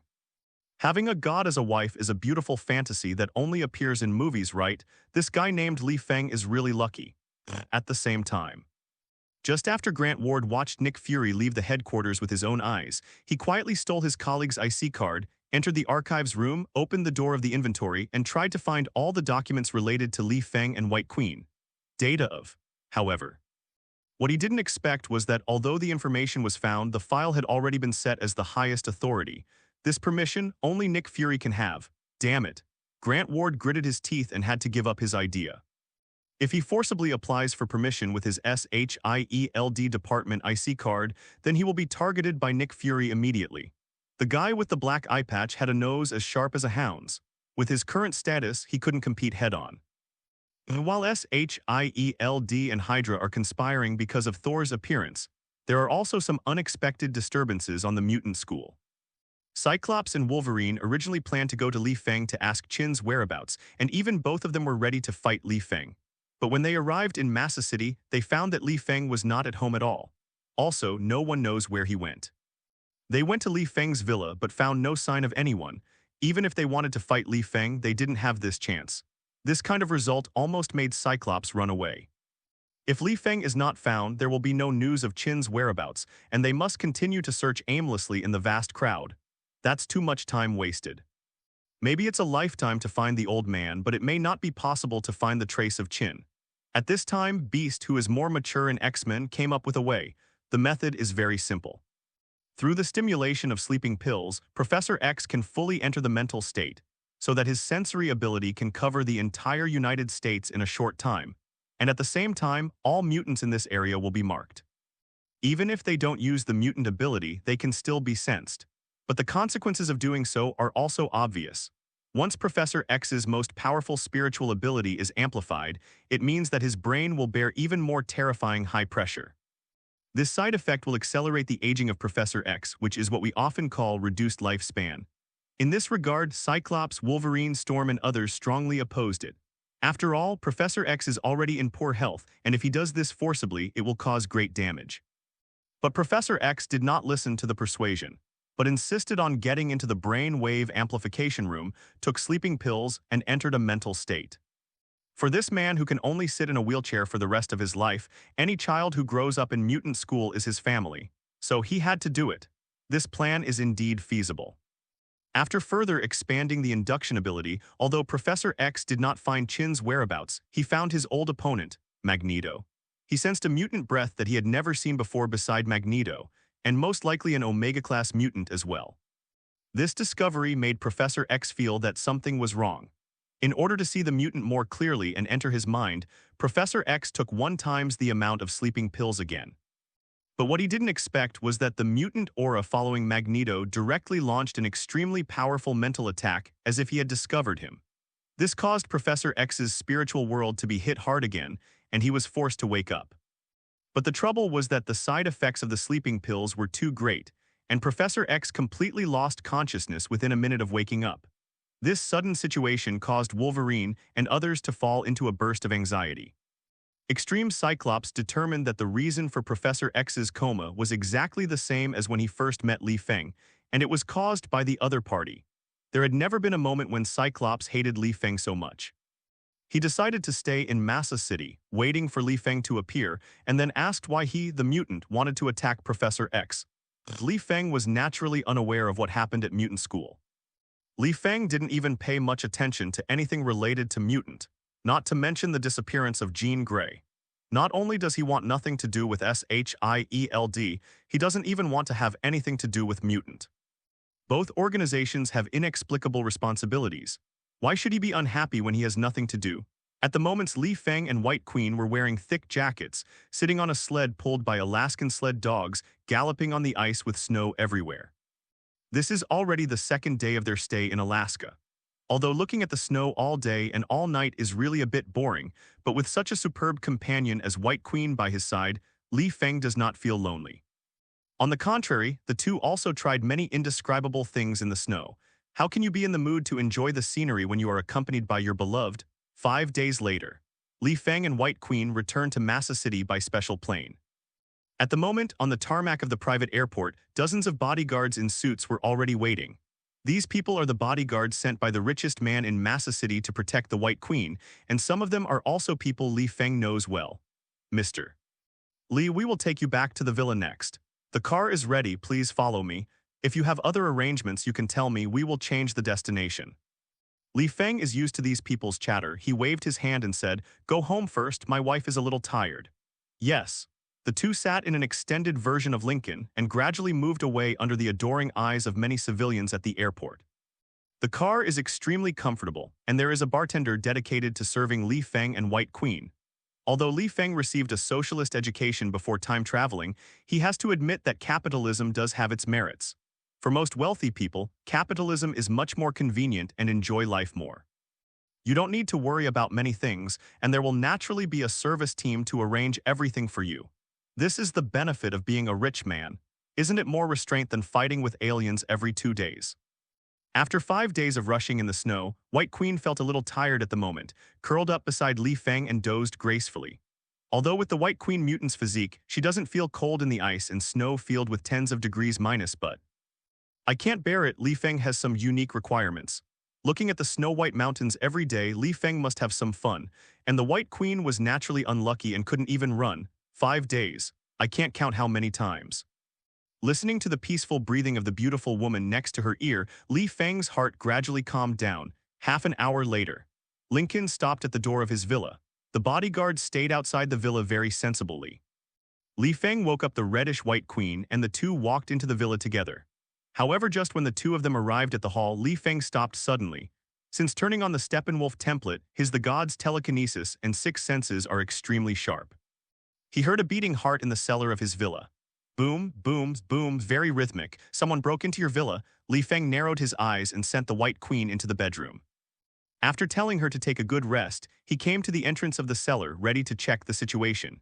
Generally speaking, no homeless person can break into the villa under the supervision of the bouncer outside the villa. So either the bodyguards are guarding themselves, or a mutant ran in. After all, this is his house, his private property, and he doesn't like unfriendly objects on his territory. It will make him feel uncomfortable. Just as Li Feng was slowly groping into the cellar, Bruce Banner, who was lying in a pile of wine, had become a drunk who couldn't wake up no matter how he screamed. After escaping from the city full of soldiers, Bruce Banner came to Massa City and sneaked into the cellar while the guards outside the door were changing shifts. For this doctor, who almost won the Nobel Prize, the only thing that can make his situation better is drink. Miraculously, as soon as he drank, the guy called Hulk in his body became unusually quiet. So Banner hid in this luxurious villa. When he saw that the cellar was full of expensive red wine, he was very excited. Finally, I can sleep well and I don't have to worry about someone chasing me. The owner of this villa is a rich and powerful guy at first glance. There are so many bodyguards outside, it is impossible for any soldier or the like to break in with a tank. However, the only thing that needs attention is when the owner of this villa will come back. After returning, how will Banner explain?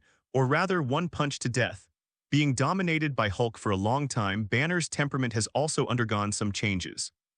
Humans are strange creatures, they fear carnage, but they also love carnage. At this time, Banner, who was in a drunken state, suddenly heard footsteps faintly in his ears. The experience of escaping from all over the world these days made his vigilance much stronger than before. Even if he was drunk like this, his subconscious mind kept him vigilant. When he heard footsteps on the turning stairs, Banner's first reaction was trouble. He struggled to get up, trying to find a place to hide, but the effect of the alcohol still persisted. He accidentally fell to the ground again, making a loud noise. This completely panicked Banner. He began to look around, trying to find a perfect shade to hide his sight, but it was too late. The man who walked down the stairs slowly appeared in front of him. The four eyes are facing each other. There was a touch of panic in the former's eyes, just like the panic of a thief after being caught. There was a slight doubt in the latter's eyes, and there was even a playful look on his face. The air was quiet at this moment. Seeing that Li Feng didn't speak, Bruce Banner didn't dare to move around at will. He was trying to suppress the Hulk agitation inside him. "Dr. Banner," Li Feng said such a sentence suddenly. "What?" Banner thought he had heard wrong. "I know you." Li Feng smiled at him, then turned his head to look at the wine on the floor and asked suspiciously, "When did you come in?" "About 3 days ago." Banner subconsciously answered the question but soon regretted it. "Isn't this TM self-inflicted?" No, sir, please forgive me, I have no malicious intentions, I just smelled the smell of wine, so I broke into your territory, but I have no malicious intentions. Please believe me, I am a doctor of scientific research, I can compensate for any losses here. Please don't call the police." Banner quickly wiped his face and explained to Li Feng. "Don't be nervous, Dr. Banner." Li Feng seemed to have guessed something, reached out and patted him on the shoulder and said, "If I'm not wrong, you should have become a grade A wanted criminal in the military, right?" "You? How do you know?" Banner's hair stood up all over his body and he took several steps back. There are only two kinds of people who know that he is a wanted criminal, either his trusted friends or people from the military. Naturally, Li Feng was also a little helpless. He never thought that it was this guy who broke into his villa. He turned on the phone and glanced at the date. This point in time is just right. Hulk has appeared. Dr. Banner is also wanted. But why did he find his home? Why would this guy go to Massa City? This kind of coincidence, which cannot be called a coincidence, made Li Feng feel even more uneasy. But he didn't show it on his face because he knew that with Banner's character, this guy wasn't much of a threat to him. Dr. Banner, look at me carefully. Do you feel a little familiar? Li Feng suddenly smiled at Banner and said, "You." Banner wiped off some of the fog from his glasses, rubbed his eyes again, stared at Li Feng carefully for dozens of seconds, then shook his head and said, "I don't know you." Li Feng was speechless again, so he could only ask, "Have you seen The Expendables?" "Oh, it's you." Banner froze for a moment and then said pleasantly, You are Director Li Feng." "Yes, it's me." Li Feng smiled slightly at him. "A few months ago, you asked someone to send me a letter, saying that you wanted to find me an autographed photo for your girlfriend and that you were willing to help me in college. Do publicity in lectures, remember? Remember. The defense on Banner's face gradually disappeared. He wiped his wrist and wanted to shake Li Feng's hand. "No, let's take a shower before holding it." Li Feng spread his hands and waved them, rejecting the gesture. "Yes," as Li Feng said, Doctor. Banner had sent him a letter a few months ago. The content of the letter is the same. Li Feng didn't refuse. At that time, he was still preparing for the movie and wedding, so he didn't want to have too much contact with the main characters of the Marvel Universe. So he asked his agent to take a photo and sign it and send it back. The friendship between the two is not great, but they have responded to each other more or less. For Li Feng, Dr. Banner is a very honest guy in the Marvel Universe. To be honest, he trusts other people too easily, but that doesn't mean Li Feng hates him. On the contrary, Li Feng admires him for his contributions in the field of scientific research. 7 produces gamma rays. These honors can be regarded as more prominent existences in the Marvel Universe. Oh, sorry. Banner withdrew his hand in embarrassment and said, "Director Li Feng, I didn't expect this to be your villa. It's so offensive, don't be angry. It's okay."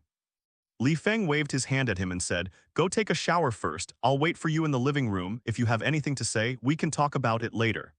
After speaking, he turned and left without giving Banner a chance to continue speaking. Banner stood there thinking for a while, let go of his guard, and followed Li Feng out of the cellar. 20 minutes later, the two sat on the sofa in the living room.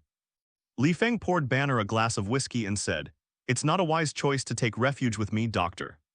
Banner, I've seen all the troubles you caused in that city on TV, and the military will sooner or later find you. I cannot provide you with a stable refuge." In order to avoid Banner's suspicion, Li Feng found a reason. It can't be said that he already knew that Banner would become the Hulk, right? Hearing this, the doubt in Banner's eyes disappeared. He raised the cup in his hand, took a sip and said, "Those guys don't want to listen to my explanation at all. If they are willing to believe me, things don't have to be so bad. Yes, I tried my best, but there is no way to suppress that huge amounts of guy. As soon as I get angry, I lose consciousness. Those situations are really beyond my control. Director Li Feng, you have to trust me." "I trust you, Banner." Li Feng looked at him seriously. He knows that the current Banner is not the Banner who followed the Avengers to fight the universe. In the final analysis, he is just an ordinary person who has encountered a huge change in his life, and most ordinary people cannot accept such a change.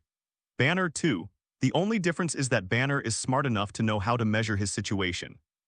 However, Li Feng didn't intend to intervene in this matter. Anyway, it won't be long before S.H.I.E.L.D will find this unlucky guy. At that time, no one in the military will be able to pose a threat to him anymore. "What are you going to do next?" Li Feng said again. "I can offer you money, a sum of money to let you leave the United States." This. Banner looked at Li Feng with some emotion and said, "Thank you very much, Director Li Feng. I think this is definitely a timely help for me. However, I suggest that you better leave today." Li Feng looked at the time and said calmly, "My villa has been frequented by some people from the government recently. If they find you here, they may arrest you." After speaking, he took out a bank card from his pocket and handed it to Banner.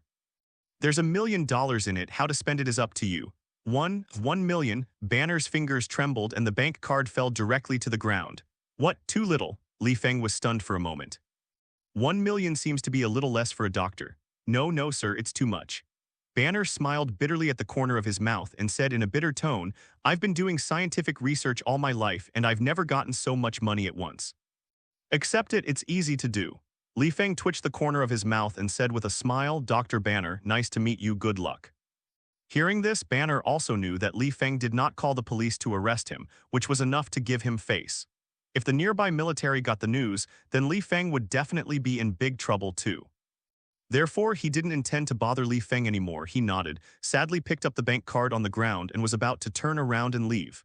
"Thank you, Director Li Feng. If I have the chance, I will find a way to repay you." "You're welcome. 1 million is less than 10% of a movie's revenue to me." Li Feng always had a harmless smile on his face. While he doesn't intend to cross paths with the Hulk, that doesn't mean he needs to be indifferent. Stay on the line in everything. "You will be your Hulk, I will shoot my movie, and we will have a meal and drink tea together when we have time. Everyone is happy." Before turning around, Banner bowed to Li Feng without saying anything more. Li Feng also has no plan to keep her. Banner's departure is beneficial to both parties. However, at this moment, footsteps were heard suddenly on the stairs leading to the bedroom. Banner, who was about to walk out the door, glanced back subconsciously. "I saw a snow-white woman with an excellent figure rubbing her sleepy eyes and walking down the stairs. Husband, are there any guests?" The White Queen glanced at Banner, her pretty face turned a little cold. In front of outsiders, she will not show unnecessary emotions. Li Feng was about to introduce the two parties, but suddenly stopped. Banner, who was standing at the door, also realized something, bowed his head and fell silent. Even the White Queen on the stairs frowned unintentionally, and a look of solemnity flashed in her eyes. This is because in the perception of the three, outside the entire villa, nearly dozens of tanks, helicopters, and nearly 100 soldiers gathered. Apparently, the speculation in Li Feng's mind became a fact. This world, after all, is still a world ruled by the military. Even if Dr. Banner could run, he couldn't run past the military's intelligence network. Well, Banner sighed and sat down on the sofa rather dejectedly, his face full of exhaustion. He didn't want to run away anymore. At this time, there was a knock on the door outside the living room.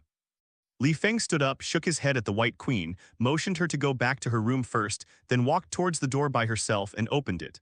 What caught my eye was a young man in military uniform.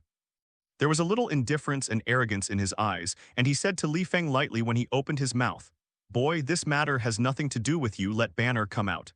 Li Feng glanced at him lightly. If he guessed correctly, this guy with the sergeant medal on his body and the slap on his face should be the man named Emil Blonsky in Invincible Hulk, is also the lizard monster called Abomination. "Who let you break in?" Li Feng was not impressed by this guy's arrogance. Instead, he asked, "Could it be that the current United States military has the right to break into other people's private homes at will? In the United States, even if the police enter the house to search, they must have a search warrant, let alone soldiers who can hold weapons of mass destruction anytime, anywhere. In the eyes of the military, there is nowhere in this world that you can't go to." Emil Blonsky sneered, took out the pistol in his pocket and said, "I repeat, boy, if you don't want to die, get out of here and release the guy hiding in your room. I warn you, he is a very dangerous person." "Are you threatening me?" Li Feng laughed back, "You don't have the qualifications yet." Emil Blonsky pointed to his military uniform and said, "Open your eyes and see what I'm wearing." When Emil Blonsky and Li Feng were in a stalemate, Dr. Banner took the initiative to step up and patted the latter on the shoulder. "I'll come, Mr. Li. You've been a great help to me. This is my destiny, I cannot escape. I don't want to involve you too." Banner, who took the initiative to expose himself, calmed down the tit-for-tat between Li Feng and Emil Blonsky. Emil Blonsky no longer stared at Li Feng with arrogant eyes, but with a touch of murderous intent. Banner's resignation to reality made Li Feng swallow the words in his throat. Originally, he was still thinking about whether to protect Banner again. After all, no matter how powerful the military of the United States is, they don't have the ability to fire on a well-known celebrity like him. But now it seems that Banner has given up on himself and doesn't want to run away anymore. This is not surprising. There were more than a dozen tanks parked outside, and even if he really wanted to run, the soldiers had to leave first. Who knows how long they'll stay? Moreover, if Banner didn't show up just now, Li Feng would definitely be in trouble. This is one of the reasons why Banner made the decision. Looking at Banner, Li Feng finally did not choose to intervene and nodded to him. After all, it was also his home with the White Queen. If the military and the Hulk fight here, I am afraid that within a few minutes, their home will be razed to the ground. "I told you," seeing Dr. Banner come out, Emil Blonsky grabbed his collar and said in a cold tone, "Even if you hide in the stinky ditch, I'll catch you too, remember." Dr. Banner looked at him expressionlessly. There was no fear in his eyes, just a touch of disdain. This kind of gaze made Emil Bronsky very upset. His face twitched twice. He turned his head to look at Li Feng, sneered, and said, "I didn't recognize you when I entered the door. Now I know who you are well." The famous director Li Feng didn't expect to be related to the military's a level wanted criminal, so you're not afraid that the media will blow up your house. Compared with the media, your military seems to be more likely to overthrow my villa. Li Feng smiled lightly and said, "Also, Sergeant, if you dare to threaten me like this at my door next time, I think you will be severely punished. Are you threatening me?" Emil Bronsky sneered, looked down at Li Feng and said, "Believe it or not, I'll let the tanks outside stamp down your door right now. Just try." Li Feng smiled while his eyes were cold. A strong sense of oppression slowly overflowed from his body. "Enough, Sergeant." At this time, an old man with gray hair and 2 stars on his shoulders came over. General Ross. Li Feng recognized the old guy almost immediately. If anyone is to say who is the biggest winner in Invincible Hulk, then it is undoubtedly this old guy who sits on the position of general but is still scheming and scheming. General. Seeing General Ross approaching, Emil Bronsky quickly bowed his head towards him. "Director Li Feng, my daughter likes your book very much." General Ross raised the corner of his mouth into a smile and stretched out his hand towards Li Feng in a rather gentlemanly manner. "Yeah," Li Feng replied calmly. He didn't want to have any contact with this old man. After all, he's one of the villains of the Marvel Universe. In the future, get to know less unclean people. Concentrate on making your movies and be your civilians. You should never touch this kind of thing that you shouldn't touch. There's nothing easier than making money, right? General Ross smiled and threw a few words at Li Feng, then turned his head and ordered his subordinates to take Dr. Banner away. Finally, when he walked out of the gate of the villa, he looked back at Li Feng with a hint of warning in his eyes. After all, no matter what, Li Feng is currently the most famous young director in Massa City with considerable social influence. General Ross would definitely not let his men do it in such a place, and he didn't want to see Li Feng intervene in the Hulk's research, so he had to come forward to warn. After the tanks, helicopters, and military personnel parked outside left, Li Feng walked into the bedroom with a calm expression and hugged the White Queen in his arms. Li Feng definitely didn't plan to intervene in this matter, and there was no need to intervene. You can't just kill everyone just because you have a good relationship with Dr. Banner. That's not helping Dr. Banner, that's hurting him. Moreover, once he takes action against the military, the S.H.I.E.L.D people will immediately find out that something is wrong, and what he will face is not some enemies but the entire United States government. The loss outweighs the gain. "Honey, what's going on?" White Queen asked with sleepy eyes. She heard clearly the conversation and things that happened downstairs just now, but she didn't know these people. It's an old friend who was taken away by the military as a wanted criminal. Li Feng didn't mean to hide anything and explained casually, "It's okay, don't worry, the military doesn't dare to move us in Massa City." Hearing this, White Queen didn't intend to continue asking. As long as Li Feng is by her side, she can feel a complete sense of security. After the two lingered for a while, they went out to do their own things. As the entire Marvel world looms closer to Li Feng on the way to recovery, his life has become less peaceful. However, it is worth mentioning that the Marvel Films company founded by Li Feng has received investment from multiple parties and has begun preparations for the filming of several films. Ting personally brought his own management team to find actors all over the world, and White Queen naturally followed him. For Li Feng, who was an 8th-rank Dubbin boss in his previous life, he always believed that there are only 2 most important points in making a movie. The first is the story. If the story is not well told, the movie is basically a piece of shit. The second is the casting. If the casting is rubbish, even the best story and the best characters will become a piece of shit. Therefore, he personally leads the casting and story of each movie. As for the White Queen, there is nothing uncomfortable with such a life. Compared with staying in the mutant gang and facing the days of being hunted and fleeing at any time, this is the life she wants. In other words, as long as she is with Li Feng, she is willing to do anything. It's just that in front of outsiders, White Queen always has a cold face. But when it comes to the actors Li Feng wants to meet, she becomes a little more enthusiastic. Although it still makes outsiders feel an indifference that rejects others thousands of miles away, compared to her who was indifferent to everyone before, it has changed a lot. A philosopher once said that when you like someone, you hope that the other person will change for you. And loving someone means that you can change yourself for the other person. White Queen is like this, for Li Feng is slowly changing herself. Although this change is very slow, the White Queen herself is not aware of it. But after a certain period of time, when White Queen looks back, she may be startled by her own changes. As for whether this change is a good thing or a bad thing, just look at the tenderness in the White Queen's eyes. The two have gotten along with each other for a long time and have produced a lot of tacit understanding. Dayton City, a military-restricted zone, as Dr. Banner was captured by the military area where General Ross was located. He also fell into the endless hell. While Li Feng was busy shooting the film, Dr. Banner was imprisoned by the military's Scientific Research Institute and suffered unimaginable torture.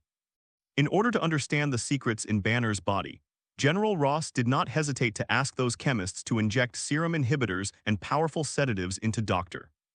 Banner's body, two drugs that have huge side effects on the body, in order to prevent the Hulk from uncontrollably rush out of Banner's body. In addition, General Ross even obtained some nuclear materials with nuclear radiation from the military's arsenal. Anyone who is familiar with the plot of the movie should understand that his purpose for doing this it was to create a new Hulk. Before that, General Ross decided to tame Banner, an unruly guinea pig. So in these few days, Banner was not even as good as a military prisoner. At least the captives still have the human rights and freedom of a defeated country, but Banner is like an item that can only be slaughtered and can't do anything. Banner deeply felt the malice from the military. Even if he agreed to let Hulk occupy his body, he couldn't do it under these powerful sedatives. So much so that Banner often wondered how wonderful it would be to tear this grizzled old guy to pieces when he was crazy in the suburbs. However, he seems to have no chance. On the third day after Banner's arrest, military personnel drained a tube of spinal fluid from him. No one knew where the tube of spinal fluid was being taken. Dr. Banner fell into a brief slumber as a result. And in the top-secret basement of the research room of this secret base, a risky experiment is underway. This tube of spinal fluid, combined with the gamma radiation, is enough to make you a monster like that guy. General Ross put his hands behind his back with a faint sneer on his face. However, I want to warn you, Sergeant, if I fail, I will not be responsible for your life. At the moment, Emil Bronsky was naked and his limbs were tied to the experimental bed. A chemist who was in charge of injecting sedatives and spinal fluid was standing aside to adjust the ratio. General, Emil Bronsky grinned, with a look of madness and longing on his face, hurry up and start this damn experiment, I can't wait any longer. I believe that I will succeed and gain this power. I am proud of the United States military even if I lose my life for it. However, General, if the experiment is successful, I hope you will agree to my request, betroth your daughter to me. Hearing this, General Ross raised his head and laughed a few times, raised his hand and patted Emil Bronsky on the shoulder and said, "It's just a woman as much as you want. I will give you as much as you want, but what do you want? Remember, you have been my subordinate for the rest of your life. Whatever I tell you to do, you have to do. Do you understand?" "Yes, General." Emil Bronsky nodded vigorously, looking resolute. "Let's start the injection." General Ross nodded to the chemist beside him, turned and walked out of the laboratory. "Sergeant, you will feel incomparable pain. Next, don't worry, it's all normal. The spinal fluid will be integrated with your system. Under the condition of strong radiation, you need to resist this process by yourself. If you are on the way, if there is any discomfort, I will give you a cardiotonic injection, and if I am ready, I will start the injection." The chemist in a white coat confirmed to Emil Bronsky, who was tied to the test bench. Emil Bronsky had a hideous face, staring at the light above his head with his blood-red eyes, and muttered to himself, "If it works, I'll tear you all to shreds. Everyone." As the voice fell, a slender needle pierced slowly from Emil Bronsky's neck. Huge amounts of pain came almost like a tide, without any pause. Emil Bronsky gritted his teeth fiercely. The blood in his pupils gradually spread all over his eyes, but there was a crazy sneer on his face, as well as the ferocity of desperately longing for the war to happen. Yes, that's what General Ross is for. Using Hulk's serum and spinal fluid, create a more powerful existence than Hulk. Once it is successful, General Ross will mass-produce this potion without any hesitation, and Dr. Banner will become the supply of countless Hulks from now on. By that time, the military will undergo a qualitative change under the leadership of General Ross. Even, unify the world. Definitely. The old idea of destroying the world and unifying the world has always been the idea of the villain in the Marvel Universe. General Ross's idea is nothing more than this. Soon tearing screams erupted in the laboratory, and outside the laboratory, General Ross was watching everything that happened inside through the window. In his eyes there is a desire for success as well as terrible ambition. A large part of the reason for the idea of this experiment is because of the appearance of mutant. As the general of the military region of the United States, he holds a high position and holds the military power in his hands. Naturally, he cannot tolerate the appearance of mutant. He then learned about the experiments Banner was doing from the S.H.I.E.L.D files, which led to the discovery of the Hulk, and learned that his daughter had been helping Banner solve this problem. So he decided to start laying out, but now this bureau has reached the most critical period. As long as this experiment is successful, the United States Army will no longer be afraid of those mutants with special functions, let alone worry that the United States government will be attacked and replaced by mutants one day. Therefore, in the eyes of General Ross, this is a move that can change the future of the United States. General, the experimental values are very stable. At this time, the adjutant of the laboratory came up. In his hand, he held a tablet for monitoring Emil Bronski's various signs, and the values on it were all within the expected range. But he hesitated for a while and said, "However, General, I still suggest you avoid it because we are not sure about the final result. If the spinal fluid cannot achieve a perfect integration state with Sergeant Emil Bronski, then he may have some changes that we can't predict." The meaning of this sentence is obvious, just can't guarantee a 100% success rate. Activate the laboratory's secondary defense system. I'll wait for your news outside. General Ross looked calm, and after a casual order he turned and walked out of the laboratory. As the adjutant said, he didn't know whether the result of the experiment would be an angel or a demon or even a mouse in the sewer. If the experiment failed, he would destroy the laboratory immediately without giving Emil Bronski any chance of surviving. Because of this experiment, he did not report to his superiors. Definitely, once successful, he will choose to report without hesitation by the time. Those generals of the older generation knew that they had created such a powerful monster army, and I am afraid that all kinds of honors would be added to them.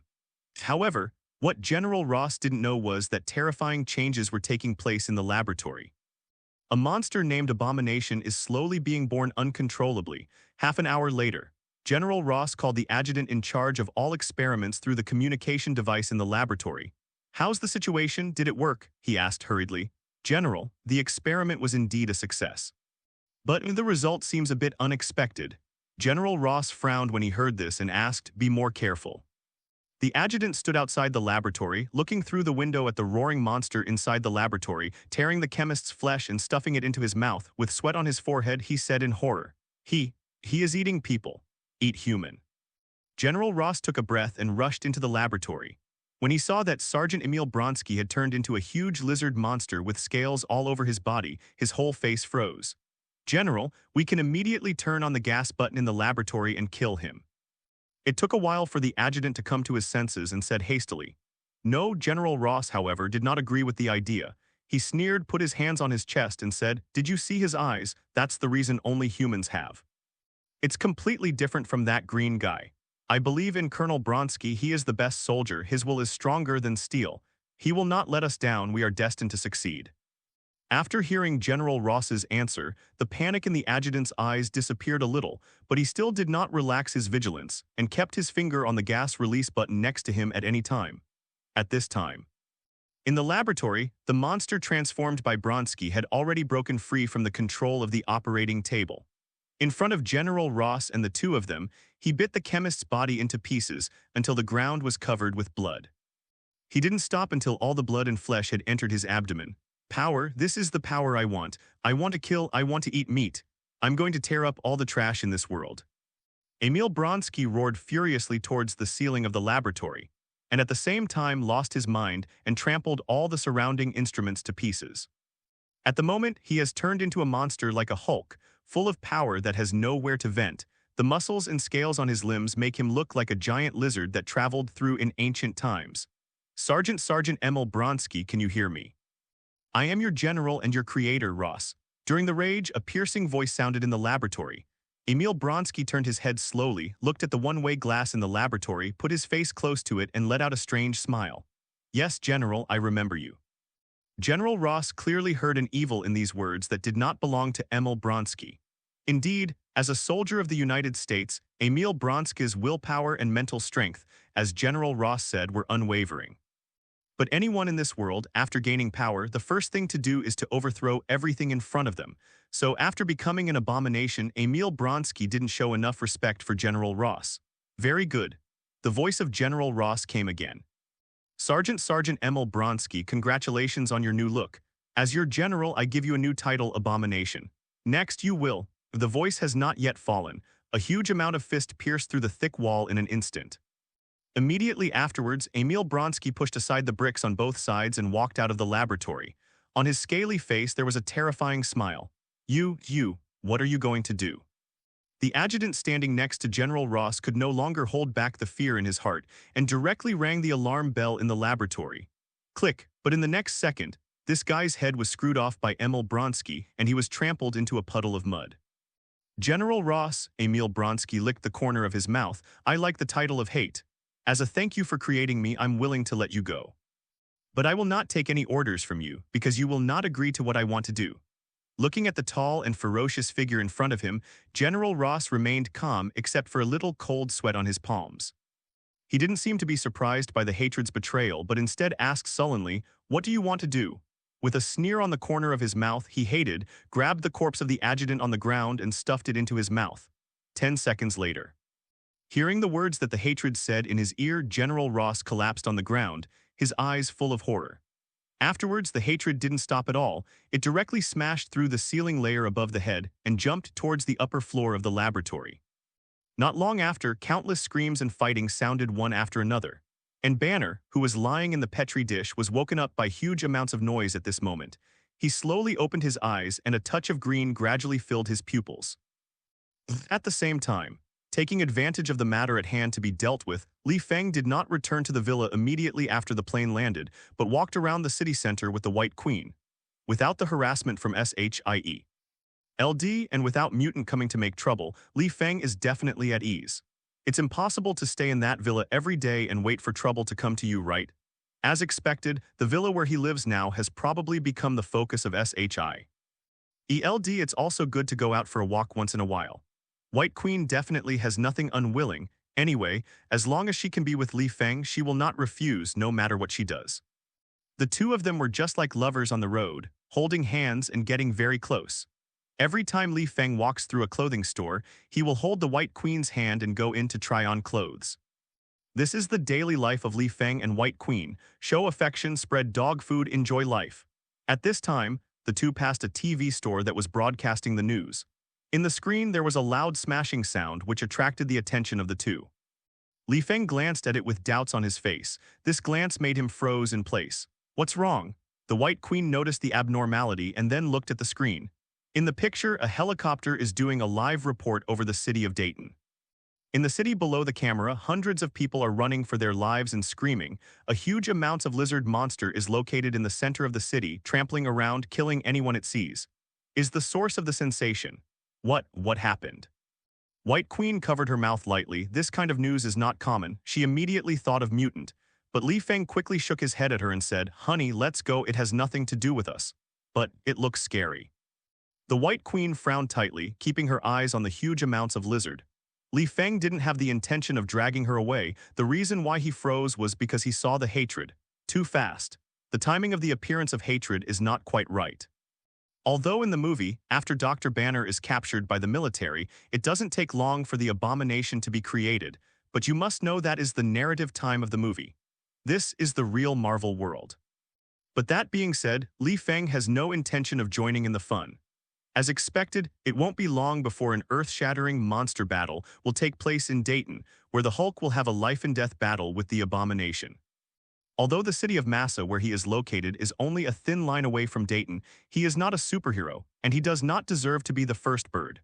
Moreover, no matter how fierce these two guys fight, people from S.H.I.E.L.D. will eventually come forward to stop them.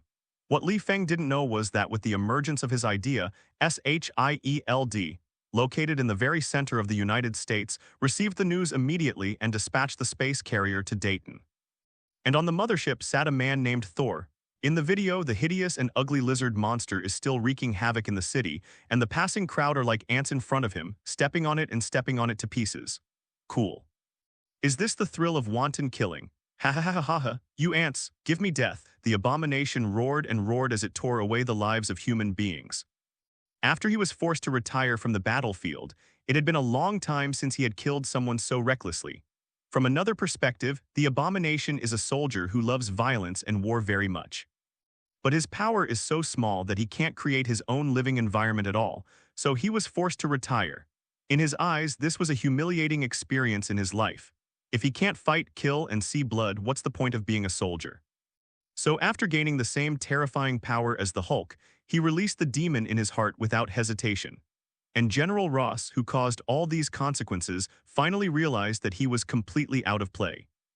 He originally only wanted Banner's power to expand the strength of the United States Army, but it now appears that he simply created an uncontrollable monster. Moreover, this monster also told him personally that in front of all countries, slaughter the city. For this reason, General Ross immediately mobilized nearly 30% of the forces of his military region after he regained his senses, found traces of the Abomination, and blocked the entire city center. Even the tanks were equipped with armored bullets. The purpose is to stop the hatred and prevent him from escaping. If the hatred cannot be executed on the spot, then the honor of General Ross in this life will be completely over. He may even be sent to a military court because of this, and be hated by the people of the United States. The military of the United States is definitely one of the most elite troops on Earth. If the disturbance this time was caused by a terrorist organization, it would definitely be suppressed easily with the help of the military. It's a pity that this time the military's opponent is a monster that shouldn't exist. Can humans use conventional weapons against the Hulk? General Ross didn't know. But he didn't have a choice, he had to. He must be killed. Kill him, everyone, all fire, General Ross yelled at the troops stationed around on the walkie-talkie. For a while, the entire city of Dayton was filled with flames and became a mess. Although the military evacuated the crowd immediately, poor humans were still affected. The deaths of these people were nothing in the eyes of General Ross. He clearly knew that if he couldn't kill the Abomination here, more people would definitely die. At the moment. Seeing the army firing on the news, Li Feng and White Queen didn't stop watching, turned around and walked towards the next street. Seeing the panicked reporters in the video, shouting for the helicopter to run quickly, Li Feng sighed in his heart. This is what it really looks like in the Marvel Universe. Mutants, aliens, monsters created by science. Living in such a world, the fate of ordinary people can be imagined. Not to mention the arrival of the Thanos army that will happen in later generations. The deaths and injuries caused by the Earth's native mutants and monsters that hate them are enough to be recorded in the annals of history. Maybe I should make this vicious fight into a documentary. Li Feng suddenly had a strange and bold idea. It won't be long before the entire United States will be the era of superheroes. Although human beings will spend a period of time safely under their protection, there will be more dangers that follow. Suppose. If the fight between the Abomination and the Hulk can be made into a movie or documentary and used to warn ordinary people, it may receive greater repercussions, causing greater fishing boats and sensations. Thinking of this, Li Feng vaguely left this thought in his heart. Definitely, it's just an idea at the moment. Always wait until the Hulk and the Abomination are done. As for stopping the Abomination from destroying the city, become a hero admired by the people. Li Feng had no such idea at all. Don't say anything else. He just hates this type of shrimp soldier and crab general. He can beat a party with one hand. But what good would it do him? Increase popularity. His title of director is already very big. Pursuit of heroism. Is there the fragrance of sharing the bed with your wife? He is not a saint but a selfish traveler. If he didn't collude with those aliens and destroy the world as a big villain, he would have done his best. As for being a hero, forget it. On the contrary, White Queen is quite worried about this matter. If the monster in the video is trouble caused by Magneto or another mutant, then things are not good. After all, there is only a thin line between Dayton and Massa. If it spreads here, her and Li Feng's life will definitely be destroyed. Don't be afraid of 10,000 just in case. In her eyes, Li Feng is an ordinary person, completely different from a mutant like herself who has the ability to protect himself. Therefore, she must try her best to protect Li Feng. Dayton City. The artillery fire raged, and the surrounding streets were devastated to a mess. And General Ross, who was commanding from behind the army, was sweating profusely and his face was pale. He found that no matter how the tank's armor-piercing bullets were fired, it couldn't damage the Abomination. On the contrary, dozens of soldiers lost their lives here. This kind of unilateral loss is unacceptable to any soldier. What's more, it won't be long before what happens here will definitely spread throughout the United States. By the time. If he hadn't dealt with the Abomination, things would go awry. Those political enemies, those officials who have long wanted to oust him but have no reason to do so, will certainly not bypass him. Damn it, General Ross gritted his teeth and slammed the main console. If this place is not in the urban area, he will use missiles without any hesitation and blast this lizard monster into scum. But now, he can only keep dispatching troops from the military area to tickle the lizard monster with those useless bullets. Just when the entire Dayton military was at a loss for what to do about it, General Ross's private phone rang suddenly. He glanced at the caller and frowned. "Hello, daughter. Hello, General Ross." On the other end of the phone was a slightly weak male voice. Damn it, General Ross stood up abruptly from his chair and growled, "Bruce, what did you do to my daughter? Why is her phone in your hands? Also, I didn't lock you up in the laboratory, are you in?" As an old father, he was instinctively hostile to all men who approached his daughter, and Dr. Banner was no exception. Not to mention that Dr. Banner is still having an affair with his own daughter. "Father, now is not the time to worry about these things." A girl on the other end of the phone seemed to snatch the phone and said hurriedly, "I've seen everything that happened in Dayton on the news. Are you in the city center now?" "Yes, daughter, I'm in the city center." General Ross couldn't help but heaved a sigh of relief when he heard his daughter's voice. "But don't worry, Dad has a way to deal with this damn guy." "No, you can't solve it." General Ross's daughter directly retorted, "Let Banner go, only Banner can solve him." "It's useless for you to waste bullets there, see the scales on that guy. In biology, from a technical point of view, it is no different from our modern body armor, and the bullets are useless." "No, he's a wanted criminal. I won't let a wanted criminal help." General Ross was furious, and when he heard his daughter lecture him like this, he vetoed it without thinking. For an honored general, it is definitely a very hurtful thing to pray to the wanted criminals he has arrested to help solve the troubles. But soon the voice on the other end of the phone changed. "General Ross, you can't do anything now, can you?" Dr. Banner said calmly, "I don't know what you did with my spinal fluid, but thanks to you, I can now turn into a Hulk. I have a little sense, so I promise I won't mess with your men. I will find a way to kill that guy. If you want, just treat me as if you let me go. I will forget what happened between us. How about your hatred? Definitely, you can also choose to decline. Once I get this answer, I will hang up. It's impossible for you to contact me anymore, and I'll still be running around like a lost dog. But whether you can keep your position as a general is not guaranteed." Yeah, it has to be said that the way Banner spoke quickly affected General Ross. From another perspective, Dr. Banner and Li Feng are different people. In the Marvel Universe, he's someone who has the qualities to be a hero very early on. He can't tolerate the hatred constantly destroying the city, let alone killing innocent people after he turns into a Hulk. Therefore, even if he escaped from the laboratory, he did not choose to hide. And Dr. Banner knows that it is simply not realistic to rely solely on the military to solve the Abomination. Only by letting Hulk out can there be a possibility of fighting the Abomination. After hearing these words, General Ross was completely silent. He is a person who values honor far more than life. Before rushing over, he had already thought about it. Assuming he couldn't kill the Abomination, he would rush forward to die like these soldiers. He will not give those officials the opportunity to impeach him, let alone the power to deprive him of the golden star on his shoulders. But what happens to Banner if he can't handle this guy? Just when General Ross was hesitating, a message came back from the front line. The Abomination opened a breach and was rushing towards the city of Massa. This news made General Ross turn pale. Massa and Dayton are two first-tier cities near the center of the United States, and one is more important than the other. If the hatred was rampant in Dayton, he, the head of the Dayton military, might be able to suppress the consequences. But if the Abomination goes to Massa City, the city known as the most mutant, consequences are more than just consequences. General Ross gritted his teeth and agreed to Banner's request. He has to make a decision. "There is no time. Go ahead, Banner. My people will support you. Help me kill this damn traitor." General Ross growled loudly on the other end of the phone. Soon, Dr. Banner drove to the outskirts of downtown. He looked at the abhorrence that was trying to break out of the encirclement from the coastal area of the city center.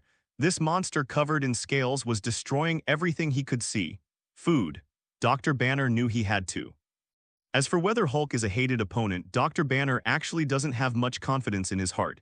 But he, like General Ross, had no choice. He took a deep breath, pressed his chest, and muttered, "Hulk, it's back to your performance." Next second, a huge amount of green figure roared out and instantly hit the ground from a high altitude. Roar! The roar shook the sky like thunder. After Li Feng and White Queen drove back to the villa, they didn't choose to rush to rest immediately, but turned on the TV to watch the news. Sure enough, all the TV stations are now reporting on the monster in Dayton without exception. It is worth mentioning that under the lens this time, there is an extra Hulk that is exactly the same as the lizard monster. Two muscular monsters hit me and I hit you, causing the crumbling buildings around them to collapse. The scene is extremely passionate. Someone came out to stop it. Seeing this green figure, White Queen couldn't help but focus her eyes. She always felt that the green monster looked familiar, but she couldn't remember it. However, she could clearly see that compared to the lizard monster, the Hulk's fighting skills seemed to be much, much worse, and he could only be suppressed and beaten unilaterally. The only thing worthy of praise is that the latter is extremely resistant. These two monsters, why don't they play WWE? Li Feng came from the side with 2 bottles of Coke and sat next to White Queen with great interest, watching the desperate fight between the two super monsters. For him, this kind of one-on-one fighting scene is indeed very attractive. But the way Hulk was beaten was not so graceful. This is also normal. As the second version of Hulk, the power of Abomination must be stronger than Hulk, and the former is still a special soldier in the army, so fighting skills will definitely come in handy at this time. How could the main character kill all over the world from the very beginning? Doesn't everyone grow up after being beaten a few times? Definitely. Except for Li Feng. While watching the news, Li Feng was also thinking about another thing. S.H.I.E.L.D should have received the message by this time. How will they deal with it? According to the normal movie plot, S.H.I.E.L.D will definitely not appear in this fight. But combined with some previous changes, S.H.I.E.L.D will definitely not let go of such a good opportunity. The only difference is who will stop these two giants. With the change of time, the center of Dayton City has been buried in smoke and dust, and 2 huge amounts of monsters are fighting in the most primitive way, which is rough and brutal but extremely shocking. However, as the fight continued, Hulk had already suffered multiple injuries, and under the fierce pursuit of the Abomination, he could only carry out passive defense by shuttling between different ruins. In other words, the Hulk can't beat the Abomination at all. Unless he is wearing the armor provided by Iron Man, he has no chance of winning against the scaled Abomination. Hate saw the right moment and punched Hulk on the head, sending him flying to the ground. He stuck out his long tongue, licked the corner of his mouth, and said with a sinister smile, "Run, keep running. If you don't have this kind of ability, can't you? I haven't played enough, I haven't played enough." The words fell. Boom, boom, boom. Hate kept hitting Hulk on the cheek with the huge amounts of fist. At the same time as the blood spattered, his strange laughter also sounded. Cool, cool, cool. This is the power I want. Psst. Hulk spat out a mouthful of blood, his face even more angry. Although the anger in his heart had reached its peak, he still had no chance of fighting back. Hate is far superior to him in terms of physical strength and skills. Dayton, above the clouds, an invisible space carrier hovering in midair gradually revealed itself. Inside the mothership, Nick Fury watched the 2 monsters fighting on the screen and said to Thor, who was drinking next to him, "Go down and help, these 2 guys can't let this fight go on the military, even has tanks out there is still no way to take them. But you must have, I have seen you fighting that fire-breathing steel giant in some materials, your ability is attracting thunder, right? It's none of my business." Thor lay on the seat lazily and said, "Is there any benefit in letting me fight these 2 monsters? If you solve this problem, I'll find you a bottle of 1982 Lafite and let you taste the most authentic red wine in the world." Nick Fury seemed to have guessed that he would say this and replied casually, "The voice has not yet fallen."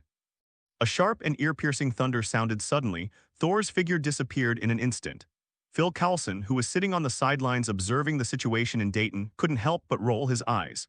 This guy named Thor, since the first day he came to S.H.I.E.L.D has been relying on them for drinks and never stopped. "I probably forgot all about looking for my sister, God, and the like. What are you doing? Do gods have alcoholics?" Coulson couldn't help murmuring. Then he looked at the screen, his eyes suddenly widened. Dayton, downtown. A ray of thunder pierced through the flat ground, enveloping a blond man wearing a red cloak and silver armor descending from the sky. Like a spider web, the ground cracked several cracks, and a large hole visible to the naked eye appeared. And the man covered in lightning stood in the middle of the big pit. After drinking the beer in his hand, he raised his hammer and swooped towards Hulk and Abomination, who were wrestling together. Boom! The thunder was deafening. Hate that huge amounts of body was split into scorched black in an instant, and like a stripped cannonball, it fell hard into the ruins. This made Hulk, who was originally at a huge disadvantage, stand up in an instant, culling towards the Abomination with almost no hesitation. What the F asterisk K, are you more excited than me? Thor glanced at Hulk and couldn't help raising an eyebrow. When did the Earth have such a ferocious existence? This guy's strength seems to be comparable to his own. Do not care, let's get that laugh-ate first. Thor jumped up from the ground suddenly, Mjolnir sounded thunderous in his hand, and slashed at the Abomination in the ruins again. Now, even if the hatred can be carried, it cannot be restrained. The combination of Thor and Hulk is like a nuclear weapon. Thor is the god of war in Asgard. He has fought for hundreds of years and is exaggerated with rich experience. Moreover, he still has Mjolnir in his hand and he can summon thunder and lightning at any time. Hate can only be a ghost. Roar. The Hulk growled again. The reporters located above the city of Dayton recorded the voice completely and even broadcast Thor's appearance live in seconds. In the villa in Massa City, Li Feng and White Queen looked at Thor, who suddenly fell from the sky, and they were a little surprised. Li Feng never imagined that Thor would be the person sent by S.H.I.E.L.D to solve the trouble in the end. He never thought that Thor would choose to work for S.H.I.E.L.D earlier than Stark. Logically speaking, shouldn't Thor at this time be still dealing with the troubles caused by Reality Gem in Asgard? Although the timeline has not changed, the progress has been accelerated. Li Feng clenched the Coke bottle slightly with his fingers. He didn't get involved in the plot of the Hulk at all. Etc. He stepped in. He gave Banner $1 million to help him escape, could it be? Li Feng didn't continue to think about it. He took a deep breath and decided to go to the bathroom to wake himself up. And what he didn't notice at all was the eyes of the White Queen sitting next to her turned emerald-like at the moment, and even her expression became cold. Her gaze was fixed on Thor on the TV, Mjolnir. I remember that only those of Asgard's royal blood can lift Mjolnir, and it once belonged to me. White Queen muttered to herself. As a female knight who once followed Odin to conquer the 9 realms, she has used the most suitable weapon, which is neither a spear nor a shield. Rather, Mjolnir made for her by an Asgard executioner. Now this hammer actually appeared on the earth. No matter how stupid she is, she understands what this means. Odin, Lord of the Gods, may have discovered her hiding on Earth. Thinking of this, White Queen's heart felt restless. Seeing the Asgardians on Earth is not good news. Asgardians and Asgardians have a blood connection. Once one party is too close to the other, they can perceive the existence of the other party. This indicates that he may be exposed at any time. Should I confess to him? In the heart of White Queen at this moment, another existence that does not belong to her is whispering to herself. With Thor joining the frontal battlefield, the Abomination was completely suppressed by Hulk, and there was no possibility of retaliation. Although Thor didn't put his heart and soul into it, he still stood beside Hulk for the top red wine promised by Nick Fury, and occasionally shocked the long lizard monster with a hammer that made him uncomfortable. Even though the scales on Hate's body can resist bullets and armor-piercing bullets, they can't resist natural lightning at all. Every time Thor struck, he twitched for more than 10 seconds. In the end, Thor just waved his hand casually, and Abomination would instinctively tremble. So under the blow of Mjolnir constantly, the Abomination almost completely lost the resistance ability. Until Thor felt a little tired, he sent the Abomination away with a hammer. The disaster just subsided like that. The city center of Dayton has become a ruin full of bones. But fortunately, the number of deaths has been controlled within an acceptable range. As the dust on the battlefield gradually disappeared, the military personnel also surrounded them from the periphery step by step. After that, it's the finishing touches. Thor glanced at Hulk, whose chest was still heaving, nodded towards him, smiled provocatively, waved Mjolnir and disappeared in place.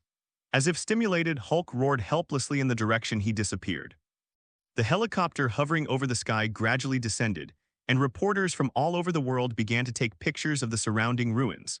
Not far away, General Ross, who was covered in cold sweat after learning that the hatred had been dealt with, also heaved a sigh of relief. End of the day, the Abomination is a monster he created, only to be wiped out by the Hulk and the alien with the hammer. Doesn't this mean that his creation and hard work are worthless?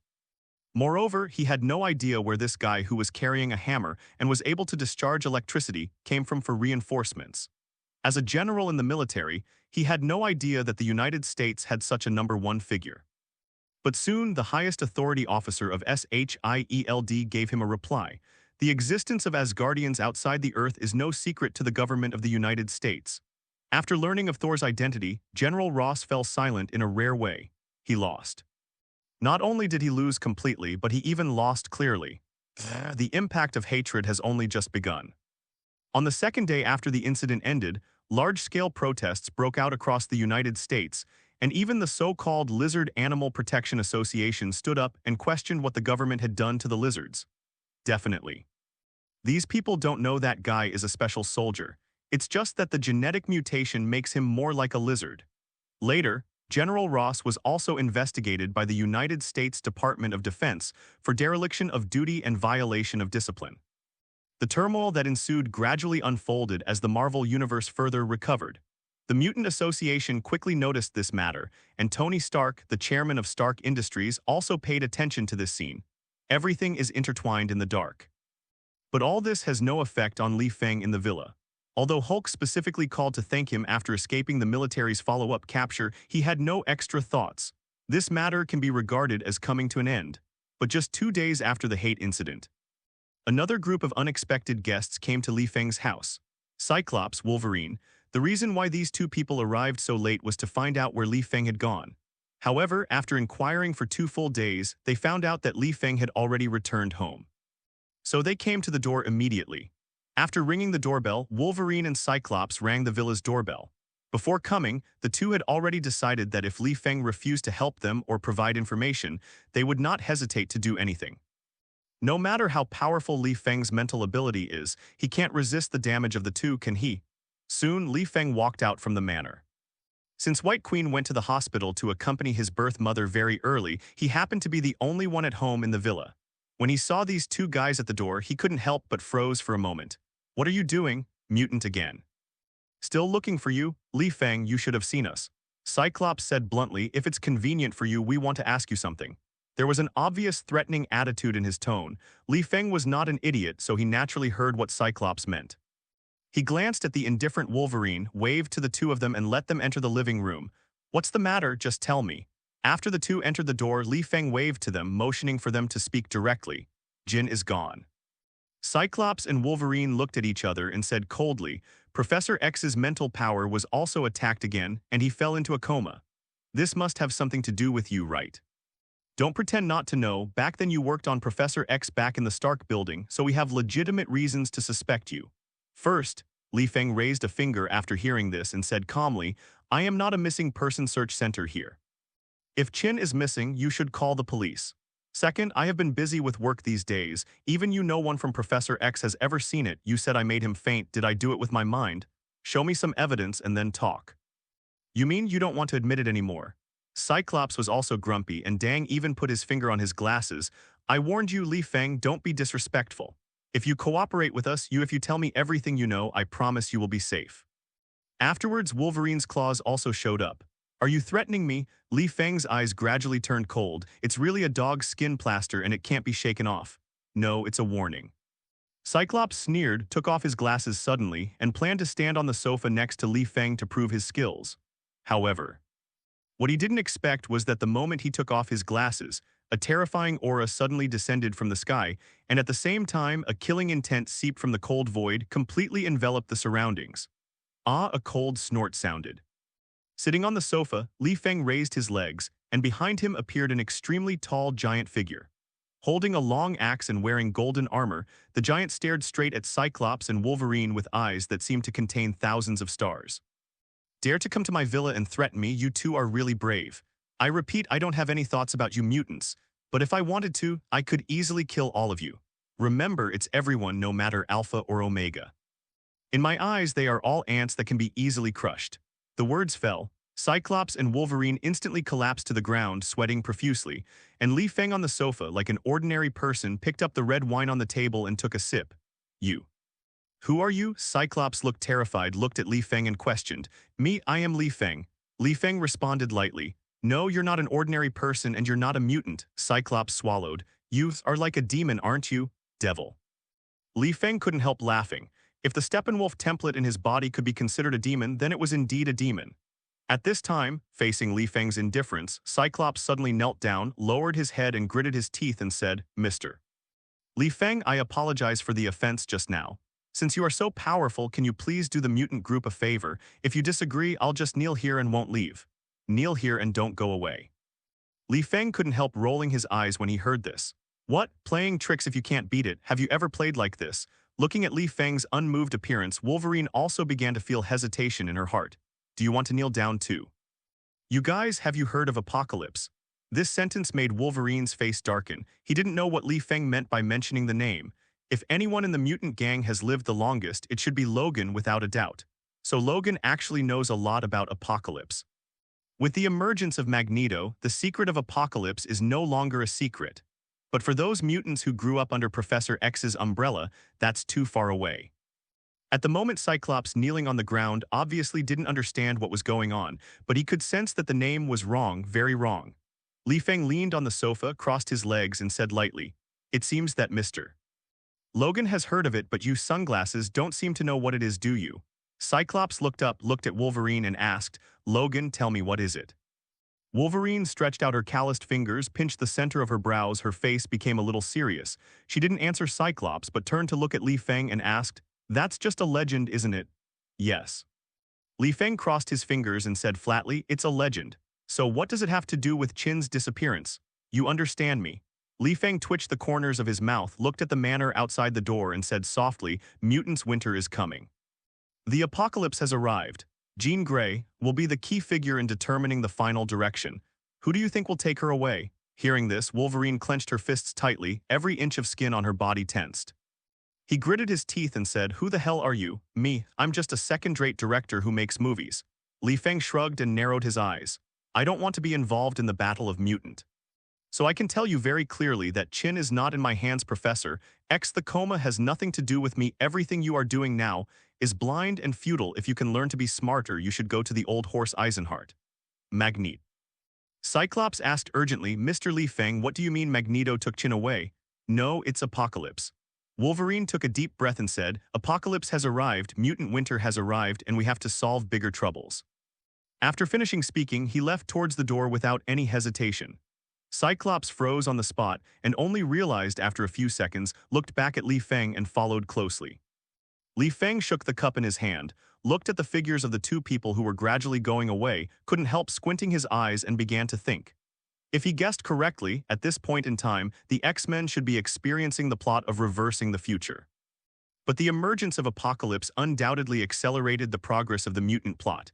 The disappearance of the violin, Professor X's coma, these antecedents that herald the imminent demise of mutant are all involved in Li Feng in Invisible. Although he was not interested in it from the beginning to the end and had no intention of intervening, maybe Professor X will know something. An idea suddenly popped up in Li Feng's mind. He slowly closed his eyes and the cup in his hand came to a standstill, and then the air in the entire room passed and it was also frozen at this moment. A slight ripple sounded. The surrounding scenes began to change, and countless stars floated out of thin air. As if going back in time, Li Feng turned into a translucent phantom, which disappeared into the living room of the villa instantly based on the speed of light. At the same time, mutant school in Professor X's room. At the moment, Professor X was lying on the bed with a pale face, his forehead was covered with sweat, and his body was shaking constantly. In his spiritual world, there is a cloud of black mist that keeps haunting him, preventing him from waking up and returning to the real world. But soon, everything settled down. No one noticed that a group of translucent figures drilled out of the void entered his brain through some means. Li Feng put his hands in his pockets, glanced at the figure not far away surrounded by a cloud of black mist, and called softly, "Charles?" No respond. He looked around, and this place was indeed the spiritual world of Professor X.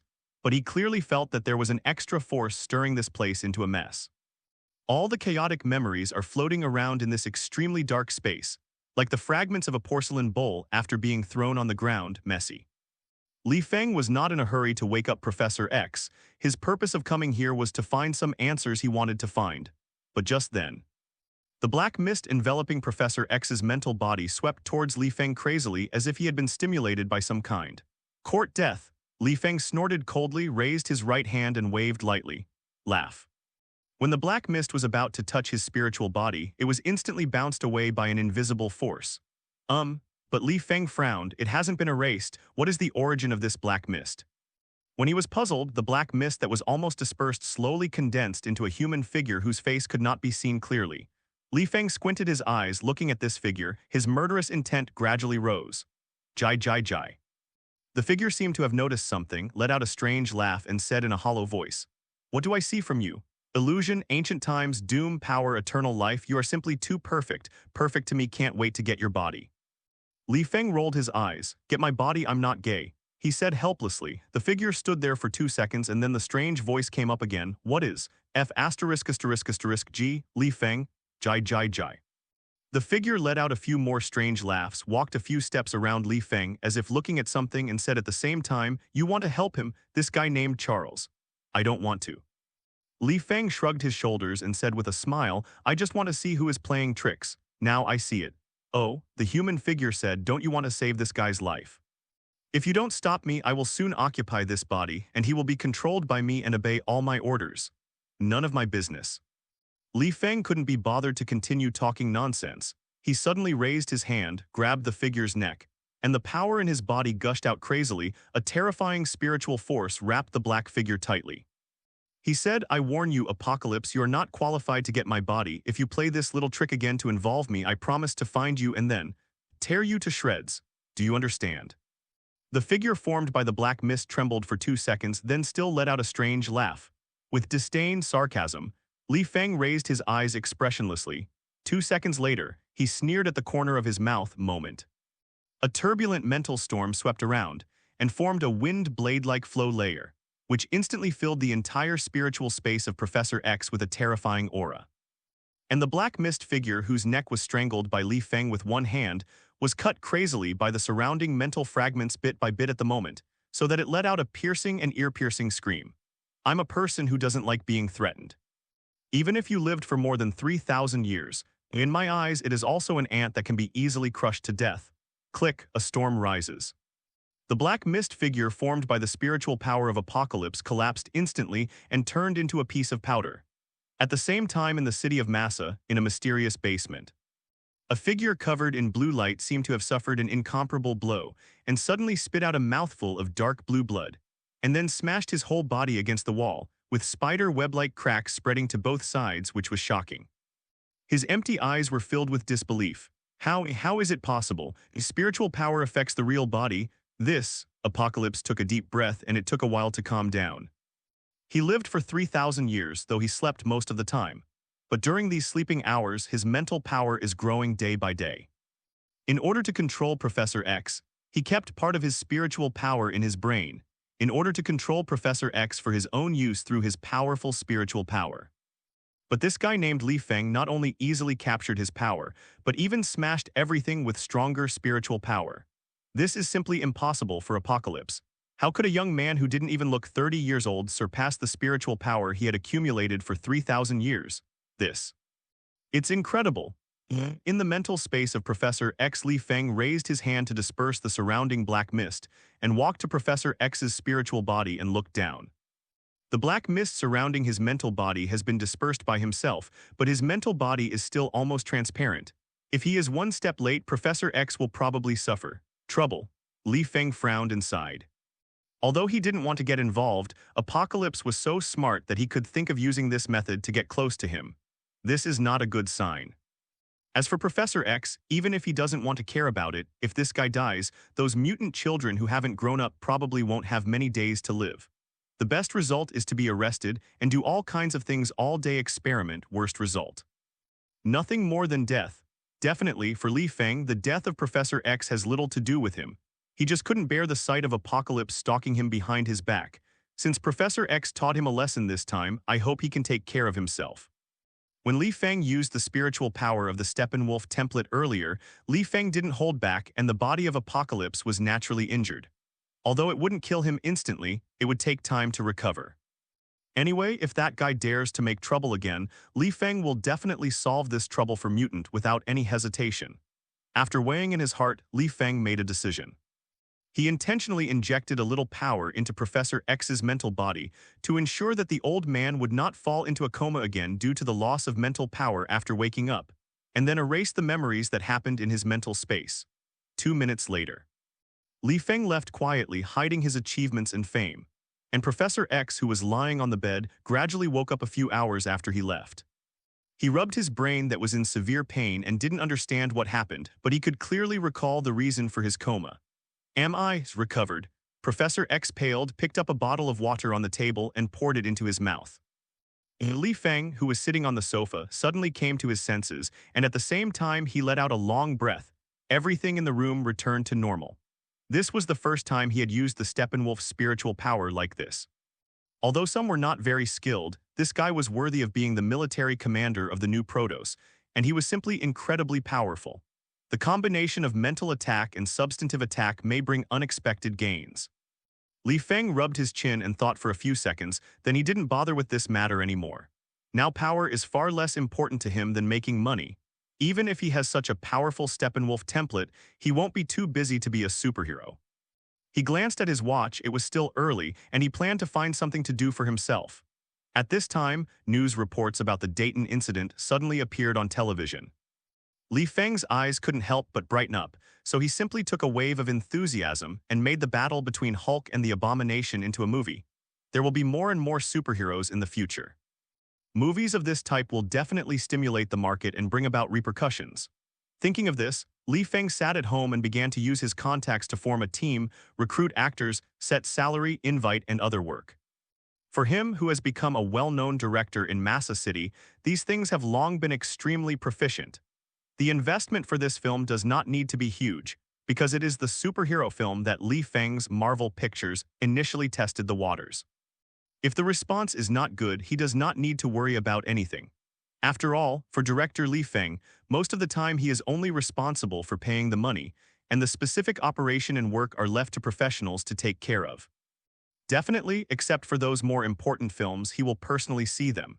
During this period of time, filming has provided him with a lot of income, so he is not short of money, and he is not particularly eager to make money. He just wants to find something to do so as not to be too boring. This is also related to Li Feng's situation, who made him marry early. You have to support your family, your wife. If he didn't meet the White Queen when he traveled to the Marvel world, let alone the help of the system, then Li Feng's greatest possibility is to use his own understanding of the Marvel universe to go to S.H.I.E.L.D as an agent or an intelligence officer. But now that there is White Queen and the two are very affectionate, he should fulfill his responsibilities as a man. A few hours later, White Queen, who was with her mother in the hospital, also returned home. After the two lingered for a while, the White Queen ran to the kitchen to cook. And Li Feng, who has dealt with too many things recently, also plans to stay at home with White Queen for a few days with peace of mind. However, what makes Li Feng helpless is that troubles always come to him when he is bored. Didn't I tell you not to bother me again? Li Feng, who was about to have dinner with the White Queen, leaned against the door of the villa, looking helplessly at Black Widow Natasha Romanoff. He had already made it very clear to Nick Fury, telling the S.H.I.E.L.D people not to bother him anymore, but instead of listening, this woman didn't listen, but she didn't invite it. Mr. Yi Feng, I have something to trouble you. It has nothing to do with S.H.I.E.L.D, but it has to do with your wife. Natasha Romanoff took a deep breath, with a distressed look on her face, as if she had some difficulties and she hesitated to speak. Seeing Natasha Romanoff's expression, Li Feng narrowed his eyes slightly. He knew about the White Queen being a mutant. If the purpose of Natasha Romanoff's coming here was indeed because of the White Queen, then he couldn't just sit idly by. Speak just at the door. Li Feng said softly, but he didn't make his words too serious. Natasha Romanoff wouldn't have risked a fight with herself if it was easy or effortless. So, things should be more troublesome than I imagined. Natasha Romanoff didn't try to guess what Li Feng was thinking. She was relieved on the surface when she heard that he was willing to let her speak. Then, Natasha Romanoff spoke slowly. It wasn't the White Queen that had the accident, but the White Queen's father. Because the underground world of Massa City has been changing very much and frequently recently, White Queen's father's business has been affected and even been robbed for some reasons. This has caused a great loss to the face of Massa City's father. Stop loss using some unclean means. This is a very common practice for businessmen, but the trouble is that White Queen's father was kidnapped last night, and the kidnapper is likely to be mutant. Now Massa City has gathered a large number of mutants. They have absolute hatred for human beings. Coupled with the status of the richest man in Massa City, once they fall into their hands, the fate will definitely not be so good. This matter is neither big nor small. But since it involves Li Feng, Natasha Romanoff notified him immediately. and said that S.H.I.E.L.D has detected the specific location and can take him to the rescue. Li Feng had actually imagined this kind of thing in his heart. With the awakening of the Marvel world, people around him would definitely encounter some troubles, but he didn't expect that there would be people in Massa City who would dare to do this. However, Li Feng did not fully believe it and even began to have some doubts in his heart. My old father-in-law is indeed an ordinary person, but he is rich and powerful. How could he not hire some mutant bodyguards to protect him? Unless some alpha-level or omega-level mutant took action himself, he wouldn't have been kidnapped so easily, right? And what Natasha Romanoff meant behind the scenes was that she wanted Li Feng to go out with her, which was also very unusual. Under normal circumstances, shouldn't it be S.H.I.E.L.D who, in order to please Li Feng, would directly act first and then play to save his father-in-law, so wouldn't Li Feng owe them a favor? Could it be that? Li Feng couldn't help squinting his eyes. Another possibility came to his mind. How on earth does Apocalypse know it exists? No doubt, there is only one possibility, Magneto. However, if Li Feng remembers correctly, Magneto should have a mutant named Mystique under his command. Thinking of this, Li Feng's eyes turned cold and he sneered even more in his heart. He pretended to be calm and fixed Natasha Romanoff with scrutiny. Soon, the latter became a little uncomfortable, his eyes slightly dodged. This kind of demeanor should not appear on a S.H.I.E.L.D 10th level agent. Understood, then take me there and I will save my father-in-law now. Li Feng smiled and said to the fake Natasha Romanoff in front of him. He walked back to the villa and greeted White Queen, saying that suddenly a business friend came to meet and wanted to go out, but he didn't tell him the truth. He then left the villa with Natasha Romanoff. Since Magneto and Apocalypse approached him so deliberately and came up with such an appropriate reason, he also gave each other a face and went to see what tricks these mutants were planning to play. By the way, these troubles can be solved at one time, saving troubles in the future. Seeing Li Feng drive away in the car, White Queen's eyes gradually turned cold. Li Feng has been sticking to her for the past few days and she has no time to do other things. Now that Li Feng took the time to leave, she happened to investigate something. S.H.I.E.L.D Asgard, mutant, these things that may destroy the harmony between her and Li Feng's family. 2 seconds later, the White Queen turned into a phantom and disappeared into the manor. Just as Li Feng and White Queen left the villa, Nick Fury, sitting at the S.H.I.E.L.D headquarters, fell into deep thought. He's been struggling lately, very tangled. There is no other reason. Thor was unwilling to work for S.H.I.E.L.D after that shot. In that guy's words, why let you guys W***re for nothing? Thor is reluctant to join S.H.I.E.L.D unless Thor's sister is found soon. Such a powerful god, Nick Fury naturally didn't want to let it go. With the help of the light on the desktop, he looked at the documents in front of him, his brows were furrowed, and his eyes were full of helplessness. The information is all the information related to White Queen that can be found, which also makes Nick Fury firm in one thing. White Queen is definitely not an ordinary person. It is even possible to be a symbiont with a god called Hela. This kind of life form is very rare in the data records of S.H.I.E.L.D. Nick Fury's entanglement also stems from this. Knowing that Thor's sister Hela is inside the White Queen's body, should he touch it or not? If he made contact, what identity did he use to make contact? The whole world knows him like this. Moreover, what reason did he have to use to hide from Li Feng and contact the White Queen? That rascal. This is no ordinary wife-protecting wife. If they don't get in touch, Thor will do it himself sooner or later. If he fights with Li Feng at that time, it is estimated that the United States will suffer again. Nick Fury knew he had to avoid that. After thinking carefully for a long time, he frowned and murmured, "If I am bold and tell Li Feng this secret, will I gain his trust? The consequences of doing this are too great. If it fails, the relationship between S.H.I.E.L.D and Li Feng will have no room for redemption. But if you don't, the result is not much better." As for the relationship between Li Feng and White Queen, Nick Fury is completely out of ideas. Originally, he wanted to use Natasha Romanoff, a goddess-level agent who is proficient in all kinds of temptations, to seduce Li Feng, but now it seems that that guy doesn't accept this trick at all. And he was also afraid that if the White Queen found out about his provocation of Li Feng and his wife, his fate would be miserable. Thor's strength is so strong, how weak is his sister's strength? To try to get close to such a powerful god, even Nick Fury feels a lot of pressure. Forget it, just confess to Li Feng. Nick Fury took a deep breath, cleaned up the table, and was about to stand up and go to Li Feng's villa, but at this moment the hairs on his face stood on his head, because in front of him a figure appeared. This figure was pretty but full of murderous intent. At this moment the air became quiet. Nick Fury even heard his own heartbeat. He dared not move, not at all. Because the eyes of the woman in front of him were shining with an emerald green light, enveloping him from top to bottom. The breath of death filled the entire room. Yes, it was the White Queen who had slipped past all the security systems to Nick Fury's office. Or the god of death, Hela. Hela took over the White Queen's body, looked at the one-eyed dragon in front of her coldly, and released her own oppressive force without leaving any trace. Hello, death god of Asgard. Nick Fury took a deep breath and said in a trembling voice. His intuition over the years told him that if he didn't speak to this woman again, she might wipe his neck directly. You know me. Hela didn't care about Nick Fury's fear but looked at the information on the table. The person on the information Hela is very familiar with, that is herself. This. Nick Fury showed a smile uglier than crying and explained helplessly, Miss Hela, your own brother has already come to your door. If S.H.I.E.L.D doesn't help him find you, he will use his hands to find you.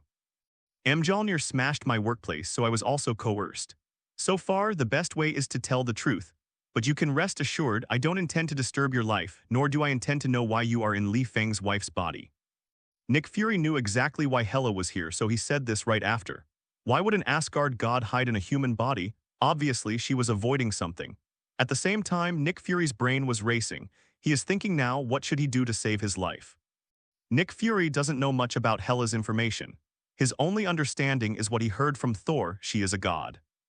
As for what this god has done, what abilities he has, and which one is stronger compared to Captain America, Iron Man, or the Hulk, he has nothing at all. So, without a doubt, if Nick Fury knew exactly what Hela was doing with Odin, maybe he will not worry about his own life safety, but worry about whether the Earth will exist because of this. You mean it, Thor? Hela's face was gloomy and her tone was cold, but she also breathed a sigh of relief. Fortunately, the person who came to the mortal world of the Earth is not Odin, but the useless younger brother. If Odin came in person, she would have to flee farther into the interstellar world. She actually couldn't bear Li Feng. Since entering the White Queen's body, she has gradually fallen in love with Li Feng. So, when Li Feng was threatened with a violent runaway, she and White Queen made a decision almost without hesitation to kill this overconfident guy. Now Nick Fury, who is also a threat to Li Feng, is in front of him. If she wanted to, she could crush the tall black man to death with one hand. For Hela, this kind of thing is as simple as everyday food. Nick Fury didn't know Hela was already thinking about killing herself. But Nick Fury knows one thing very well, that is, if he can't find a proper reason to let Hela let him go, he will probably die. Looking at Nick Fury, who was still trying to make excuses, Hela raised a finger coldly. Whoosh, a diamond blade emerged from the void and hovered over Nick Fury's head. How many people know that I'm in Emma's body? Hela asked in a murderous tone. Only me. Nick Fury was sweating coldly, but he still replied very calmly. To be honest, maybe I'll let you go. Hela looked at him coldly. The sharp blade was a little closer to Nick Fury's only remaining eye. Otherwise, I'll smash your last eyeball, make your life worse than death. Don't worry, as S.H.I.E.L.D Director, only I have this authority to see these materials. Nick Fury said in a trembling tone. For security reasons, I didn't disclose it to anyone, and even Thor didn't know the real for the truth. I just told him that you might be on someone from Earth. Hearing this, the killing intent in Hela's eyes faded a bit, and Nick Fury tried his best not to look at the ice crystal blade floating above his head and then said, also, Thor didn't tell me his purpose of coming to you. Then what? Hela didn't do anything for the time being. She planned to listen to what Nick Fury could turn up. You should have seen the battle in Dayton. Nick Fury swallowed and said in a deep voice, I am the director of S.H.I.E.L.D. My mission is to protect the Earth. Thor, as the god of Asgard, has such a powerful force, I will definitely recruit him. Between you gods and gods, you should understand how important it is to expand your own strength and protect your homeland.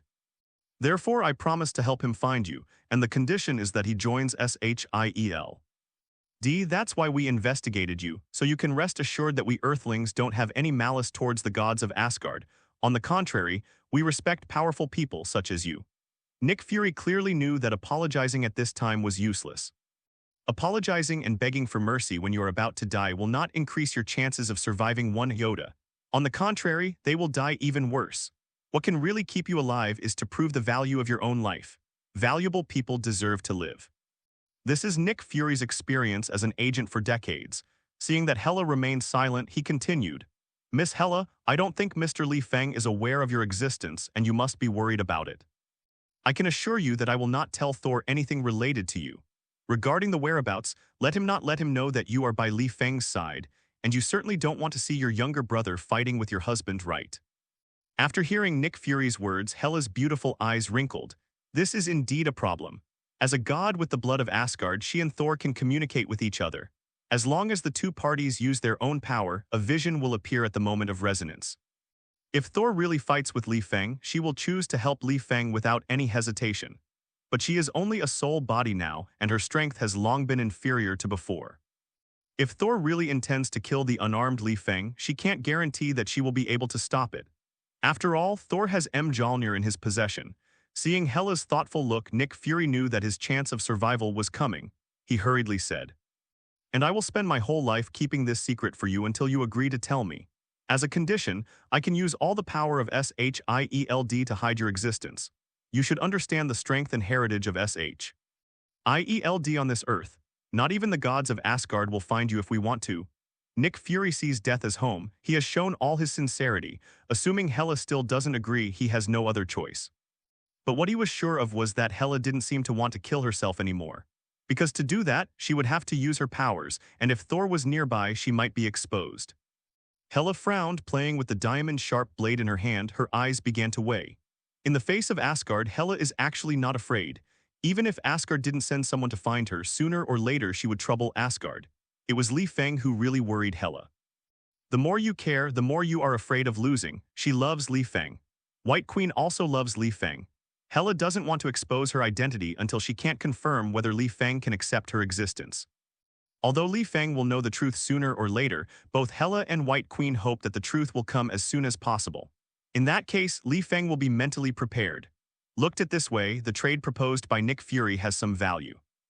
Nick Fury, I am the goddess of death in Asgard, the king who followed Odin to conquer the 9 realms. There are no less than 1,000,000 souls from the god realm who died under my blade. Remember what you said. If you dare to go back on your word, I will risk the dignity of the gods and peel off your skin bit by bit, a blood sacrifice. Do you understand? The last word falls. Countless sharp blades floated up, covering every part of Nick Fury. Listen, I understand. Nick Fury answered quickly while his whole body was tense. Next second, there was a flash of green light in the room and then everything disappeared. Hela also left the S.H.I.E.L.D headquarters. She largely agrees with Nick Fury. Nick Fury will continue to hide her identity and will not let Thor find her easily. If S.H.I.E.L.D can't do that, Hela won't give Nick Fury a chance to speak again. After confirming that there were no daggers floating around him, Nick Fury's tense body gradually relaxed.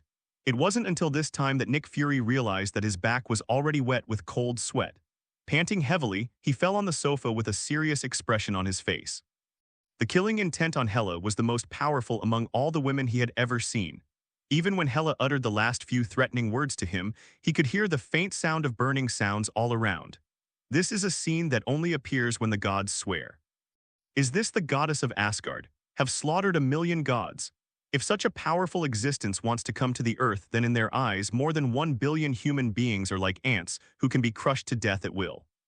Fortunately, this threat has no special interest in destroying the earth. Otherwise, Nick Fury can only invite the alien that exists in his old key machine. Got to form Avengers ASAP. Nick Fury felt anxious. Originally, he planned to spend some more time grinding those arrogant guys, but now it seems that there is no time left. Thor's arrival had already shocked him a lot. Suppose there is a more powerful existence outside of the Earth. Human beings must have a little bit of power to fight back when facing them, and only S.H.I.E.L.D can achieve this condition. After leaving the S.H.I.E.L.D headquarters, Hela stepped on a huge amounts of sharp blade and quickly shuttled through the clouds. The cold wind and frost condensation had no effect on her. 10 minutes later, Hela didn't return to the villa but landed in a seemingly remote manor. There is a 2-story wooden house inside, and there are some disturbing drinking and noises from time to time. There is even a certain female indescribable voice. Emma, are you sure this is one of Magneto's strongholds? Standing outside the manor, Hela asked the White Queen in her heart. Yes, I used to stay here. The people hiding here are all mutants wanted by X-Men. They used to kill children and old people. The White Queen's crisp voice responded, It's time to teach them a lesson. Hela sneered, turned into a green light and flickered towards the manor. Tens of seconds later, the light of blood sprinkled every corner of the wooden house. Unlike Nick Fury, Hela and White Queen didn't give these mutants a chance to beg for mercy and even let them lose their lives without reacting. Although there are more than 20 mutants in the Wooden House, there are various variant abilities. Placed elsewhere, this is a force not to be underestimated. But in front of Hela and White Queen, these people are no different from Zio-Xiami. From Hela's start to the end, within 10 seconds, mutant was completely wiped out. In the memory of the White Queen, these mutants were all recruited by Magneto through extreme means. One day in the future, they will kill human beings without mercy. Therefore, Hela did not hold back. Her real purpose is to warn Magneto not to try to get close to Li Feng. As for whether that guy appreciates it or not, that's another story. It was late at night, exactly 11 o'clock. After Natasha Romanoff left Massa and arrived at a certain suburb on the highway, Li Feng got off the car with her. It is close to the slums, and there are high-rise buildings that have been built and demolished everywhere. There is a touch of desolation in the air. It is a relatively rare suburb outside the bustling city of Massa. S.H.I.E.L.D. Natasha Romanoff put her finger in front of her mouth and said softly, "There on the basement floor, we'll sneak in through the entrance of the underground garage. There will be mutant patrolling outside, so be careful." Li Feng nodded, deliberately lowered his body, and walked towards the dark entrance of the underground garage. No one noticed that there was a murderous intent in his eyes. Just when the two walked in along the slope entrance of the underground garage, whoosh. In the garage, a dazzling light suddenly lit up. Li Feng suddenly felt that his whole body was being clamped by thick steel. After he regained his sight, the entire underground garage was already filled with all kinds of mutants, adding up to more than 100, almost filling the surrounding area with water. In front of these mutants, a middle-aged man wearing a red cloak and a metal helmet floated out of nowhere, looking down at Li Feng with a deep sharpness in his eyes. When Li Feng saw this guy's face, he recognized him instantly. Magneto. And behind this guy, a palpitating black mist was quietly floating. "Oh, there are quite a lot of people." Li Feng greeted them with a smile without much panic on his face. Are you Li Feng?" Magneto, who was suspended in the air, slowly landed in front of Li Feng with a smile on his face, stretched out his hand towards him and said, "My subordinates told me that you are very powerful, and I have always liked and powerful you. People to be friends with, this calm posture as if everything is under control. Really?"